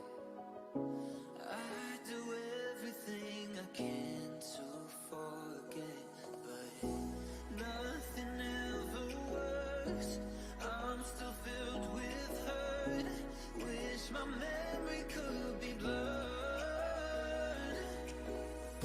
If only I could erase the things we used to do. If only I could have amnesia when I think of you. If only I could erase the things we used to do. If only,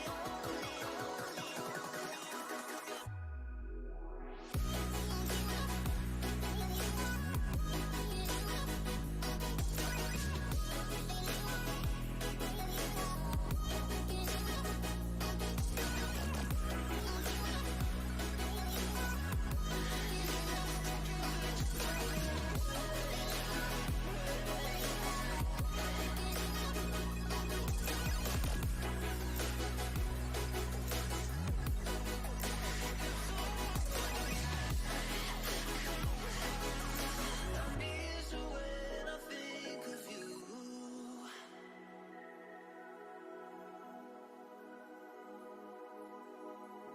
If only I could.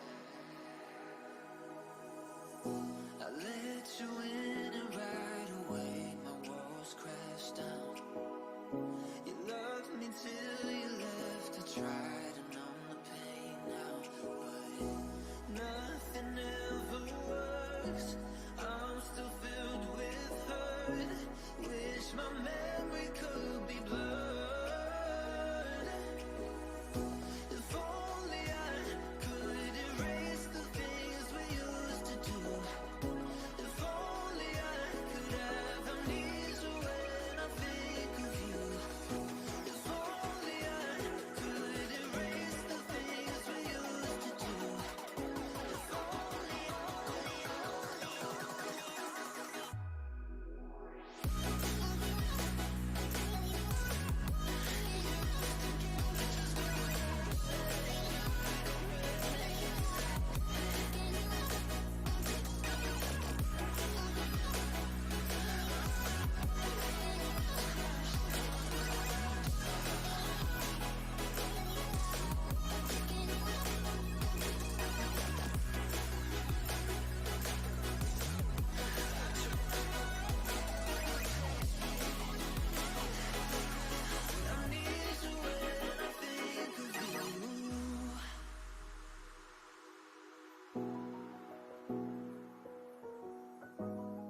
It is time. All right, we're ready to come back.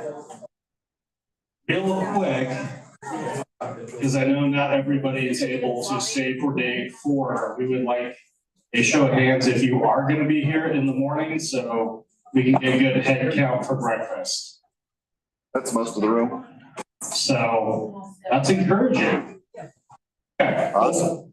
All right, let's move on to our next presentation. And that is going to be seamless integration, the power of Koha and Aspen Discovery in modern libraries. Following Dave Chance and Jesse Zero.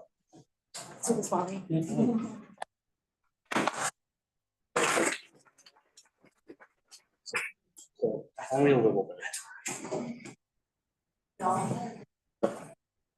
Hey y'all.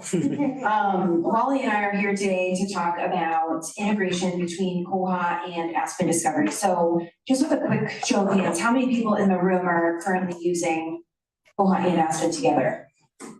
So quite a few people, awesome. So we're gonna take 2 approaches to this presentation. We're gonna talk about the community itself, and then we're gonna jump in and Wally's gonna do some amazing, showing you like how they're using the power of Aspen to really connect with their community. So for those of you that might be hearing about Aspen for the first time, it is an open source discovery layer that was launched in 2019. It integrates your catalog with the content, events, archives, and all the other great things that your library subscribes to. What's advantageous about it is that everything is in one place. So, you know, you're giving your patrons that unified experience. So when they search for, let's say, sewing, you're gonna know all my favorite hobbies by the end of this presentation. You know, they find not only the books or the e-content that you might have, maybe you have magazines on sewing from Overdrive or Libby, or maybe you have Creative Bug, my favorite subscription, and that allows you to see all those different things that are available in the library. Collaboration and integration is probably one of the key features of Aspen. It allows you to have direct integration via APIs with a few e-content providers and different ILSs. So we threw a couple of the providers up here. There's way more that we can cover, but these are some of the frequent flyers that people connect within their Aspen site. You also have access to a resources page, which really allows you to display all of those in one place. So if they search, they can see them, or if they just want to browse through the collection, they can come and see them. You can tie in your website or build your own website. And then you can even tie in events, genealogy, and more. So it's a really great place to show off all of the amazing things that your library has. Next, we're going to talk a little bit about the community. So Brendan once said to me that sustainable communities are led by users. And all of us in this room know that because we're part of the Koha community, right? I always like to say, like, your voice is heard. Like, you get to talk to people every day and share ideas and thoughts. We've been doing it for the last 3 days, right? Is anyone getting goosebumps? Can we just clap for that? Just seeing the different ways that your libraries are doing things, like that is the power of the community. The communities are led by you. You are the users and you are driving what these communities are doing, you know, within the system. So right now there's about 41 contributors. If you go to the GitHub site for Aspen Discovery, you'll see over 41 contributors to Aspen code. How many people know where to find that in Koha? You gotta stand up first. Oh, do I have to tell you? Yeah, do that. It's in the About page. What? You can see your name if you've ever contributed code in the About page. Over millions and millions of libraries in every country that you can see that information. Now, how cool of a feeling is that? Yeah. There's also development companies worldwide that are also providing development and support for Aspen Discovery. These are just a few. So there's a growing community of users and developers out there that continue to develop and make Aspen great. Now let's dive in a little more about the community. So there's lots of ways that you can become active in the Aspen community. Everything from the monthly Aspen Gathering, which is a great virtual way to jump in, talk to other users out there, see what's coming in future releases, ask questions, and really share ideas. There's a Slack channel that you can jump on and talk to people. Bywater puts out this amazing Aspen Weekly, which is a digital magazine almost. It has its own ISSN. And you can go in and every week it has a different topic that talks about things that you can do right within Aspen. All of the videos and productions or webinars that we provide, Bywater also has a YouTube channel that you can watch. And then something that we just launched this year is Aspen Academy. And this is a fabulous way to do continuing education. So how many people out there we saw, Michael, again, a fabulous presentation talking about koha training and tips, right? We want to continue educating ourselves and our users about what is going on. Aspen Academy is a great way to do that, and those are free and open to anyone to attend. Aspen Con last year was in Colorado. I believe Click was one of our hosting partners, and this year, Aspen Con 2025, coming up, will be in Nashville Public Library. So this will be a great opportunity to experience just this feeling that we're having these couple days here to talk about open source and how libraries are using Aspen.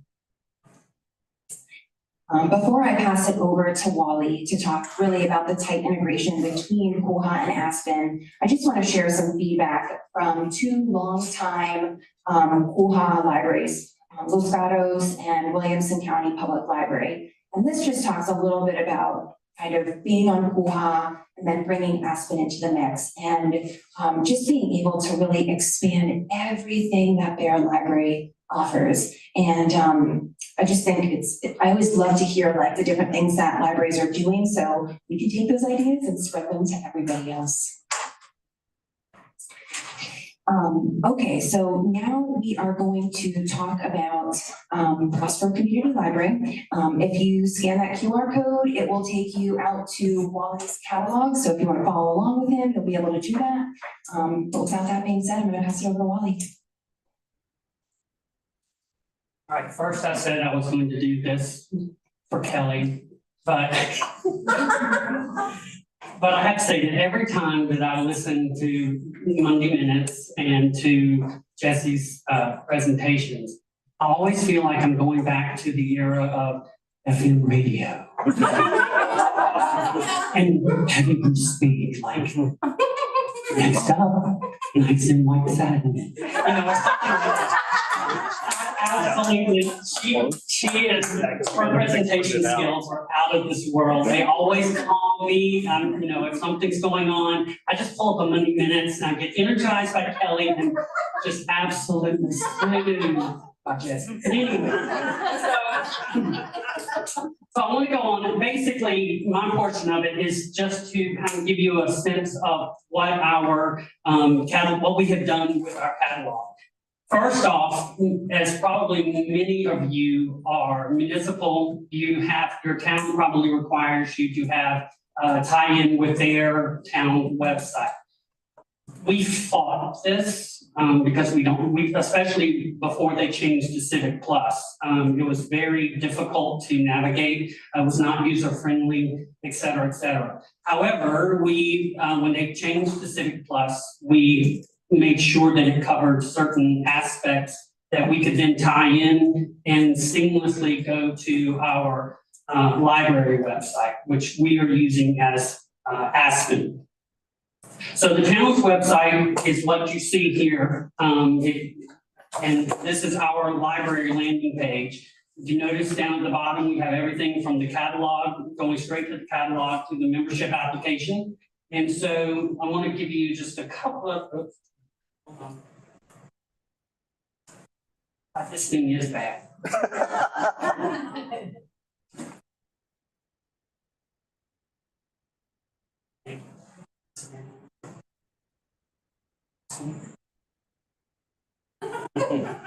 You wouldn't think any of us were technology people. But anyway, so we are able to put up some of our, highlight some of our programs on the town website, but the idea is to get them to go to the library website itself. One of the things that is, where they come to first is we want them to see about our membership. We give the information, about how to get a library card and what it involves. We have resident and non-resident, categories. And so, we utilize that through the town website. However, once they click at the bottom, they agree to all of our terms in fine print. They are then taken to the Aspen side of our connection. So we have everything, I'll go back to registering for the card and what they have to agree to them filling it out. We've created a form where they just put in the information we require, and then they submit it, and they get a congratulations and feel good screen. I'm trying to get development to do some confetti or balloons or something that will make it like, woo, you made it this far, and go from there. But it basically allows the person to do this at home. They don't have to do it anywhere. They can do it on their phone if they want to. But if they go to the town website, it brings them directly into our Aspen. And the reason I know it's our Aspen is because of the title line R at the top, which you can see now is our header. Our header has everything from voter registration to our library hours to our logo, and then across the top has some tabs for us to work through and easy places for people to go.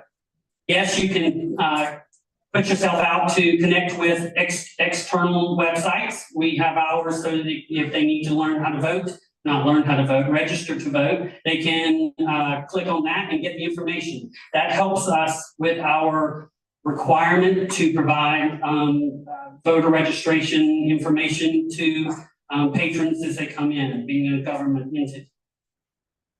We also can click very quickly as what our library hours are, how to get in touch with us, and an email link that they can get to. This is so easy to change, and I will get into that in a minute. We also use system, this is up here at the top, is our system messages. So one of the things that was wonderful is we wanted to do as much one-stop shop type situation as we could. We wanted this as a PR tool to where people would go to not only to just look like a catalog, but to know things about the library. And I'm going to get into more of that in just a few minutes. But one of the things, this is a screen that you will see at the top as soon as you log on to the catalog in the library or anywhere else. So we're going to be closed for Labor Day, and so we need to alert people to that. So we can put it right there front and center. It's easy for people to see whether they're on the way to the library, oh, I forgot it's Labor Day. Or if they just want to make sure that, why is my book not due on that Monday? We also do, it's very easy to work with. WYSIWYG is the basis behind everything that's basically done here in Aspen. You also will notice there's a display right here where, and I'm going to get into the LIDA app in just a few minutes, but where you can also have where people can, if they're on their mobile phone using the companion app to give messages regarding closings, or let's just say you had a power outage or something that was going on, you could post that really quickly, assuming you had battery backup to be able to post it very quickly, so that people would know that a program was canceled or something to that effect. This is where we, when we rolled out LIDA, which was about a year after we moved in with Aspen, we became bedfellows with Aspen. We wanted to highlight LIDA because we wanted to have the one-stop shop. Most people have their devices with them at all times. And so we wanted to make sure that they could check to see if we had a book, or if they wanted to know when a program was, or if they needed anything else. Basically, it's a mirror, it's close to a mirror of Aspen. It's not everything that Aspen has. We're working on that. They are working on that to get it more enhanced and more robust, but it's an excellent start. One of the major features that we use it for is we're trying to move away from physical library cards, and we still use barcodes. We don't have RFID. So we're telling people, pull up your Lita app and show us your card. It's much easier that way than them having to fish through every Kroger and HEB and gas station rewards card to finally find out. So here's a little bit about what Lita looks like. If you notice, it has on the right-hand side right there, it has that will be closed. I do have the wrong date on there, so that's last week. But I will update that. I actually already have it, not for the presentation. On the other side, though, on the left, when you actually sign in, it will show you everything you need to know about your account. Whether you have any fines, what your reading history is, you can go back and look and say, I think I read this book, but I'm not quite sure. Go through your list. It's easy. Also making sure that if you have any linked accounts, like children's accounts or whatever, you can also click on those and it's right there versus having to, in Koha, you have to, if you're in the OPAC, you would have to log out of yourself and log back in as your child or your guarantee. Also, you have some ability to do some searches, save some searches. If you're kind of just trying to investigate a genre or something to that effect, and putting some books in or some titles in a list for you to be able to reference later. We also, if you notice, in our tab area, sorry, I'll cite people for that. But we have things where we find what we consider our most important areas for people to click on. The downside to this is that the bar is only so wide. And so therefore, we have to limit it to about 4 things. If you see, I were to add a 5th one to the other side, to the end, then it would be off the screen. That's something I hope that can also be worked on to make it where it can have multiple tabs, maybe 2 levels of tabs or something like that. But our policy is there.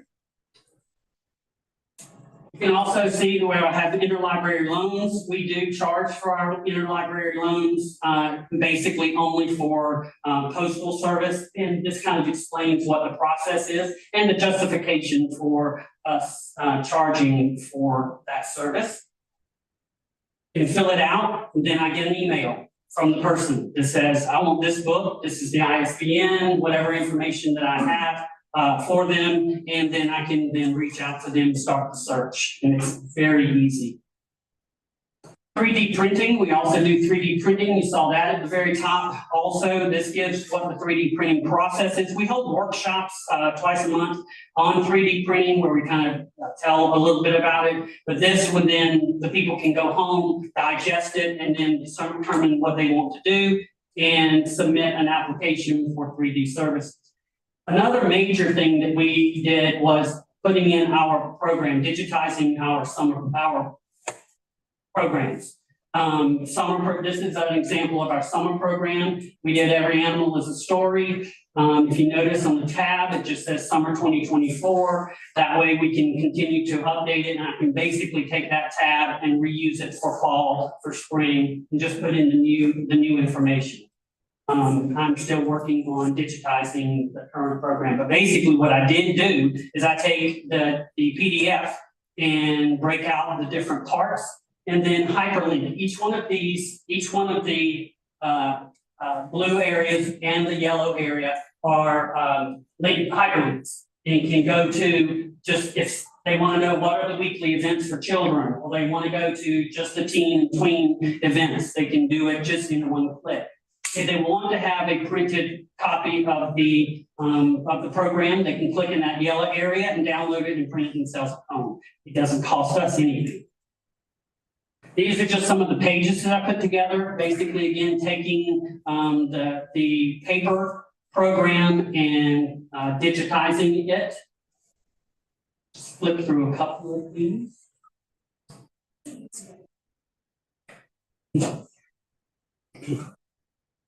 I basically screenshot a lot of the artwork from the program. We used Illustrator to actually develop the program, and then I will copy a lot from that into here. I'm not a Illustrator aficionado, but I do know how to grab things and pull it into there.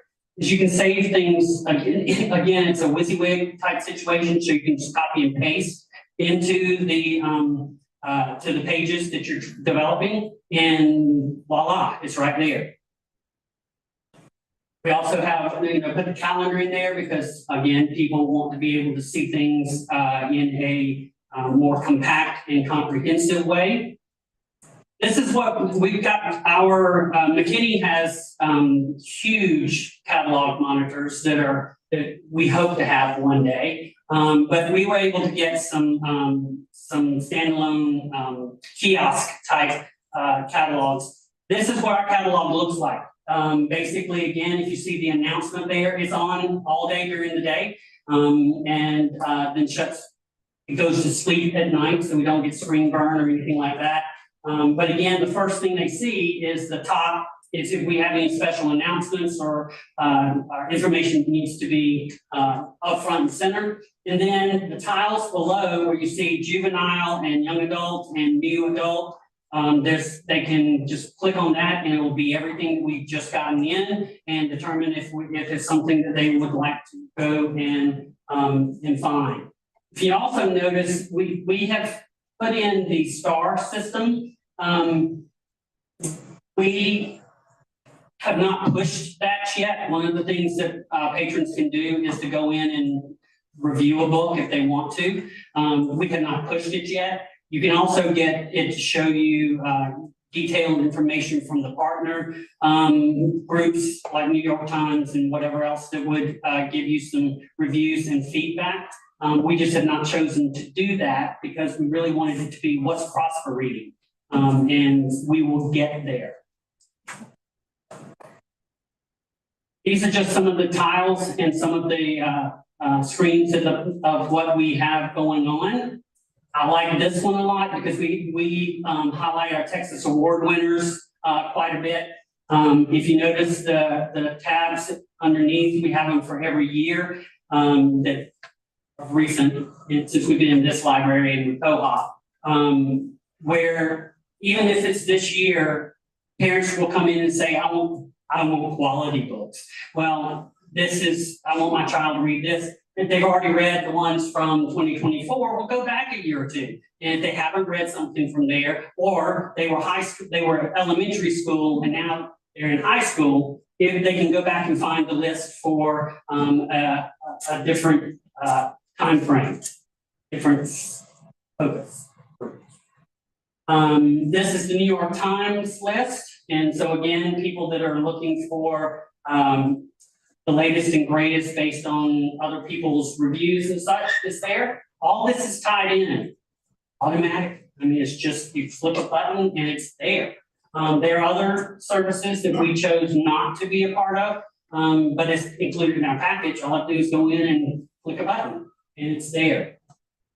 I say that. I don't know if I click a button, if I have to request somebody.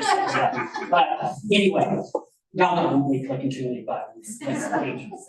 But anyway, I just kind of wanted to show you a little bit about what the screen looks like, what it's there, how it integrates not only with outside resources, but is there very comprehensively and I think it's pleasing to look at and easy to see. I like the idea that if I'm logged in, it'll give me recommended for you. So it'll look at my reading history, my genre, and figure out, oh, this might be something you'd be interested in, and would go from there. So if I'm not logged in, it will just give you kind of a recap of what is popular right now. And, but if you are logged in, it will be able to look at your, reading history and not only your reading history, but your searches and such too will be remembered and will be able to, then give you other recommendations. I also like that when you open up, the first thing you see is your account. It'll tell you again, like in Lita, it'll tell you everything that's going on in your account. Whether you have fines or whether you have anything on hold. Oh yeah, I forgot I put that book on hold. And you know, you can decide whether you still want it or not and go back and either cancel the hold or keep it, whatever. And then again, your reading history. I think I read that book and you get 3 chapters in and you're like, oh, I could have spent that hour doing something else. So, also, I wanted to point out this, when you pull up a book, Sue Crafton is one of my favorites. And so you can see that we have not only what is it's displaying not only what is in our physical library, but it will also show that we have ebooks or what is available in Kindle or Cloud Library or whatever service it is that we are working with. If you notice, and you can't see down here on the very bottom, but it also has reviews from Goodreads. We turned that on. We have more details about the books. You basically click, and again, if you have a touch screen, you just click. If not, you use your mouse and the mouse pad to get into that. And we'll give you an awful lot of information. It will tell you, of course, if it is on the shelf, exactly where you need to go. You can place a hold. This is Janet Bonovich is also one of my other favorites. And again, I wanted to show that we have the book. It is on our shelf. But if you're a digital reader, it's in Cloud Library. It's in Libby. It's also available in e-audiobook, et cetera, et cetera. Regular OPAC doesn't do that. And as more people are traveling, more people are using digital services. This was a big factor for us. We wanted to make sure that the services that we were subscribing to were being used. And this advertises that for us. So the power of Aspen Discovery is pretty immense. And if you're not on board with it, I highly recommend it. The only downside that I would say, and I was telling Jesse at the beginning, while we were talking about this, is that the admin page is a little overwhelming at times, but the staff that trains you, we had Cal Marquise train us, and she was incredibly thorough for us. I say this about Bywater in general. When you go to them with a question or when they are trying to teach you a new thing, they are very thorough. And when I walked away from the training, then we had the time, George, I said, I think we'll be starting Aspen in a couple of months or a month or so. You'll have the time to play a little bit beforehand and have a test site to work with. You can even have them set you up a test library. Which I have, and I will go in and test to make sure something looks right before I click this. I can click. I'll check the box and let it go live. So it's a powerful addition and a great one-stop shop. I have not tapped into half of what I think it can do, but it is where we are at this point with our size of library, and it has been very well received by our patrons. Last thing I wanted to say, I forgot about this screen. It's a powerful tool. It allows the library to highlight its collection. I like this part, the bullet number 3, the most, is it allows the library to promote services and programs with easy, clickable, digital access for visitors. And Lita is just having something that people can click on their phone, which everybody clicks on their phone. Do you have the app? Do you have the app? Do you have the app? Yes, it is easy. So that's it.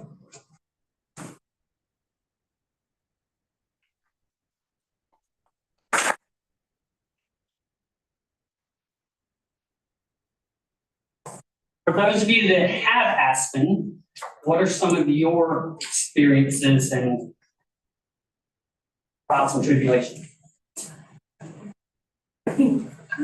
I have a comment and a question. One of the things that we love about Aspen is the placards.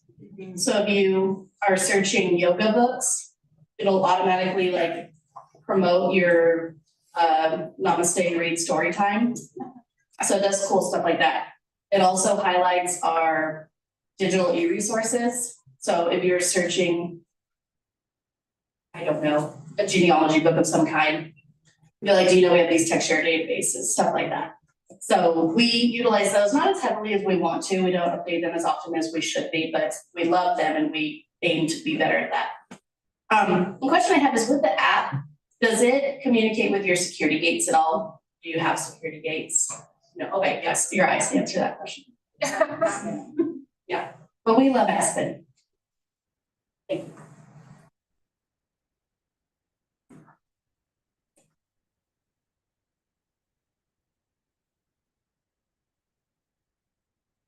Use Aspen as well, and one of the things that's really nice about it is you can create virtual branches, basically. And so we've got a school/community library, and we have it set up with, there's a public library interface, and there's also a school library interface that they can go to. And then I've also been working on creating a kids catalog that people can go to. And I know other libraries have done things like that as well.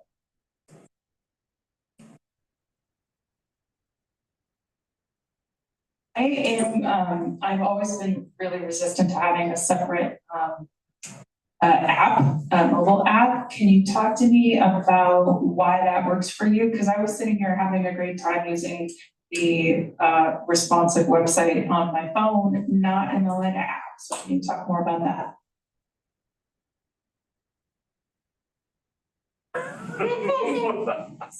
This is our first attempt at using an app, okay? Because it was directly tied in with Aspen, it felt like a perfect marriage, so to speak, because Aspen is so tied into Bywater and to Koha. We felt like it just made sense for us. We did consider, before Lita came out, we were considering going to a third party. And I resisted that because I was afraid of link breaks and live interaction, so that when the book is checked out, how quickly will it reflect on the app? With this, it's all seamless. I mean, it's just seamless. There are things, yes, that I would love to see Lita be able to do. And I think I talked with that before on things, and Miranda more about, I would love to be able to promote programs more. It's more, Lita is much more the catalog side of Aspen, but I can still put announcements there, which is helpful. And so you have, I think it's 300 and something characters or something. I mean, it's a nice, you can add almost a paragraph worth of message if you need to. If you have anything else more to say about that, then I'm going to read it anyway. But we wanted to be able to move to digital cards. That was one thing. Again, it's working off of the same databases, at least they are. They certainly talk to each other very well. And if there's an issue, you go to the same ticket area and just click on whichever support you want. And it's just convenient. I do want to say, Sarah, to follow up with your question about Aspen is responsive, so you can open it on your browser on your mobile device and just go to town. And I think that's what speaks volumes about it, because some people prefer to use the browser on their phone. Some people like to have apps, and so it gives flexibility that you can do it either way. In McKinney, we've done the same thing. We've gone with the app. Although, as far as I'm concerned, use the mobile thing. It works much better than the app does. Sorry. But everybody wanted an app. They'd come in and say, well, where's the app? What's the app? And trying to teach somebody how to bookmark something that will let them log in quickly was harder than just getting the app and letting them use the app. Could you just sell it as a place to have a virtual library card? Yeah, but the mobile interface does the same thing. You log in, it's got your barcode right there. You don't even need it.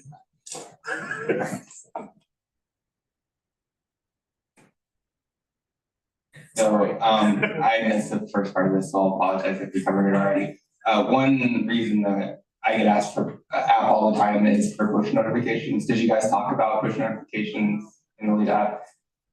Where's that at? I ask this every time I hear about Aspen, because that's sort of the selling factor for me is, can I get account level push notifications from the lead app?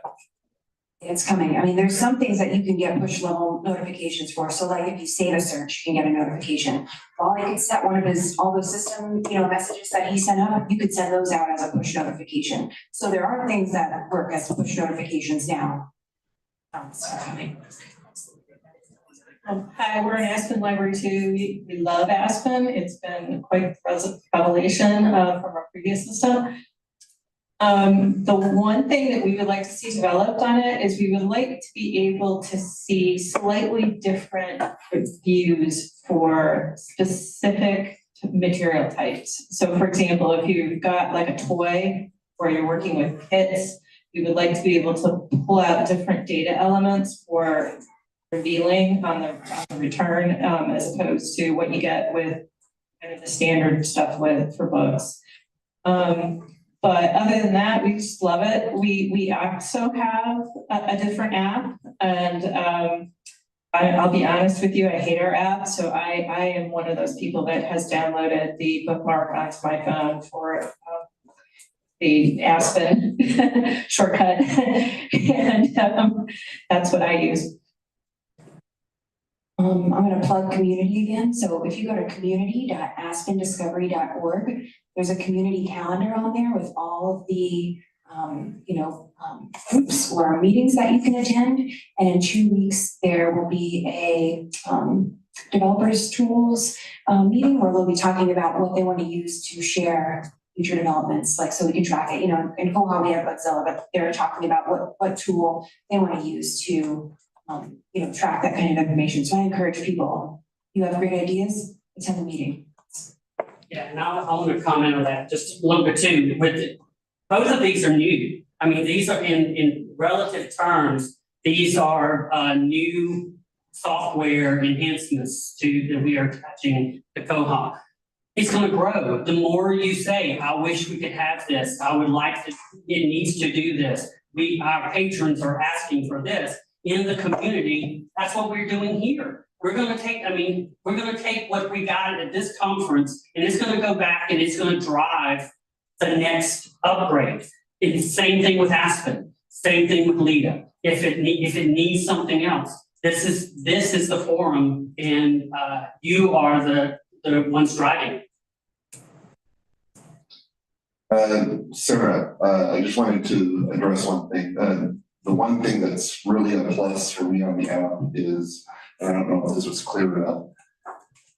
I toyed around with, having the browser on the phone. I like the fact that you can do that. But the one thing, there's a plugin for the patron barcode, which is nice. But the thing is, you have to log in every time on that thing. And the nice thing about an app is once you sign in, you're signed in. And so it's quick and easy for the patron. I think that's the biggest push for me in having that app is they don't have to keep signing in. I mean, if they knew their card number, they could type it in on the self check or whatever. Sometimes they don't even know that. It's like, so once they get it in there, they have it with them. So that's a huge plus.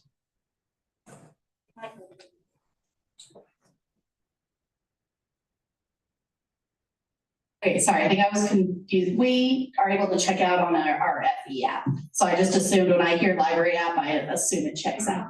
So if Lita could check out, that'd be awesome. So maybe one of the development things. But another thing that we really, really like about Aspen that we haven't either figured out on Koha or we don't like about Koha, not don't like, whatever, is the linked accounts. And you chimed on it, but I think that's one of our big selling features to our patrons is that a parent of 4 can log everybody in the first time, but after that, you just log yourself in and you get to see all of your kids and all of the holds and all of the books. Or if you're taking care of an elderly parent, log them in and you get to help them keep track of all their life. Like that's a huge feature for our patrons that they utilize heavily and once we train them on it, that I don't think you have that capability as easily. It's just very user friendly. It's very, very easy for patrons to use. Yes, that was a big selling point for us too, because as I told you earlier, we would like to see development for making linked accounts truly more linked. And Lita is a step in the right direction, because that is one thing moms and dads came in and that's the other thing. Mom and dad, as long as they are agreeable, can have all the information on each of their phones. As long as they're agreeable, I mean, still, we say, we have some, but anyway, that's a major plus for our patrons. You just pretty much answered my question, was gonna be, can we add a second card? Because we get a lot of spouses that come in and say, my wife asked me to pick this up on the way, home, and I don't have her card, and if they could put her card in with their card. So, yeah, you've basically answered my question. Yeah, we do not ask for ID to match their card, as long as, if they have a card, we don't question it unless something is wrong with the account. Otherwise, they can come in with anybody's card. We're assuming that you gave them permission to use it. So in that case, that would work in a family. Just to kind of tag on to the same idea, I don't know how it works everywhere else, but with Colorado, we have this thing called Colorado Library Connects, and it lets people get Colorado or library cards at all sorts of different libraries across the state. And Lita and Aspen you can use that account to have multiple of your own library cards. So you can be like looking at all the different e-resources and whatnot. And we've had really good responses. We've just been testing with staff this year with Lita. And we've had really good responses, and like people are like, this is way better than Libby, and like they really like it for to like key resources.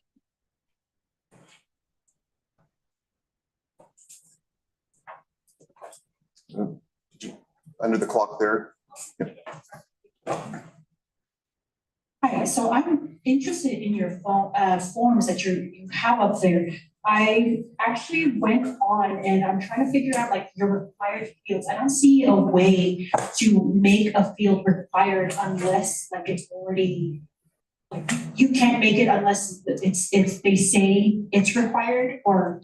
No, you can put, it's totally in the WYSIWYG side of it, when you're on the back side working in it and you go to the forms set, you can put what your question is going to be or what your field title is going to be, the box, whether it's required, whether it's text, whether it's a drop down, whether it's whatever. It's all just, it's there for you. And all you do is set it up as you want it. I like a lot of information. I like more information than really I probably should. But so a lot of my stuff is required because we'll have Joe Smith write in and say, I want a 3D print. And that's all they give me.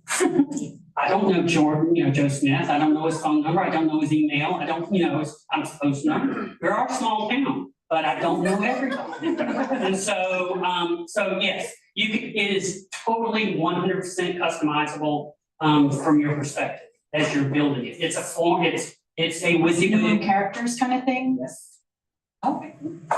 My last question is, I've noticed when I went on my phone, the website, I don't have access to the app, but I've noticed that some formats you can't view, like your policy, for example, I can only see the first page of it, but it won't do more than just the first page. Do you know what formats are acceptable or like will show on both the library site and on your phone and on the app? Like what are the I do not. Ours is PDF, and so it's just a PDF file. So I'm not sure why your phone should be able to, or device should be able to read the PDF. It's only showing the first page. Even desktop. Yeah. Okay. response from the review and desktop mode. So on that particular point, our library has had that struggle as well. I assume that that's an embedded PDF and it shows on the desktop.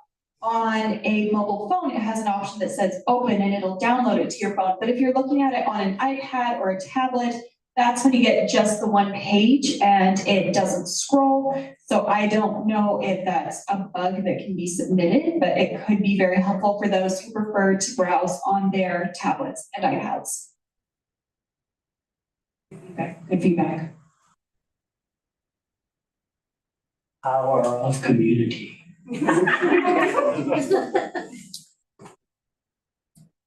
right, thank you.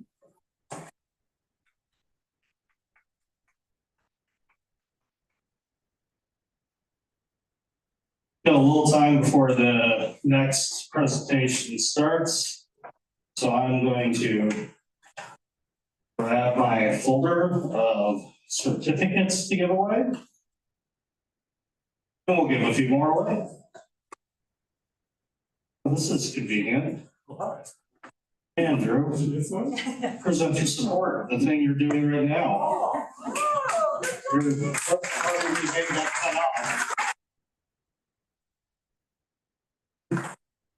Hey, I'm gonna keep earning it. Don't mind me. And this is one I nominated for, and that's, you didn't have to do it this time, but George Williams for online attendee spokesperson.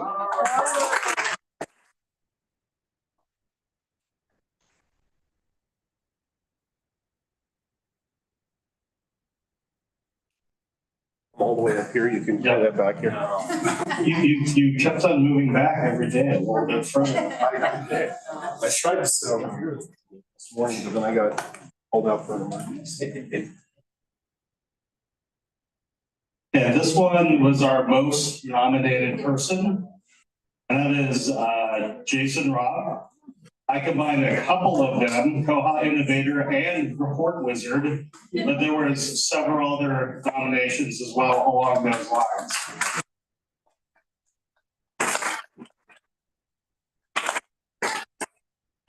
So far, that was the only presentation where immediately after a crowd gathered to ask me some additional questions. Oh, here's a good one. And she knew this was coming. Conference Mom is awarded to Jessie Zero.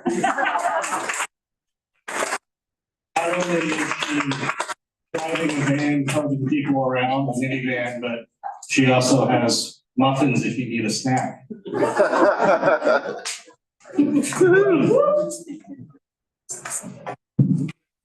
And hugs too, wow.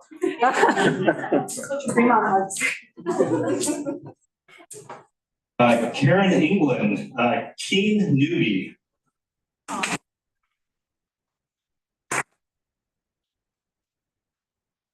We pulled her in from outside. So I'm blanking on who nominated. Valerie nominated Karen for that. For being here 6 weeks after you started the job. Yes, she just got started as a director of a Koha Library. Here's one I nominated for, and that is Mary Woodward Best Bird Identifier.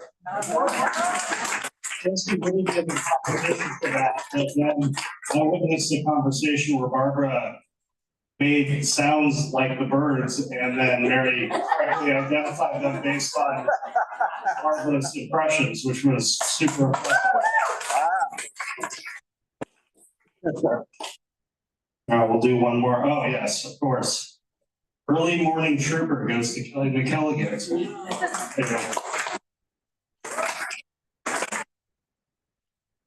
Is here on time every morning. With a Starbucks. And I should say that there was with Starbucks. Due to my conference mom. There was, Jesse and Kelly were jointly nominated for their presentation as well, but I was just giving out individual awards, so. All right, how much time do we have? 10 minutes. Oh, well, I'm gonna do more than, we got plenty of time. So this one was nominated by Michael, and this is to Christy Kruger for Taste Test Trailblazer. We'll have Christy maybe say why that is. Oh, yeah. I'll try anything on the menu. We'll try anything on the menu.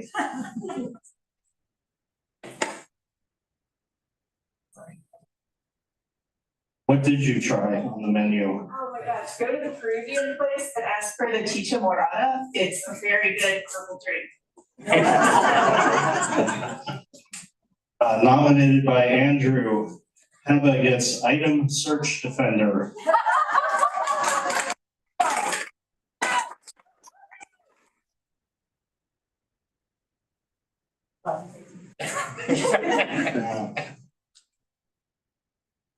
Micah gets Best Use of Hitchhikers Guide to the Galaxy in a Presentation, nominated by George.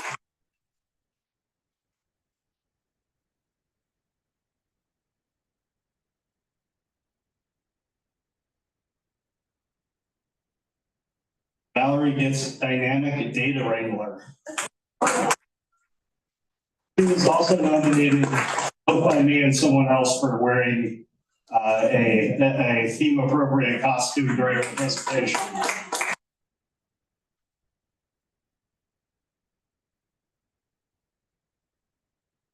I have a couple left, but I am going to save those for a little later. So. What? Raffle. A raffle. Okay, yeah, we can do a little raffle. That sounds good. Raffles. Free stuff, free stuff. We're gonna save the grand prize for tomorrow morning. You have to be present to win. A cool brown rock fanny pack. Nice. Debbie Steers?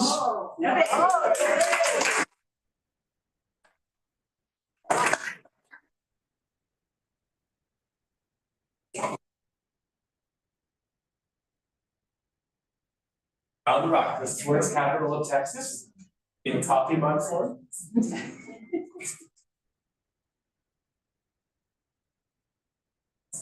Christopher Brannon.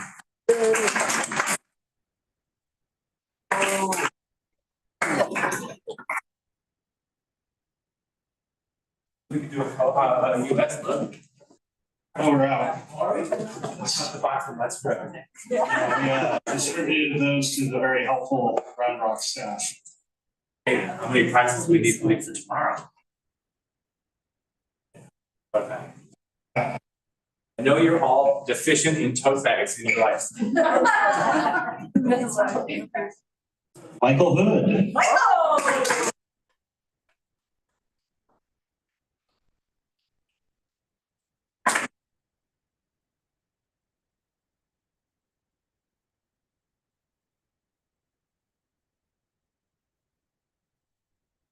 Still have enough time. I think I can do these other awards. So there were a couple I was saving.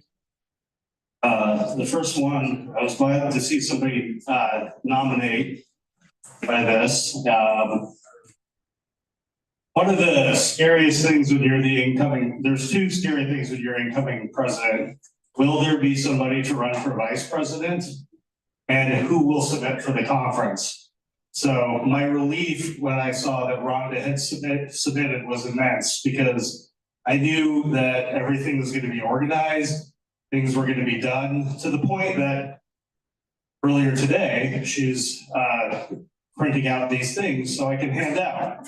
So she has delivered completely and totally. So she is our conference champion.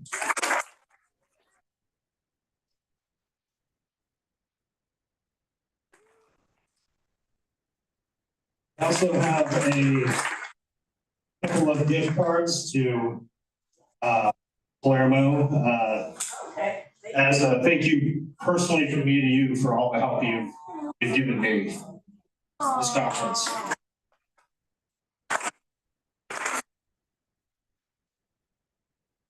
So the other award, this is something we discussed, is to do a President's Award where it's at the president's discretion just to thank somebody in the Koha community, the koha-US community for all they do. And this person is somebody that way back when I was sitting in the back of the room in Portland, did some breakout sessions, and you may not remember this, but he actually ran the session I sat in. But over the years, I've just been really impressed with the amount of effort and time he puts into this organization. So not only has he been president twice, but now he is our admin. So he keeps on coming back to serve this organization. And that admin role is really huge because it allows a lot of continuity. We're a volunteer board, so he's taking a lot of those annual duties upon himself, so they're done well and they're done efficient. So I wanted to give the President's Award to Christopher Brandon. Sincerely, thank you for all you do for all of us.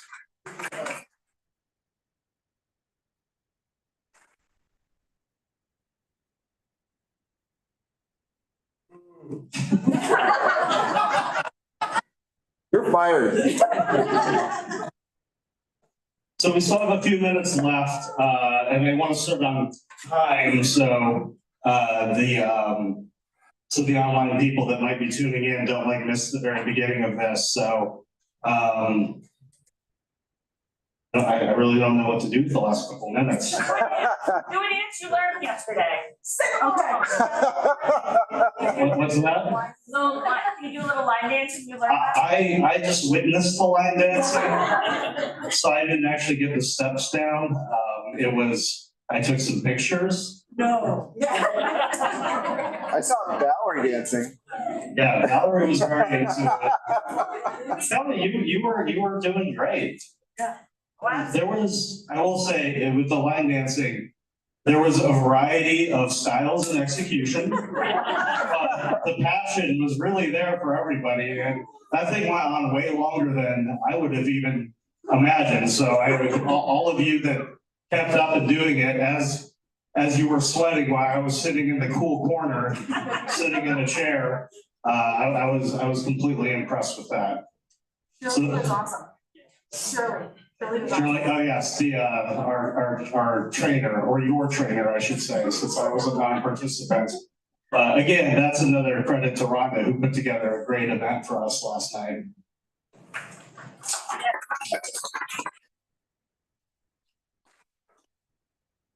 Brendan Lawler is suggesting you go ahead and tell a joke. Oh, I heard laughter. I thought I was telling jokes. There you go. I don't know any, I haven't memorized any just joke, like old dad jokes or anything like that off the top of my head. We've got a joke. We can do a joke. What we usually do during these lulls is we have Fred walk up here and recite some of his poetry, but since he's not here, we will settle for a joke, please. Okay.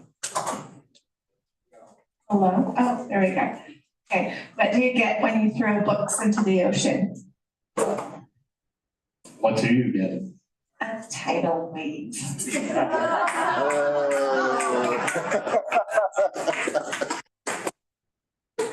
Does anybody else have another joke that Brendan said wet books. Yeah. Yeah, we can blame Brendan for that, right? What did he respond with? Wet books. Wet books, okay.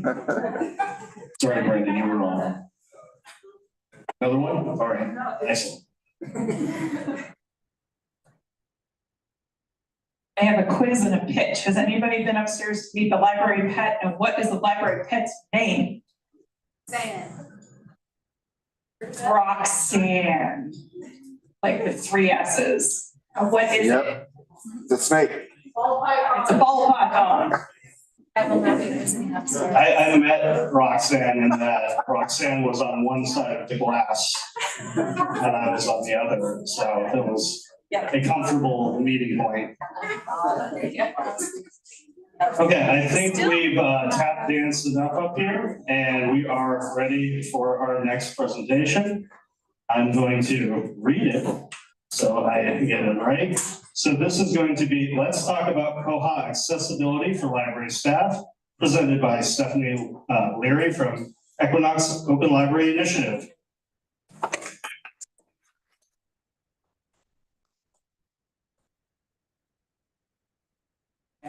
Thank you. Hi, all. I am really, really new to the Koha community, so hi. If you're wondering, who is this person we've never seen before? Yes, you're right, that's me. I'm Stephanie Leary. My colleague Jennifer Weston was going to join us virtually today, but she couldn't make it. So I'm just going to introduce myself to you. I joined Equinox a couple of years ago as a front-end developer. I have been running around to all of the different open source projects that Equinox supports and troubleshooting accessibility issues in them. And I kind of haven't gotten to Koha yet because y'all are in better shape than some of the other projects. But I'm joining in now. I just got into the Bugzilla tracker a couple of days ago and started some comments, and I have some bugs to file that I will file very soon. I have been spending most of the last 2 years cleaning up Evergreen's staff interfaces. I've been working this summer on the OPAC.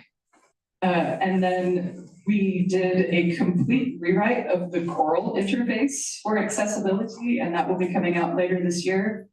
Last year, we did a viewfind theme. I have not gotten involved with Subjects Plus because they're doing okay. They have a whole new UI that is in the works also and is getting ready to roll out.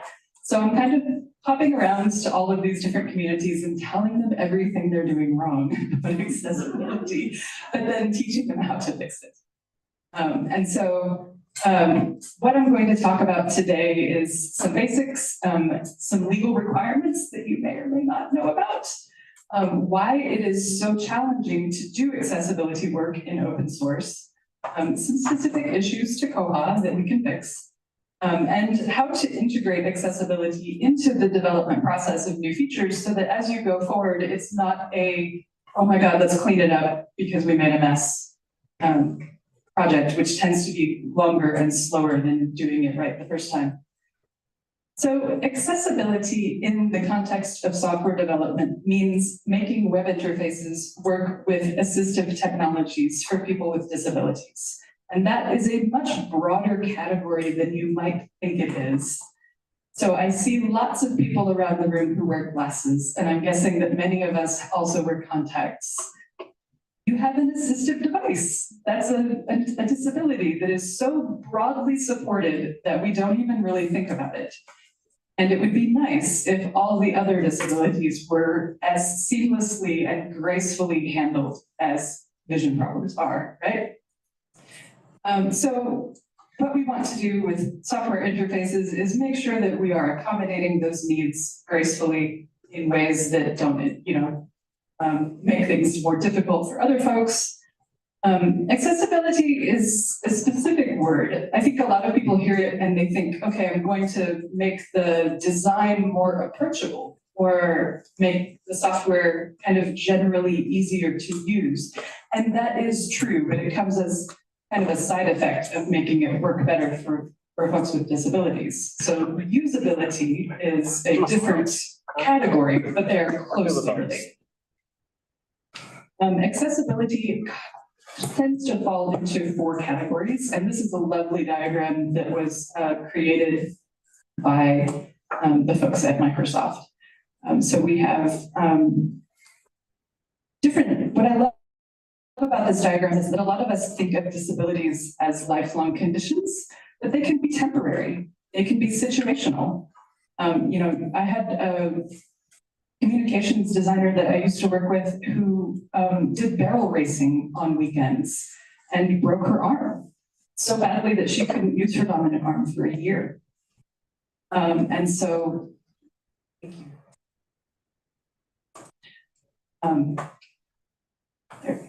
thank you so much. They can be things like the screen doesn't have great contrast and you walk outside at lunch and the sun's really bright and you can't see it because the colors don't pop enough. I love the new parent diagram here because for the first year that after my son was born, I did almost everything one-handed on my phone while he was asleep in the other arm. And that was tough in 2012.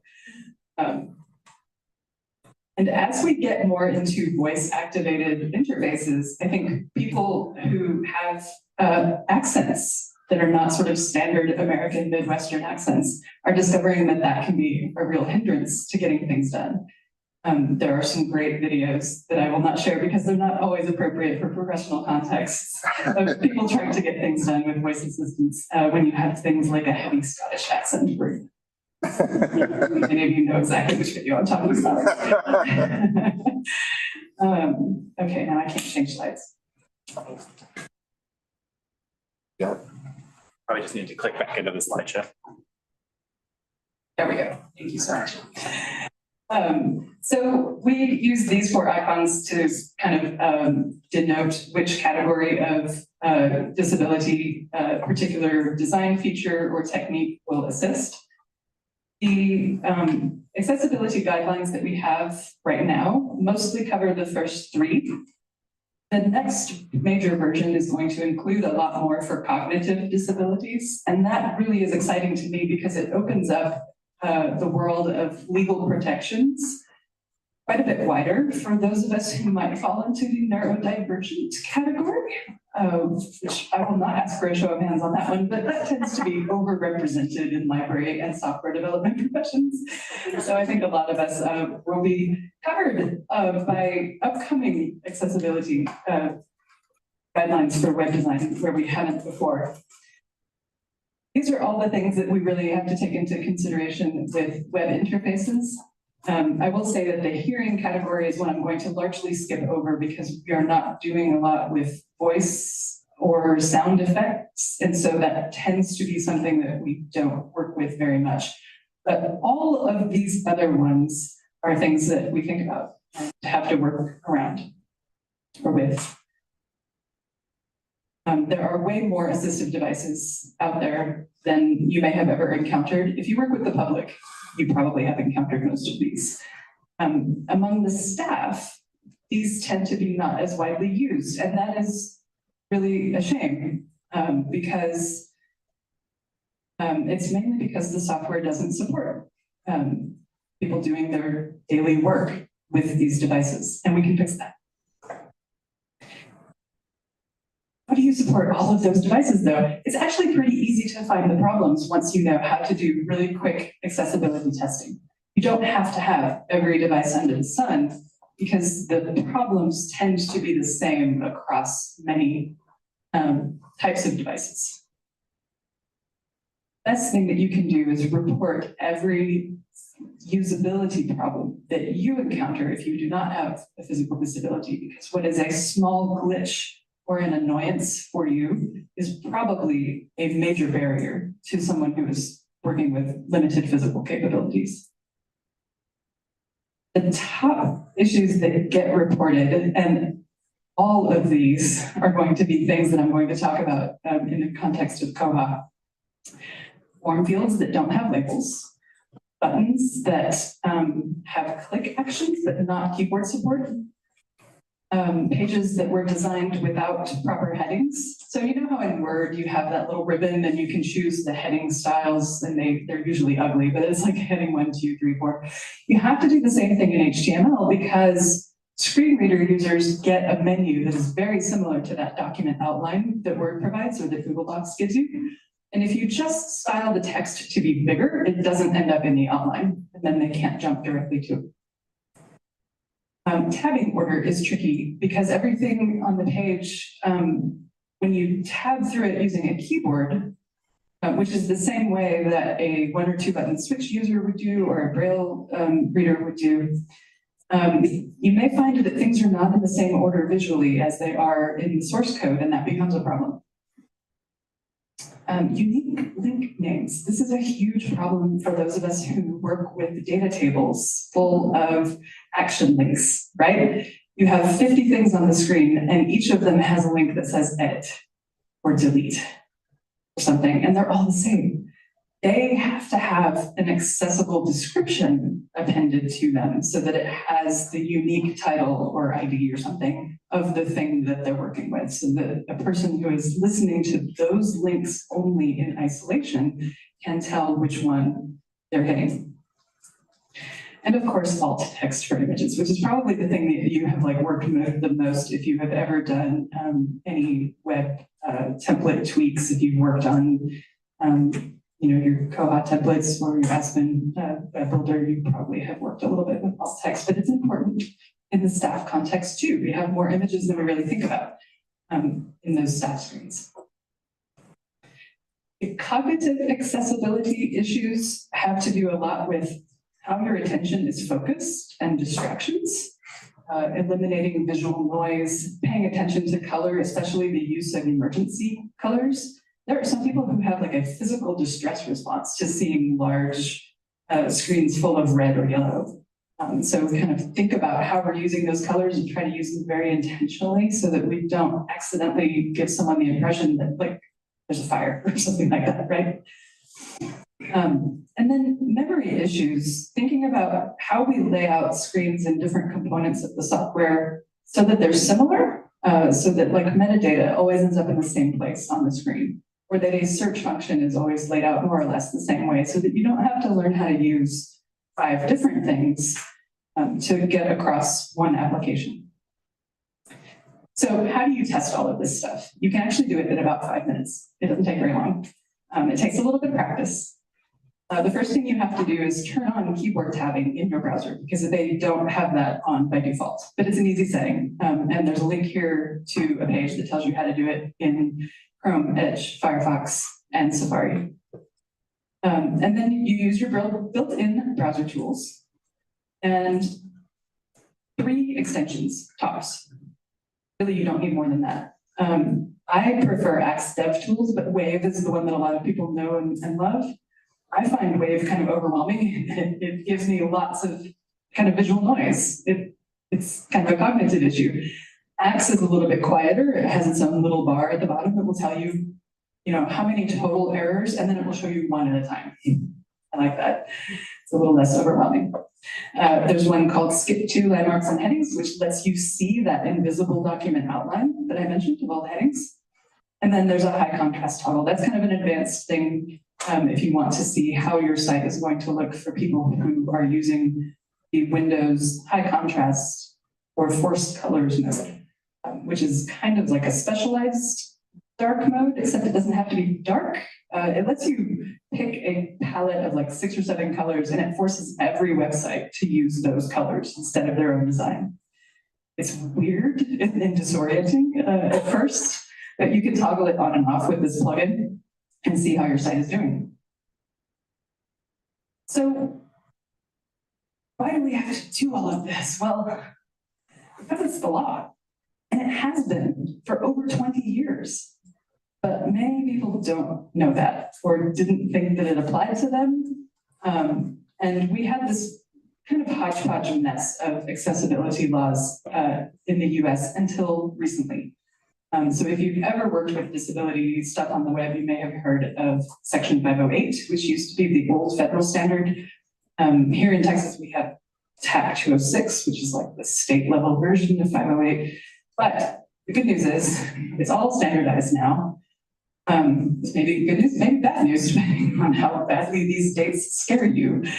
The ADA released a clarification, the DOJ released a clarification to the ADA rules in April. And said, hey, by the way, if you didn't think that these laws apply to you, by the way, they do. And here are your deadlines for getting your stuff straight. They do have different deadlines for smaller municipalities. The larger ones was 2 years from the date that it was published, which was April 24th. So there you go. For those of you who are in very small towns, I highly encourage you to click this link on the bottom of this slide, which takes you to a page that the DOJ has written specifically for small entities. It has some tips on how to deal with these sudden and yet not sudden requirements. I'm going to skim over this since we are in the US, but of course, Koha is a global project, as are all open source projects. So Canada has also got a new Accessible Canada Act that is pulling together its very disparate list of provincial laws. Australia, New Zealand, the EU, and the UK all have been updating their laws over the last 5 years. Everybody's getting into compliance, and what they are all getting in line with is the Web Content Accessibility Guidelines. And I don't fuss too much about the variations between regional laws because they're all based on the same standard. And that standard has been around for 20 years. It's gone through several versions. A law may specify a version, whatever. We just use the most recent. Kind of ignore what the law says. If it says 2.1, I don't care. I'm doing 2.2. So this is a lot. At Equinox, we put together this poster for ALA last summer, and we went to Chicago and presented this. You can download it, you can stick it up on your wall if design is something that you do regularly and you want to get involved in this. These are kind of quick outlines of all of the different design techniques that we think about when designing software interfaces. And we use those little icons. So you can see there's not a single technique on there that only has one icon. Everything that you do to make things more accessible benefits more than one group. I'll zoom in a little bit so you can see some of those a little bit better. And you can download this whole PDF and get the whole thing. So let me talk a little bit about the landscape of open source specifically. There is no open source project in the world that operates in its own little island. All of us are interdependent on other open source projects. So the software that we make is stacked on usually some kind of front-end framework, some programming language, and there's some database in there, but that doesn't really have very much effect on accessibility, so I left it out. The accessibility problems can come from almost anywhere in that stack, and we inherit the ones that we rest on, if that makes sense. So the part we make is the top, and the rest of it affects us whether we want it to or not. And as far as our end users are concerned, that's all Koha, or that's all Aspen, or that's all Evergreen, or whatever. They don't know all of the different layers that are underneath that. They just see the accessibility problem that is preventing them from getting things done. And so this becomes our problem. So here's Koha's stack, as best I know it. I'm new, so tell me if I've got this wrong. We've got the Koha UI, which is obviously, the project that we are all here to talk about and work on, but it involves jQuery, jQuery UI, the Bootstrap CSS framework, and the data tables project. To name just a few, there's probably some more in there that I overlooked. And then all of that is resting on Template Toolkit, which thankfully doesn't provide or doesn't cause a lot of problems. And then there's Perl underneath. Of course, Perl's fine. Perl's not the problem here. So let me go back a second. I'm really glad to see that there is a project underway and it looks like almost complete to update Bootstrap from version 3 to version 5. Yes. That's fantastic news because version 3 is a hot mess for accessibility. It's awful. And jQuery earlier versions were not great either. jQuery UI is a big problem. So updating those to the most recent version is one of the biggest things you can do to help the accessibility process along. Data tables is an interesting proposition because that one is not a huge open source project. That's, as far as I can tell, one guy with some occasional contributions from the community. Anybody know differently? That's an interesting one. That guy doesn't know ARIA very well. He's got some issues with some of his stuff. So it's going to become our responsibility as consumers of that project to go back to him and say, hey, here are the accessibility issues that are affecting us. please fix them. Maybe here are some resources that we know of on how you can fix them. Ask for help, maybe. But it's got to get fixed because we have deadlines for compliance and we can't keep incorporating these other projects that are ignoring their responsibilities when it comes to accessibility. And many, many, many developers do. Most developers have never been educated in accessible design techniques. If you are a developer, would you raise your hand in this room? A few. Have you ever studied accessibility? Particularly, you have? I'm so excited. You're a unicorn. The education in this is really lacking across the field. It's not taught as a baseline skill in most degree programs or boot camps. It's considered a specialty field, even though it's a legal requirement that we do this. It's not included in the education. And so projects lack motivation to deal with their accessibility problems because they don't see it as a part of their responsibility, or they think that it falls entirely on the people creating the end product, you know, the koha and not the bootstrap, right? It's both. And the problem there is that a lot of those major libraries that we use in software are funded by well-resourced large organizations, but they've passed the bag to us, which is not sustainable. We are the small fry here. We can't spend all of our time fixing their mistakes.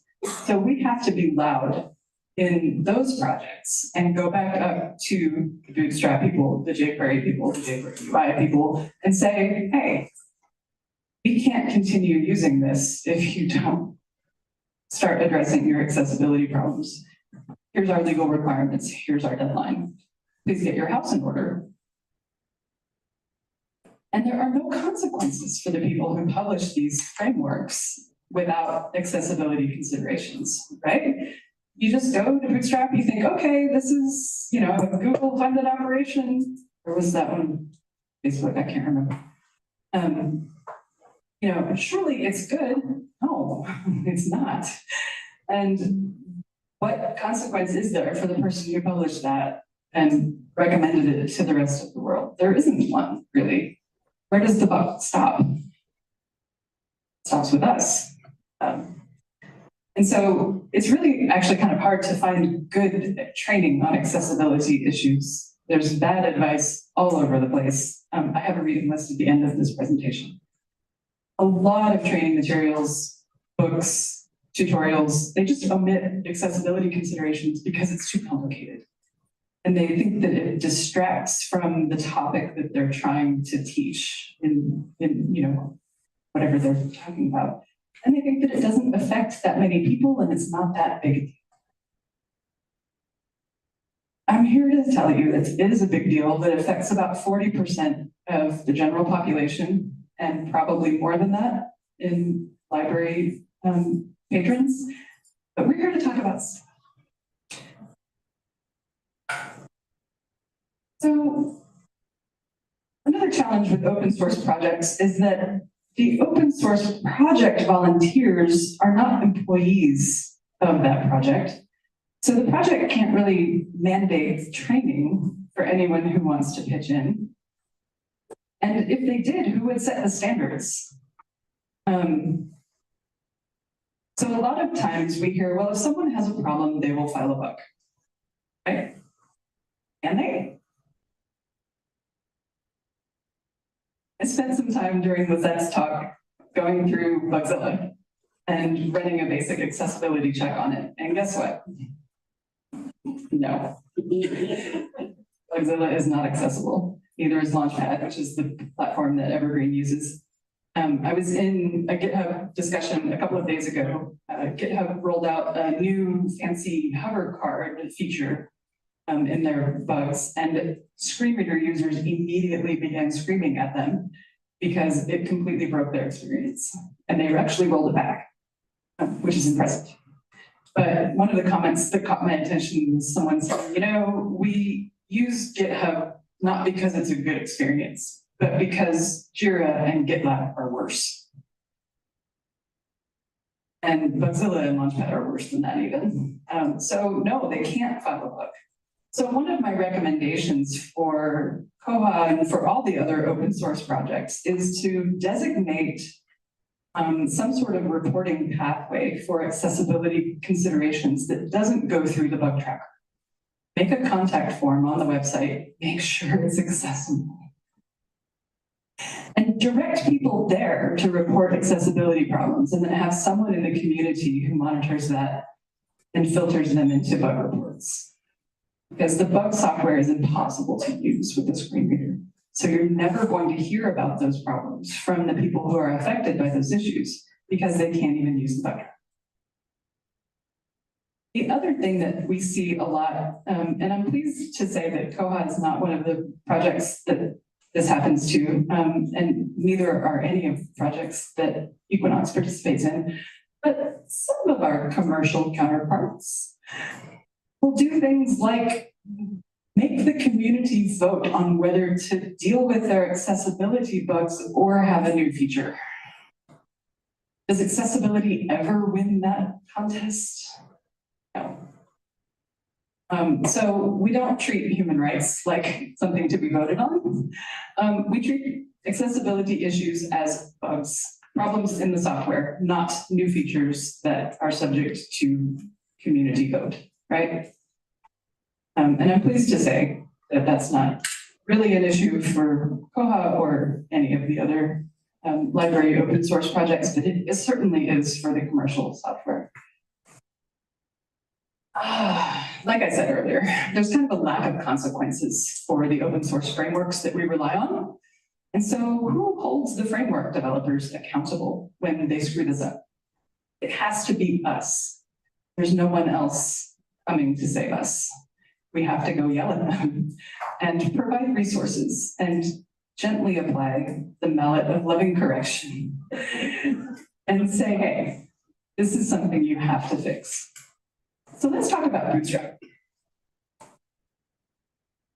Bootstrap has lots of issues, especially in version 3. The WebAIM Million report is an annual report of, it's an automated thing that runs on the top million homepages as determined by some algorithm. Don't ask me which one. But it's useful for sort of gathering a big picture view of the landscape. And keeping in mind that automated checks can only find about 40% of the accessibility problems on a page, it is distressing how many errors there are on every page of the top million websites in the world. Now that's not app interfaces, that's public, marketing websites. Which is a little different, but really we all use the same underlying software tools. So it is a useful comparison. This line from the 2023 report raised my eyebrows. Homepages that utilize the popular Bootstrap framework had 9.6 more accessibility errors on average than those who didn't. And that's really locked down to the issues that are present in versions 3 and 4 of Bootstrap. 5 is getting better. Bootstrap's basic colors don't have enough contrast. They've never fixed this. This is actually still present in version 5. If you darken them to the point where they do have sufficient contrast, you really lose the distinctions between the colors, especially in that red to orange and yellow range.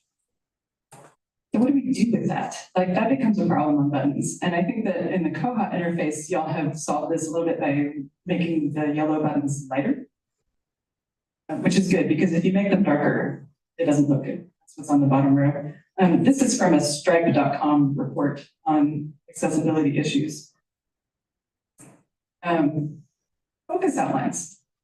If you are navigating through your site using a keyboard, you should be able to see what is highlighted at all times.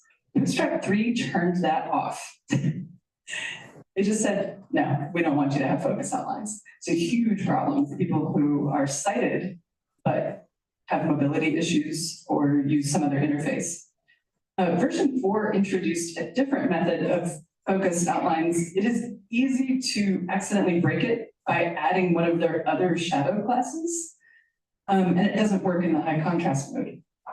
In version 5, they have introduced this other utility that lets you kind of manipulate the focus ring. And y'all do have a bug on this, I'm pleased to say. So there's work being done to make this better in Koha. The autocomplete widget that we all use for our search boxes is really bad for screen readers. Sorry to say. It's awful. The version 3 is completely unusable. It has no form label, which means it can't be interacted with at all. The screen reader user won't even know that there is a text input there. Version 4, you can at least type into the search box, but you won't hear the suggestions that are announced. So I've got in here a couple of alternatives that are not based on either Bootstrap or jQuery UI, but they can be styled with Bootstrap, so you can kind of seamlessly fit them in and make this work. And these are great user experiences all around. This is one of the things I say so often is that when you make things accessible for people with disabilities, you make it better for everyone. So this is something that can be dropped in. And I already commented on that bug to suggest that. So I've got some tips for those of you who are working on contributing to the software. I've got a giant spreadsheet that I made when I was working on Viewfind and Evergreen issues that really just lists in a very straightforward way so that you can do a search and replace the differences between Bootstrap versions. So if you're working on that upgrade to 5 project, that is the spreadsheet for you. There is a little plugin that you can add to Bootstrap 4 and 5 that will make things better in that high contrast forced colors mode, which is only a Windows feature. So you can't test that on Mac. And if you are stuck with Bootstrap 3, especially in old templates, there is a PayPal plugin that you can just drop in that will resolve a lot of the keyboard navigation and focus outline issues. It's from PayPal. You'll see a lot of participation from financial and insurance institutions in accessibility software because they've been subject to stricter requirements for a much longer time than the rest of us have. So they're great. I like letting them pay for accessibility work. Okay, so some issues in Koha. Bootstrap 3. Let's get rid of it as fast as we can. I really can't emphasize enough how big of an accessibility problem Bootstrap 3 is. 5 is so much better. The autocomplete widget, how to fix that. The color contrast is hilarious because that's like the first thing that I look at when I look at a new page, and I can tell immediately if the project has been focusing on accessibility or not, just by looking at the colors. The headings and landmarks, I already mentioned. There's some form buttons we need to talk about. And we got to talk about the tables.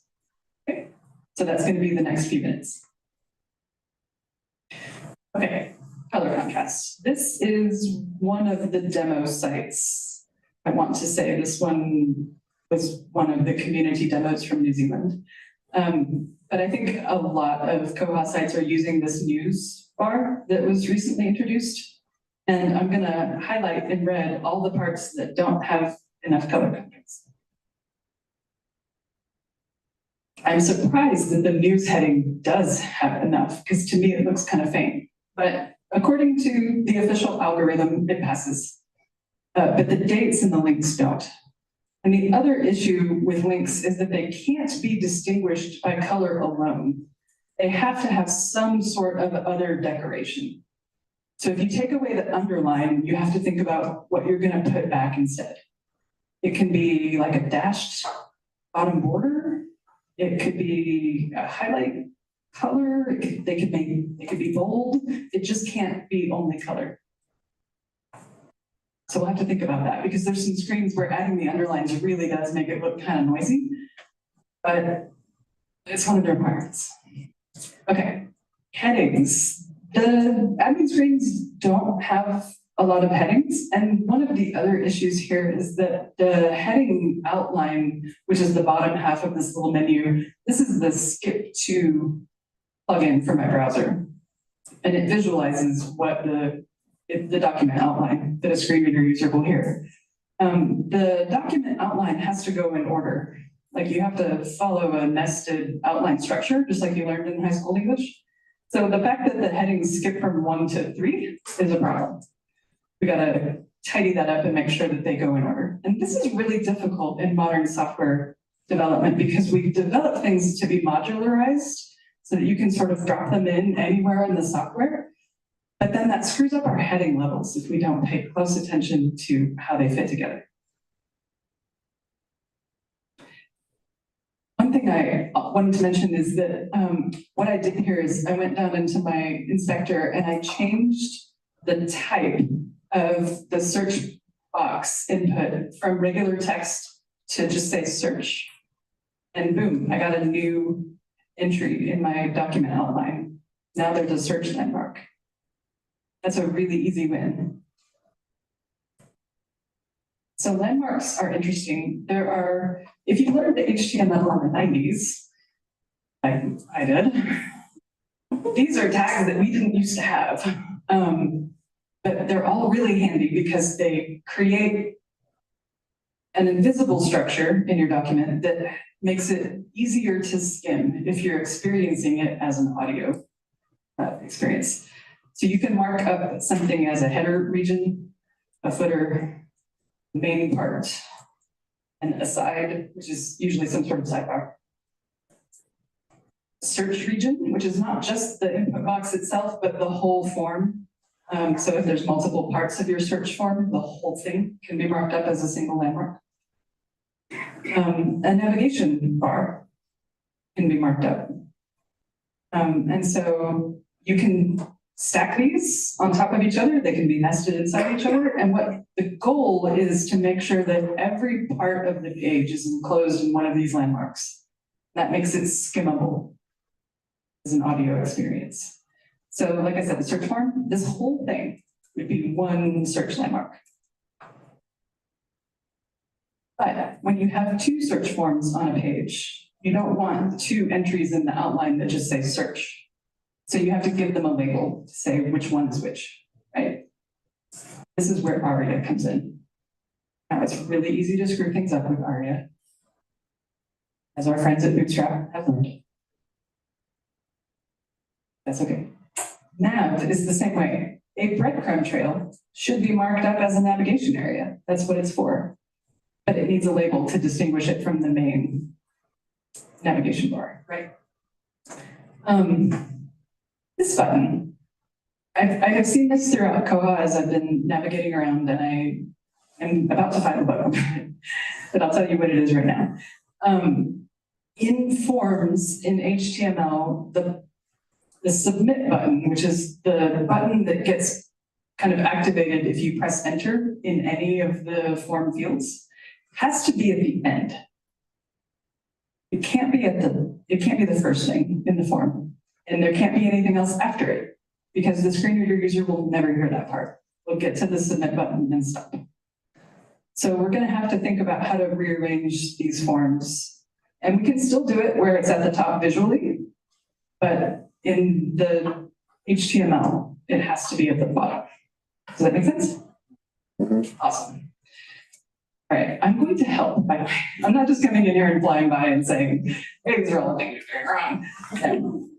I've kind of like wrapped up some stuff in those other projects, and I'm going to get more involved in the Koha thing. So I will be in your Bugzilla with links and references and patches very soon. Okay, tables. I know that with the tables that get really wide, those action links can sometimes kind of go off the screen, and they can be really hard to get to.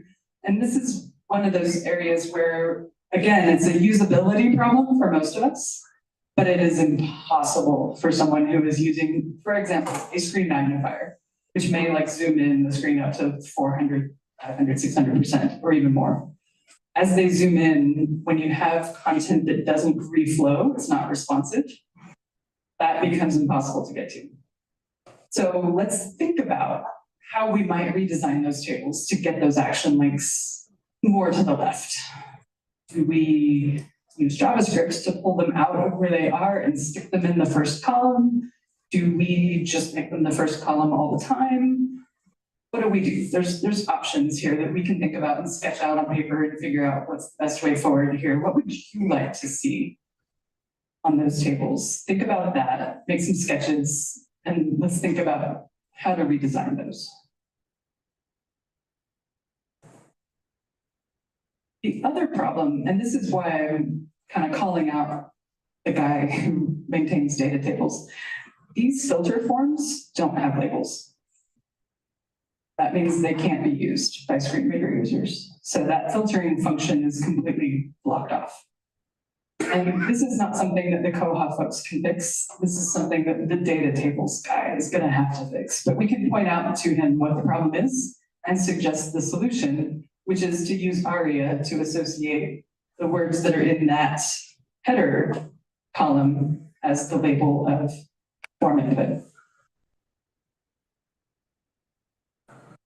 ARIA labels are dangerous because they override whatever is in the element that they're wrapping around. Now that makes them really useful for things like icon buttons, where there's just an image in there.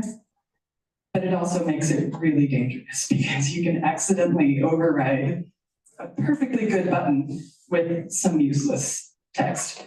I was messing around in the accessibility guide on the Evergreen Wiki earlier, and I discovered that there's an ARIA description on every link that reads out the URL as like an appended text to the words in the link. Why? You would never want that. So now I gotta go like find the DocuWiki people and go file a bug about their accessibility. So ARIA can be dangerous. The first rule of ARIA is don't use ARIA. And the reason that ARIA exists is to patch over problems in HTML4 and older websites that had not upgraded to HTML5 that has those landmark tags. And to patch over problems with interactive widgets that are not standard HTML. So those combo boxes, like the auto suggest thing, that's not built into HTML. That's us bolting some JavaScript stuff onto a plain text input.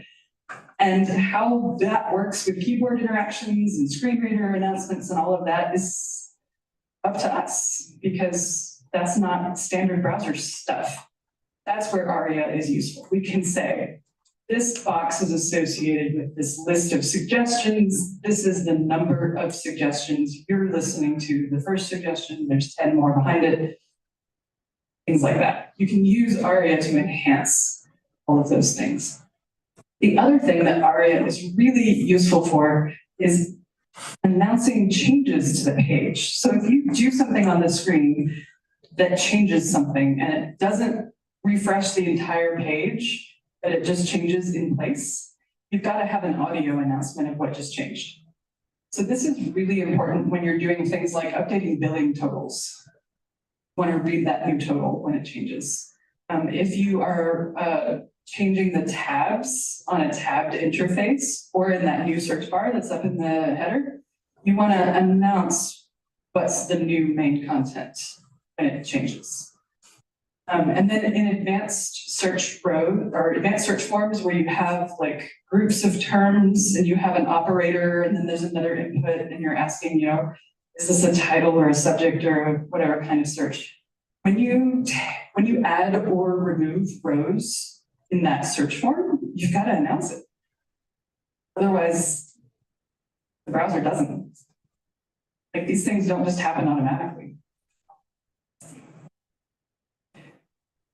So we've been doing a lot of work at Equinox over the past couple of years to work on all of these open source projects and improve accessibility, knowing that these deadlines were coming, even though the DOJ didn't announce that change until April. We've been working on this for the past 2 years.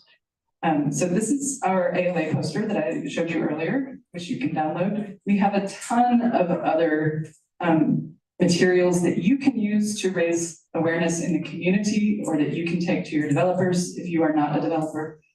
We have the poster, we have a guide to accessibility that lives on the Evergreen Wiki because one of our Evergreen community members paid us to write it. But there's only 2 or 3 pages that are really specific to Evergreen there. The rest of it is applicable to any project.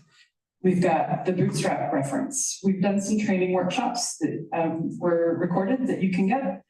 And then over here on the right, if you want to go through and see all of the stuff we've been fixing in these other projects, there's links to the stuff we've been doing in Evergreen, Coral, Viewfind.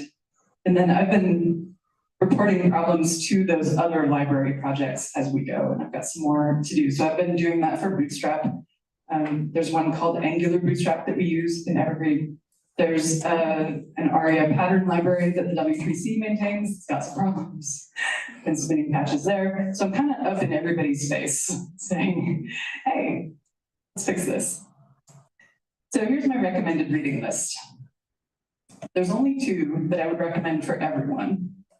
And that's the first 2. One of them is called Accessibility for Everyone. I love the title of this book. It's great. Unfortunately, the publisher just went out of business.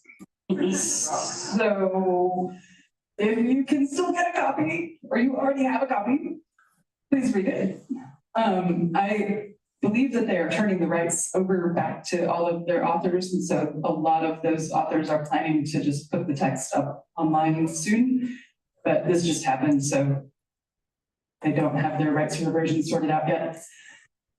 The other one that I would recommend is the blue one here, Microcopy, the complete guide. Microcopy is the little text throughout a web interface, the form labels, the little hints, the instructions, the headings, all those things that are not really writing in the sense that they're like sentences, but it is a form of writing. It is a form of copywriting. This book is interesting. It is published by the author's employer, and so it is only available online as a PDF download. It's probably not available through most of your vendors. You may just have to kind of just buy a one-off, unless you already have it, which is great.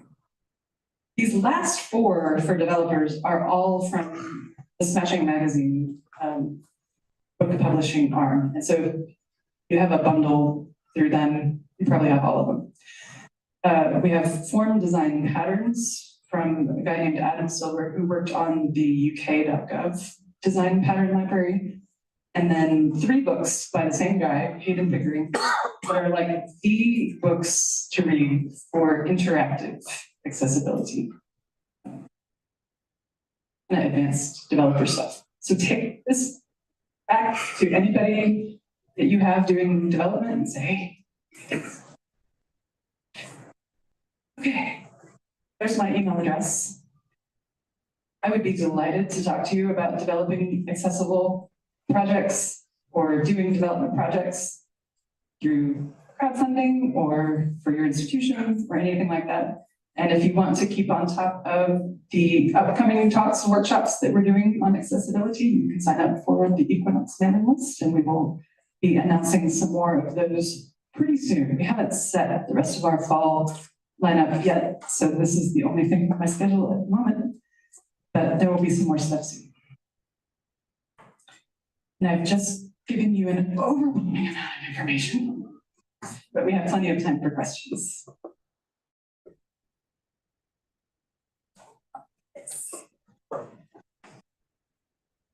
Hello. Hi.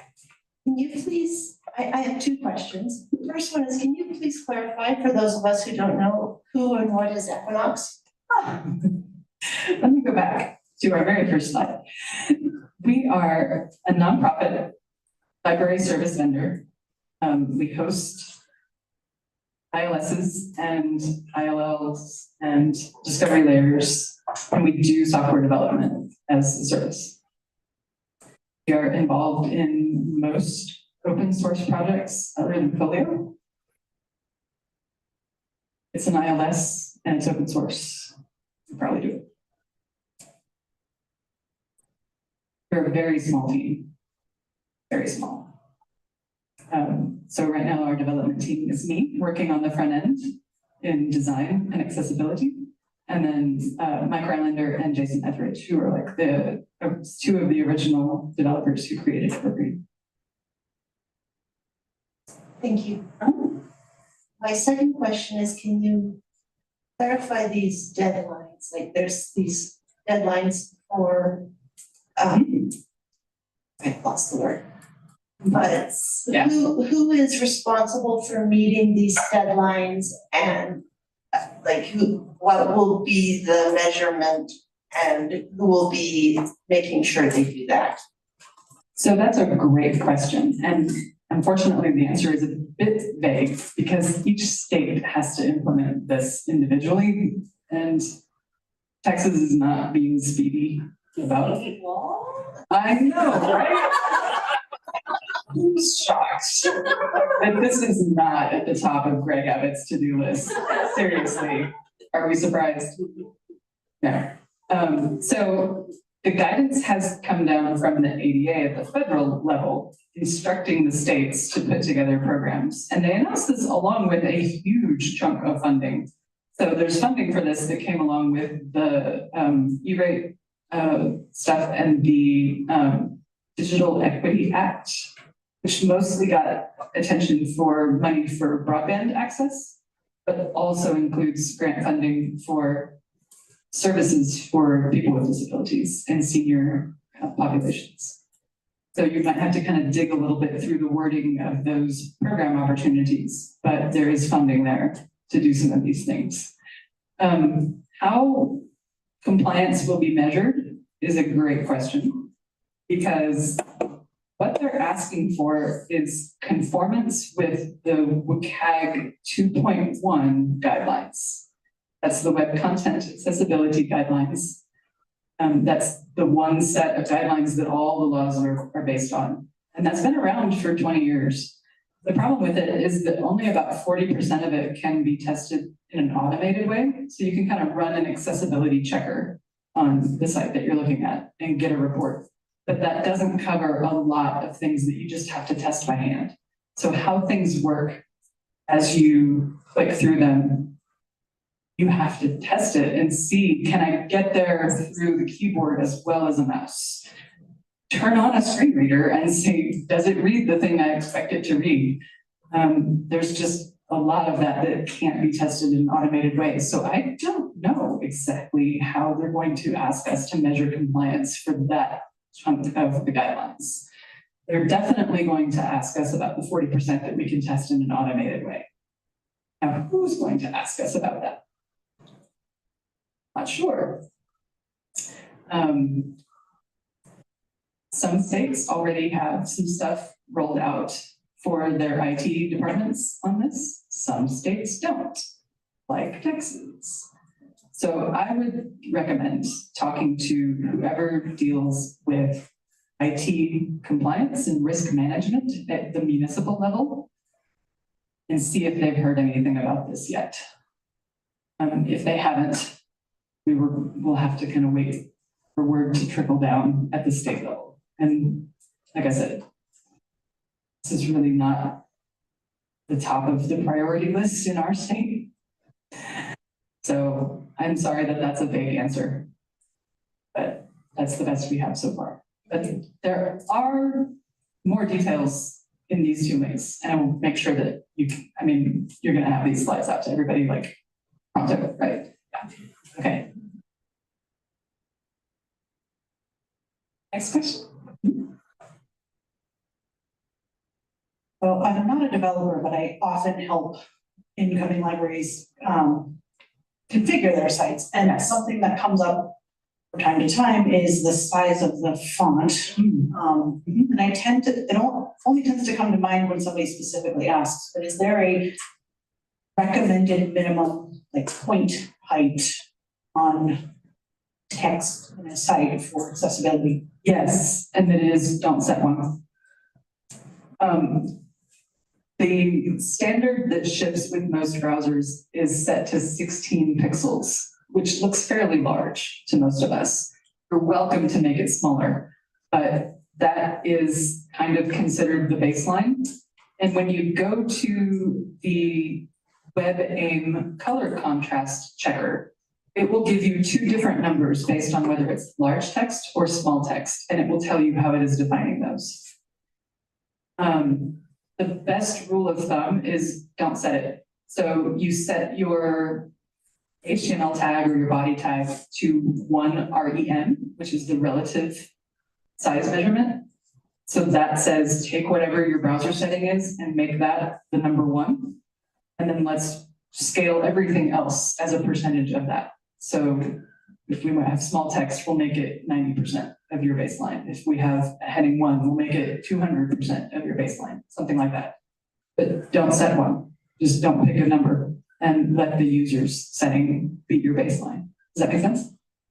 I know that's hard. And it makes it imprecise because different things will look different on different monitors and screens and devices. At this point, it's brute forcing my CSS and jQuery. So I'm Right. trying to get my head around how I can do it from the controls I have in the steps. Yeah, absolutely. It's tricky. And I will email you a couple of references. Let me get into my card. I do have some references that will kind of clarify that a little bit. But the short answer is don't pick a number. Just let the user pick their number and work with that.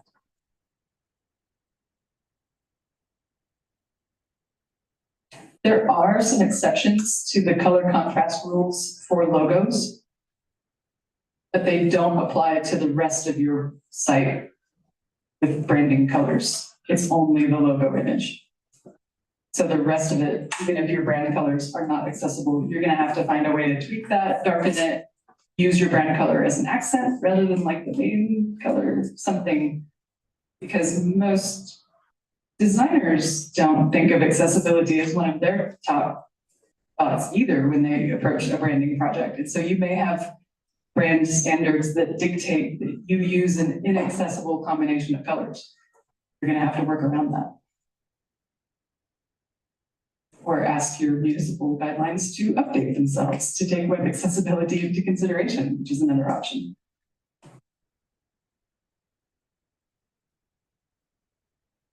Other questions?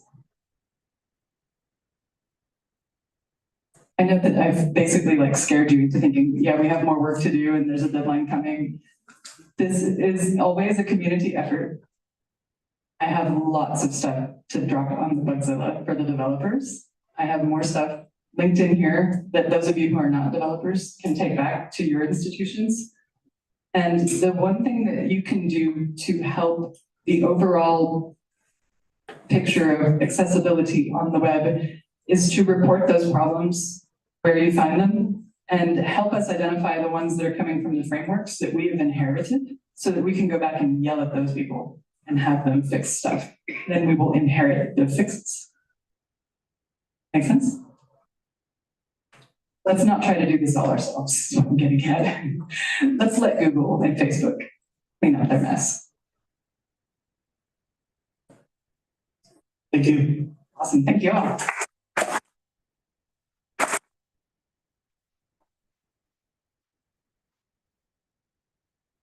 We'll be on a short break until 3:30. Yes.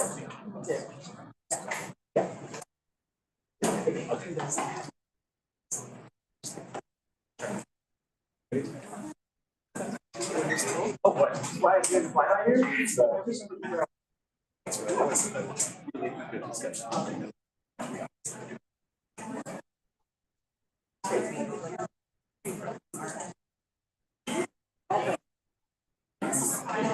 has been our job all along. Nobody told us that. Thank you. Yeah, let me get the slides on real quick here and. Okay, I'm gonna go with that. Yes.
right.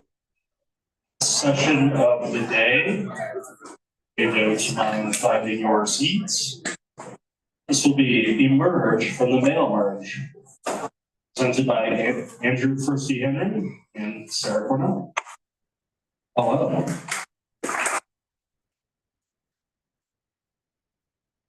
I'm Andrew Firsty Henry. I'm the Assistant Director at the Dubuque County Library District in Asbury, Iowa. I really should say Dubuque County, Iowa. We're in 5 different cities, whatever. Next, Sarah Cordell, who just turned off the microphone. This really bodes well. I'm from the Portsmouth Public Library in Portsmouth, New Hampshire. We're going to talk to you today about notices and how you can print notices in a nice format easily. This is going to be not dissimilar in end product from what Jason talked about, but following kind of a different path, and we'll get into that as we go along. Okay, so notices are complicated.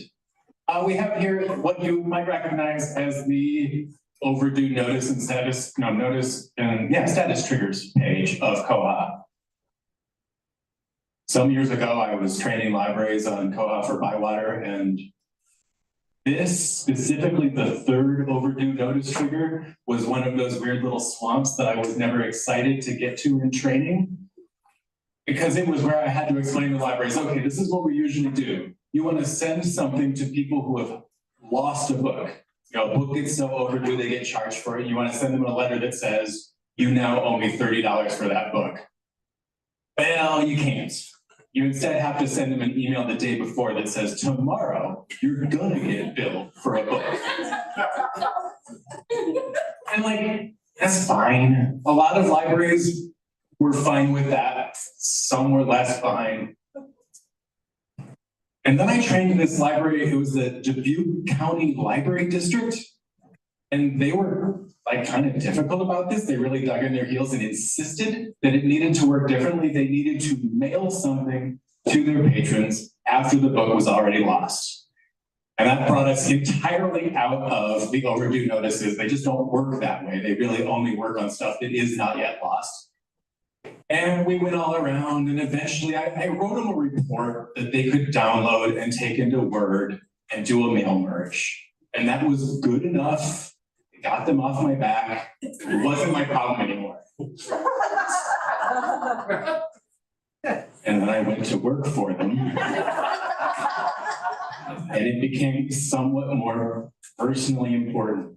I still don't print these myself, but like I had to look Julie in the eyes and say, you can do a mail merge. It's not that hard. And it's not that hard, but it is that annoying. Last year in Portsmouth, I showed you this same page as I was talking about like easy ways to use jQuery to just like stick some text into a page for yourself or for your staff.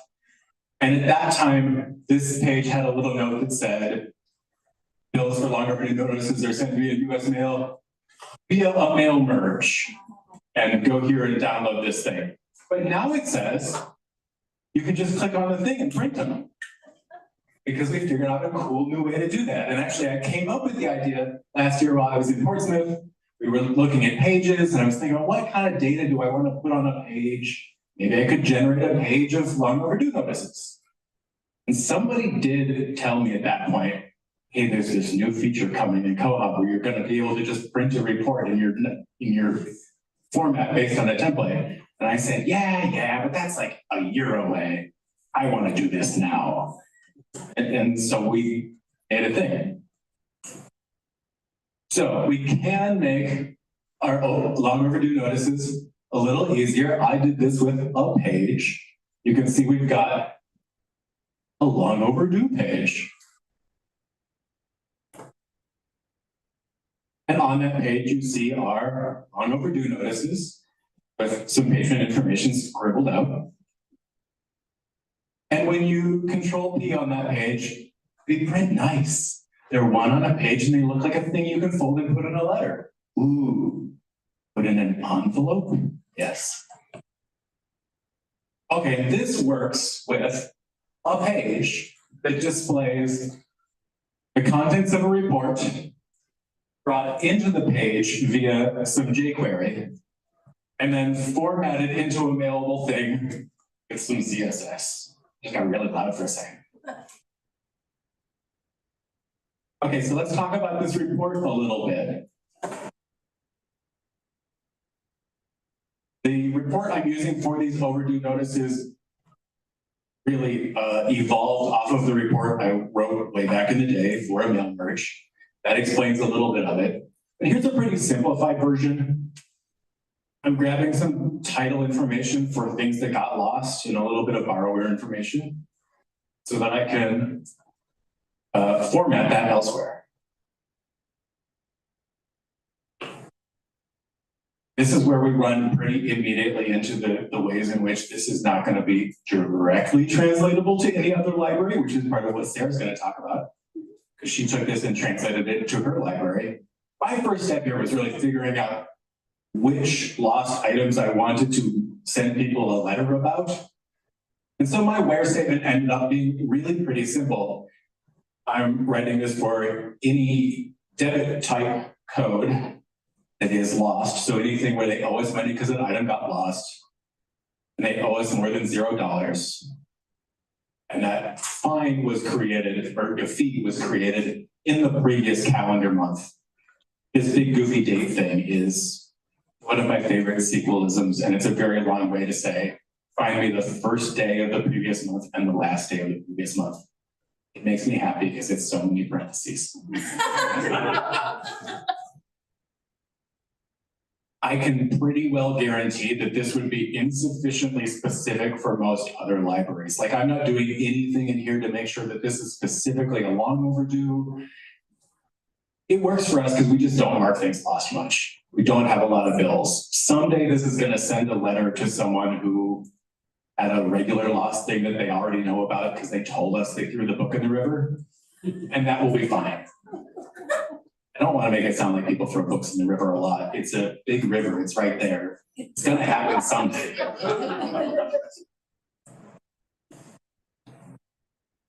This is more what my actual report looks like. And you can see it's getting a little more complicated. The big trick here was that we want we're taking these account lines, right, that are one line for every patron and lost item, and we're trying to group them at the patron level so we can tell the patron about all of their lost items, but also get some item-specific information. So I did some goofy stuff in here in the item list column to basically build a little CSV table in every field. So if you look at that second row, that person's got 3 books they lost. Cool Friends, Escape from the Isle of the Lost, and Rise of the Isle of the Lost.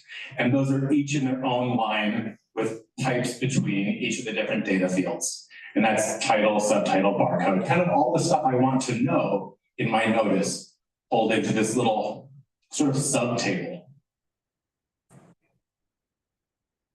which is a whole bunch of concatenating things. I took all the stuff I wanted to know about each individual item and concatenated it into one string. This is all that item information. And then I group concatenated all of that for the patron. So each patron line contains that sub list of all the items. This is what that report looks like when I actually run it in Koha, and it gets super weird because in the actual report, we concatenated all those things together with the HTML table tags. So really, this is doing some ridiculous stuff because we've hidden HTML in the report data, and Koha only knows how to make that into HTML when it shows us this. It'd probably be some fancy way to make it not do that and make it just display that as plain text, but I don't really care. I don't ever really look at the report this way. Okay, but this makes my data, it exists, it is there, hooray. Ooh, and one last view. Ultimately, Our page is going to interact with this report via the JSON output. I don't know if any of you have spent much time looking at the JSON URL for each of your reports, but you've probably seen the link in the reports module. Maybe you hit it as soon as you got your Koha site set up and you've never thought about it again. But every report can be viewable in JSON. It's just a web page that gives you that report data with very, very minimal formatting. Like there are no column headings or anything. It's just each line of the report is within square brackets and then formatted out, sort of. I don't know, it's a JSON file. I don't know how to describe a JSON file. Okay, so our report exists and we want to get it into the page. We're going to do that with some jQuery. So this goes into the intranet user.js system preference. And it looks kind of complicated, but it's not doing a ton. It's finding the div called long overdues. That's what I'm going to put into my page to tell the page, this is where the long overdues go. It's hiding a bunch of stuff that we don't want to see on that page because Koha really wants like its little sidebars and things, and we don't want those on our printed notices. And then it's getting the JSON, and there's the JSON URL for my report. It gets that data, and then it does a for each loop. So this is a lot like what Jason was talking about yesterday in Template Toolkit. Was that yesterday or was that Tuesday? I don't know. Last time. Yeah, so it's very similar. For each of those lines, so each of those patrons, grab their data and make it into a thing. The thing isn't on this page because it was too long. Jason talked yesterday about in his template toolkit loop, he gave it a name that didn't mean anything. I'm forgetting what your name was. But this LO here similarly means nothing. I assume it stands for long overdue. Lucas and Bywater wrote this jQuery for me. I'm guessing at his intentions, but probably. Sarah and I both at one point or another in this process stared at that and thought, LO, what do you mean? What's the secret code? And it's not important. Okay, so for each line of my JSON report, we're going to append some HTML to that long overdues div. So we're just sort of building a web page programmatically out of our reports data. And this is that web page. It's probably somewhat visible to you all, but basically it's a letter in HTML form. It's, there's a div in there for the patron address and a div in there for the actual text of the long overdue notice, and so on and so forth. And then you'll see a bunch of these little placeholders that are LO and then a number.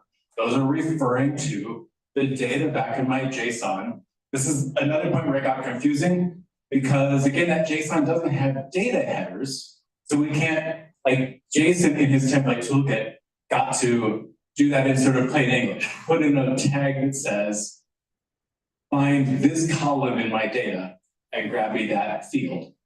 But we don't have headers, so instead we're referring to these all numerically. And they're zero indexed, I'm sorry. I don't know why computer people do this to us. Still, zero index means as you're counting your columns along the way to say, I want the fourth column, we all understand that the fourth column in any table is column number 3. Because the first column is column number 0, because that's how numbers work, right? They start with 0 and they count up from there. Yeah, this is not the only place where Koha will make you stub your toe on that particular curve.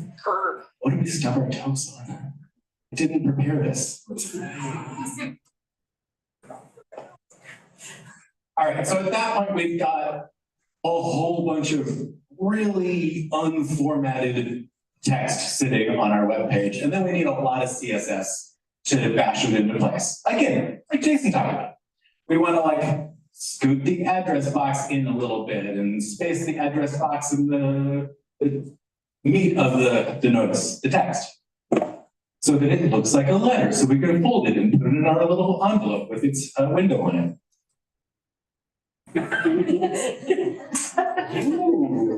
Wow. All right, so this is what my notice looks like on the page. Saw that before.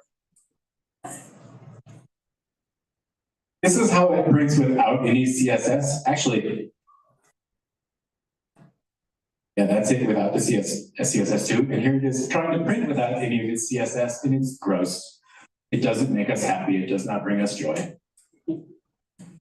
But we put the CSS in, and that takes away the dumb little bullets and moves everything around and puts in page breaks where we want page breaks. And it's very nice. We like it. And I ran out of slides. I thought I had another thing. Okay, so that's the general idea. I did want to give my obligatory bug shout outs. There are a couple of things that can make this a little easier to do. Bug 36152 would allow us to put jQuery right in a page. So right now, all that CSS you saw, I've got actually directly in the long overdues page, which I like because it's in the place where it needs to go. It's not in one of those giant CSS system preferences with everything else. They just won't let you do that with jQuery, I guess for like security reasons. Devs always like to say, like, if you let you do jQuery here, you might blow the building up. Okay, but it would be nice if it could be a little more contained there, because as is, that long string of jQuery is all in my intranet user JS system preferences, which is already long enough. And I would also just love to be able to define custom URLs for pages. Right now, the URL of any page you make in Koha is a long string that ends in the page ID number. And it would be nice to just like make a slug URL if I could just make that / long overdues and get on with my life. Anyway, that is, yeah, Katrina gave me a thumbs up. Yes. Right, that is the quick and dirty how it came together. Quicker than I thought because I talked fast because I got nervous. But now we're going to have a transition. And we're going to talk about how Sarah took that and implemented it at Portsmouth, which took some doing because it was a little idiosyncratic and local. Mostly because they forgot to send in a CSS. Okay, so a little bit of background. This is also pretty sure, well, close enough, the route that my dad took when he drove me to college. Just context. I didn't go to college in Asbury. But yeah, so this is like nostalgia for me, except if you had it on those triptychs, okay, shut up. Because that was a long time ago. So we do use the third tab. Like so many other people, so let me back up, because I think this is I'm gonna tell you a little bit about how my half is gonna work with Andrew's half. So I'm going to show you kind of why we needed to do it slightly differently, not that differently, why I accosted them as soon as they said the word mail merge and said, give me your code because I need to try this. But also I'm going to actually show some of the step-by-steps because part of this experience was, and part of the reason it was still a valid presentation after the whole new page thing, is that when somebody says, oh, you just put the jQuery in, I go, okay. So I'm going to show you what that means. And when they say create a page, there's like 6 more clicks. Just do it. It's okay. So I'm going to do like a little bit more nuts and bolts.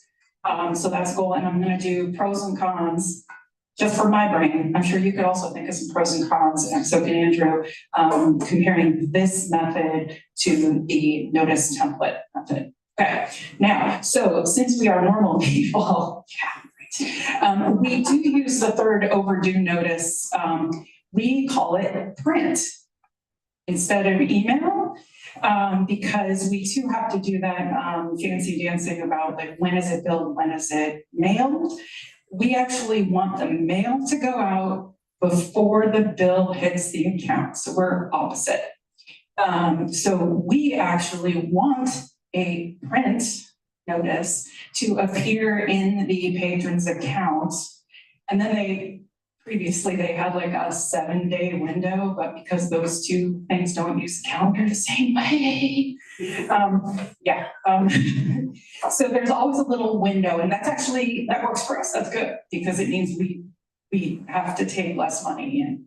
And we are also only taking in long lost bills. So less money we take in, the better. So we wanted to generate a print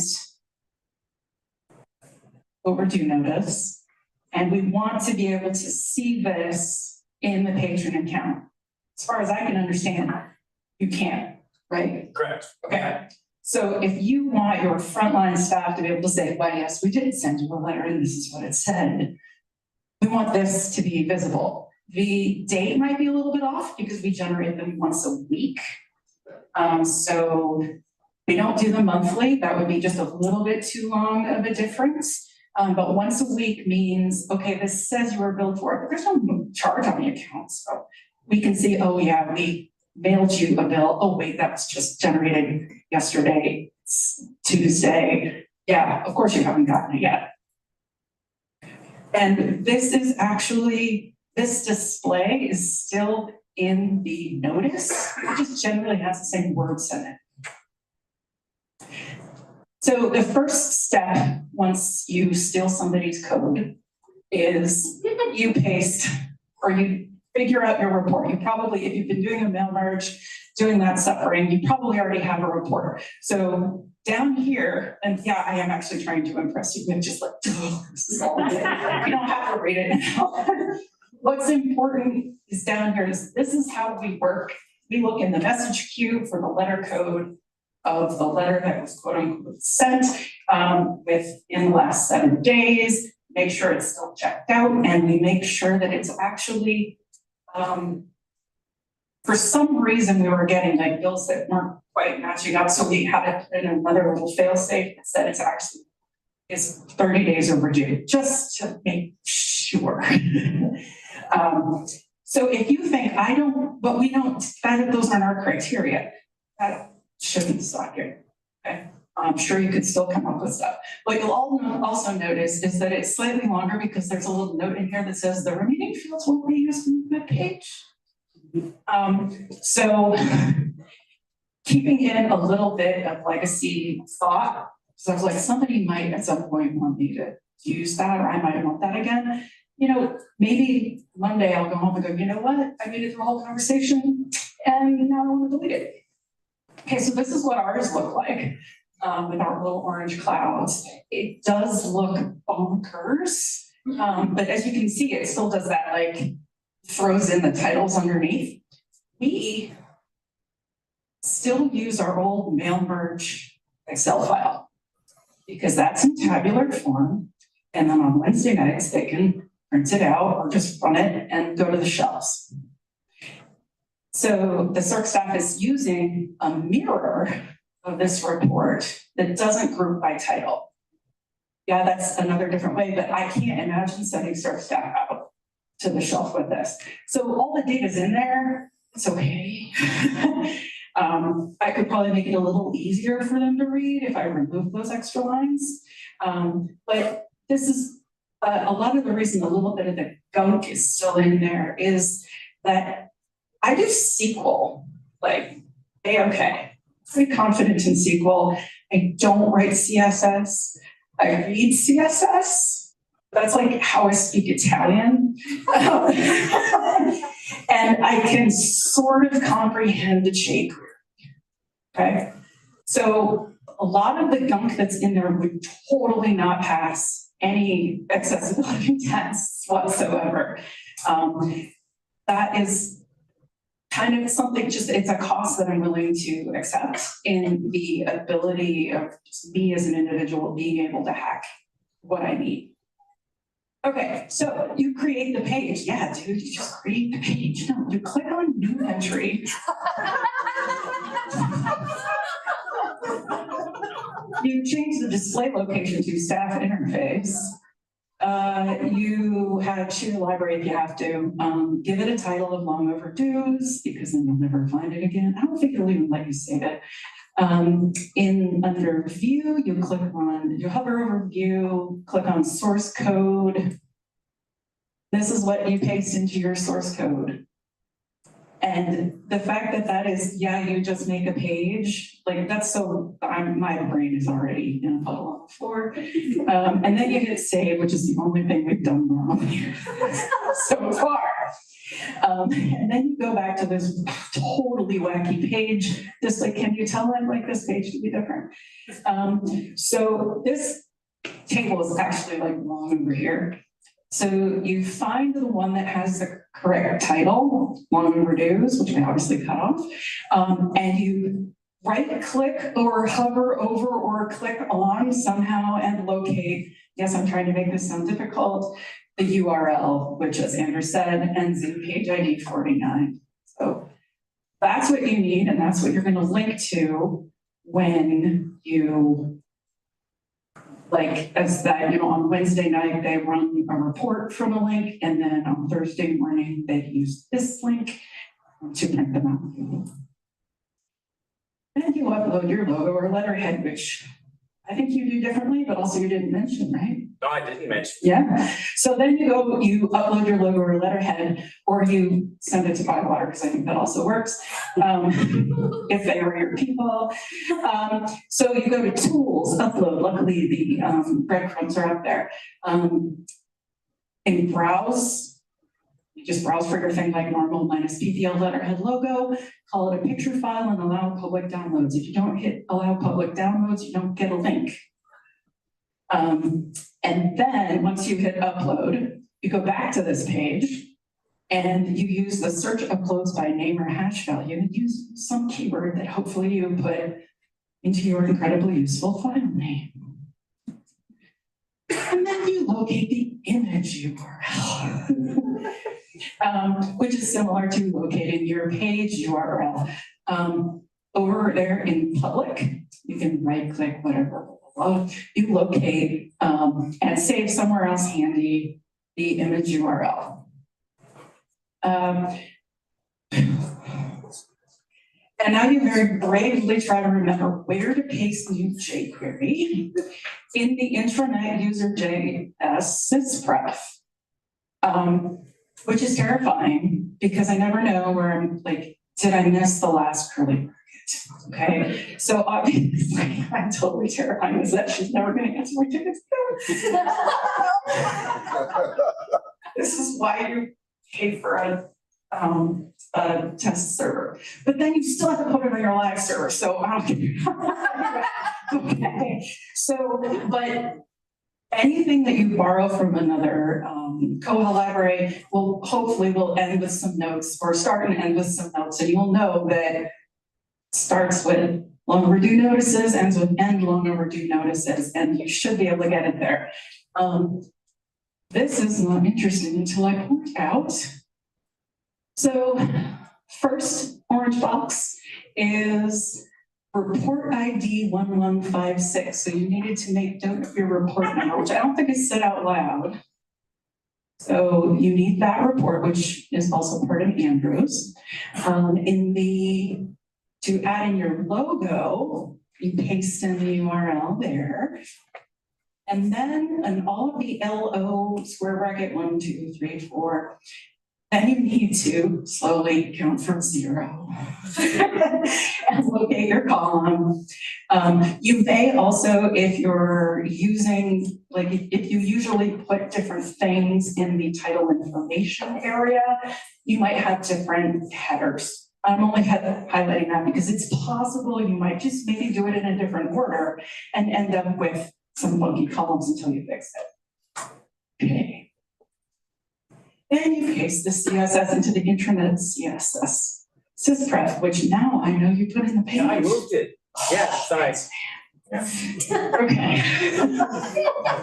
This is similarly nerve-wracking because it's also pacing at the end of a sysgraph. Same caveats as above. And then you run it just to see if it works. So that's when I say run it, you open the page link. And it's not gonna look right on your browser. So what you're optimizing is not the browser, it's this envelope. So, and this is like one of the things that I was, bookmarking in my head after the last presentation was that, wait, what if somebody was using a screen reader and needed to proofread this on Thursday mornings? What if they had to do this and all of that extra gunk was in there or like the sizes of everything was totally hacked together. So this, yeah, it needs some cleanup, but it so works because it is literally a one-click situation for our Thursday morning staff who's spookily as Julia. Okay, so you'll see that it also doesn't have built-in page breaks. That's where the missing CSS came in handy. I was being so cool. I was like, oh, it's not working. It's totally me. And then there's this sweet little email that says, I think I got the CSS. And so the orange boxes here are the things that you're likely going to have to fiddle with. So, and part of the reason I'm pointing these out, I mean, this is two sections, obviously. Part of the reason I'm pointing these out is you probably don't need to rewrite the whole thing. Like you really do just need to pinpoint, okay, when I printed it out, oh, that's right, they like that in the middle. I'm gonna have to figure out how to center that. And then you go to W3C schools and, is that the right way? And you go like, oh, wait, that's why I center things, okay? Or you remind yourself how to do padding and you say, okay, well, I can basically smush this over until it works on Julia's computer. The other thing is, when I print something, it doesn't matter what it does on my computer. What you really need to be doing is the human with the browser from the desk and the printer. So you could get this up and running and then go actually work with the human who's going to do this. There's no such thing as perfect, especially since it also includes turning off printing headers and footers. And most staff, like they have better things to worry about than having that turned off, knowing how to turn that off and on. Okay, so pros and cons. This is a one-click situation. There's a link. It's not a button, but it could be a button. They say, it's Thursday at 8:30. I press this button, I press print. We're good to go. We spend 45 minutes folding, and then we're good to go. It doesn't require report permissions. And it groups titles under each patron, which is admittedly also, of course, a benefit of another method that actually has a lot more to do with the SQL than it does to do with the method. But I find that after all the conversation over the last couple of years about people who are just done doing mail merges, are just done, is that being able to group titles under each patron is just, it saves so much time. We were literally cutting pages apart and taping. It's very professional. So the cons of this are the bravery of using CSS and JS syspreps.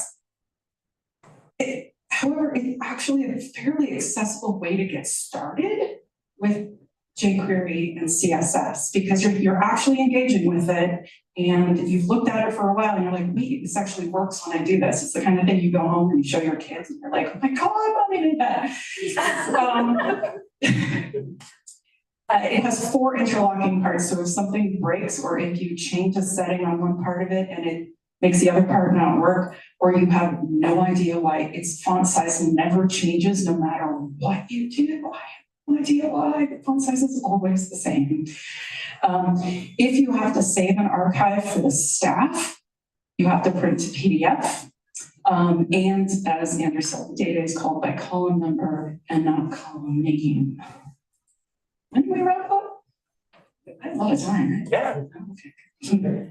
So the pros and cons of the notice slash template method, as I'm going to call it, because of course I had a lot of time right before this conference while I was losing my mind. I said, you know what, I'm gonna do it. You might have seen my post on the Bywater Partners Slack channel saying, okay, I'm doing it.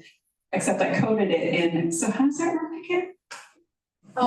And so I actually created on my system an exact replica. Font size is still the same, don't know why. And it totally works. It totally works. But there are some very distinct political pros and cons. So you can keep an archive of downloaded HTML. Like if the people who have to print it also need to save it to your shared drive, which, I mean, we saved our, because there was so much work, we saved the Excel from all of our mail merges. Somebody else must do that as well. You only have to use CSS. You don't have to interact with jQuery at all. The columns are called by name. Very handy, easier to proofread for sure. You can easily preview the report in tabular form. So somewhere around click 2, 3, or 4, your staff could actually say, okay, does this look right? Maybe print it, maybe run to the shelves if there aren't too many, but it is previewable in tabular form. And the cons are a hole in 12, if you will. There was just something a little weird. I know there was a little bit of user error, but also if there's a little bit of user error, you might think that you have a perfectly fine report and that you have to say download it for it to work correctly, and it turns out you're using the wrong template. But I think there's a little bit more, there are more potholes for staff in the notice template method unless you use a URL that embeds the report number and the template number. Sound right? So if your goal is unmediated, independent staff, all they have to do is print and fold and getting out of their way, then one may work better than the other for you. For me, it's definitely the first word that I stole from Andrew a year ago. Oh my gosh. I feel like I should back up and give more credit to Lucas, like it's only fair. Really, I sat next to Lucas at Forest last year and I described to him the thing I wanted, and he wrote me some jQuery and CSS that really did the thing I wanted, and then I fiddled with it a little bit. I also very much at a point of like, I could take some existing jQuery and CSS and I can see what it's doing and I can edit it to do something a little bit different. But the like blank page of let's build a thing from scratch is kind of terrifying. I like that you mentioned doesn't require reports permissions as a pro of our method. There is certainly a point of view from which a user with bare minimum permissions can get a list of all the patrons who owe you money is maybe a con. Like that really depends on your library and how many staff you have and who gets to see what. Like in my library, all 14 of our employees can see patient records and it's fine, but your experience may differ. Does anybody have questions?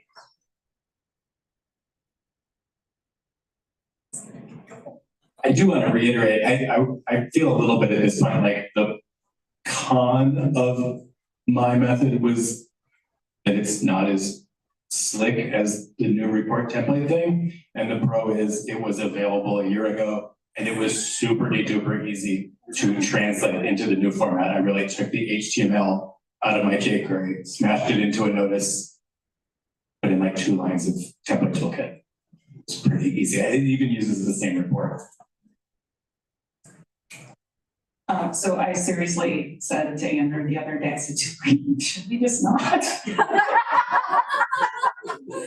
So that's why I tried to focus on the mechanical learning of it, where I think showing an entree into how to do this kind of thing will totally serve you another way. So I hope that.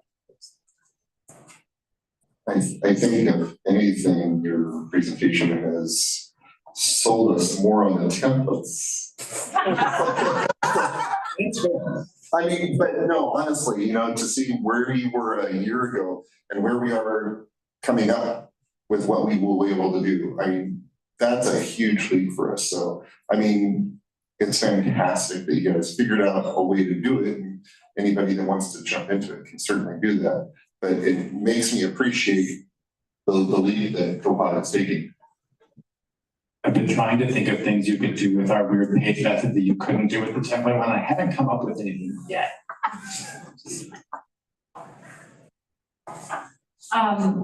Sarah, I loved your slides where you highlighted the boxes that my eyes needed to focus on. Like, that's super important with that many lines of code. It's hard to say, where do I go? What do I have to fix? So A+ for just really identifying from a beginner's standpoint, like, what am I looking at? Like, let's narrow it down to a couple of lines versus 56 lines that don't mean much other than these need to be here. So way to go. I appreciate that. And a shout out to everybody who's done presentations thus far. It's been amazingly beginner friendly as well as advanced, and we all can build on what Sarah and Andrew have done, what Jason has done. Like, it's been super awesome to see this progression. There are a couple of online comments about how Andrew was great helping SFPL out as an educator. And Donna says that the transitional slide is the best transitional slide ever. I would say from my perspective, I like what we're going to be able to do with reports now in the templates, but I also appreciate this stuff because there's a lot of things in Koha that have changed and have gotten easier, but it's the hard stuff like this that I learned a lot of good stuff from. Like, one of the things that's being kicked around is this idea of changing when you delete an item, that item moves in deleted items, moves from table to table. And so there's this idea of, let's just create a new column in items that says this item is alive or it's dead, essentially.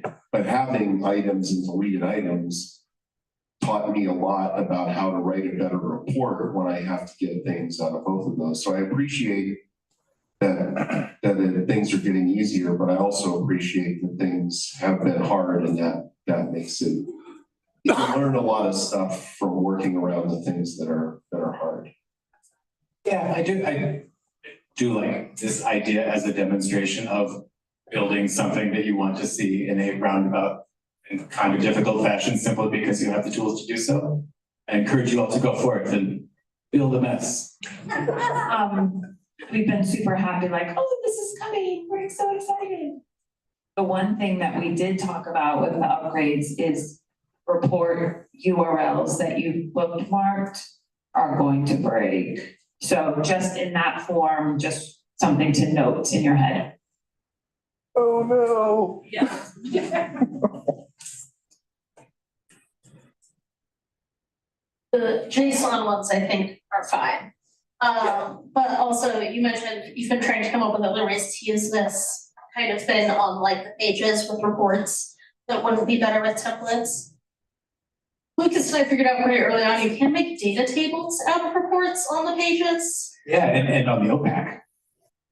Oh. Because you can make your pages public facing. Yeah. So actually, that would be a thing. If you wanted to make a cool infographic like Jason did, you could make a public facing infographic that sits in your OPAC, and if anyone wants to, can come along and see like how the library's been doing. That could be pretty cool.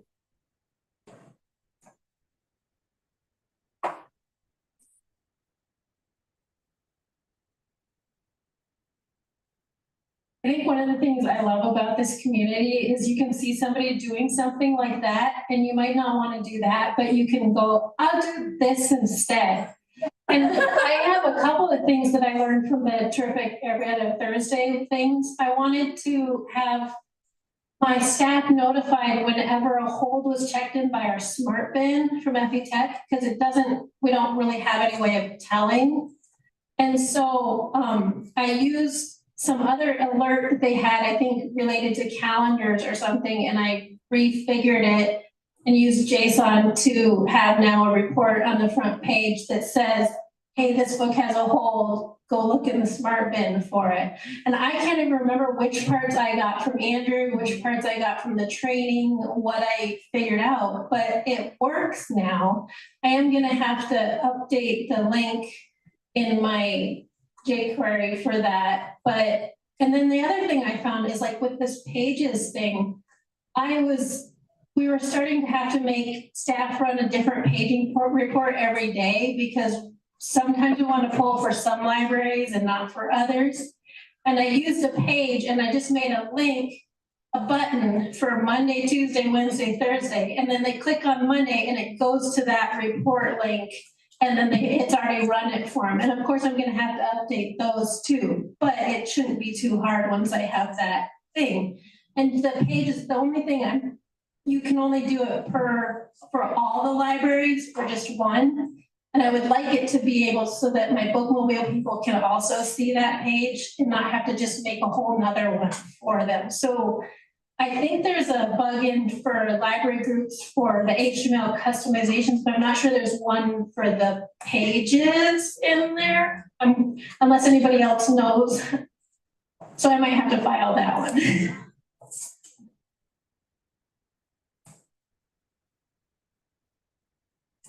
If we're ragging on pages, if anybody has an idea of how to make that pages page look less goofy, I'm open for it. I don't have an idea though. I just like I stare at it. I think we need a page to review the pages. And then I realized that was just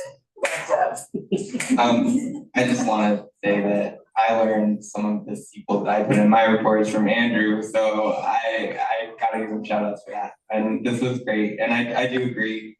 Seeing how to use the JSON calls in jQuery is really helpful, because yeah, you can do it with the templates now, but I cut my teeth on that too, so. Yeah, really the broad idea of if you can get data into a report, your other parts of Koha can see that report via JSON and use that data to do things on your page. Can do a lot. Like if there's ever a time you want Koha to look or behave a little differently based on, I don't know, what type of patron it is or something. And if you want to get extra fancy, you can learn how to do that through API calls instead in your user.js, and it's faster and more efficient. Yeah, honestly, if you're not at a tiny library in rural Iowa, look at the APIs faster and sooner, because my system is nice and forgiving because it's small. To write weird reports and do goofy stuff, and it doesn't slow down too much.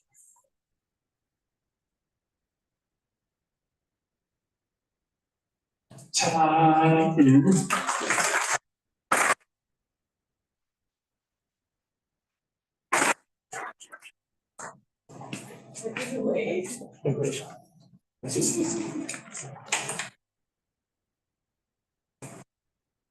A couple of quick things before we end today. Just a couple reminders of some of the QR codes that are on your program. One is for the site proposals. We talked about that. Just want to keep people thinking about potentially submitting for that. The other is the conference survey. We are finished with day 3. So please share your thoughts about how the conference went. Good, things that could be changed, whatever. We would love to hear that. And then finally, just a reminder that even the program says opening remarks begin at 8:20. We will do those more around 8:50. So we do have a later start than is on your program. Thanks for that. Oh, we got a question? Just a real quick question for Rhonda. How's that gonna affect our show tomorrow? Is that, and we finished early? That's a very good question. Joe will be there at 7. Yeah. Yeah, I can let them know. We've got another question in the back. Chris, thank you card for Clarence, the man that did all the theories and.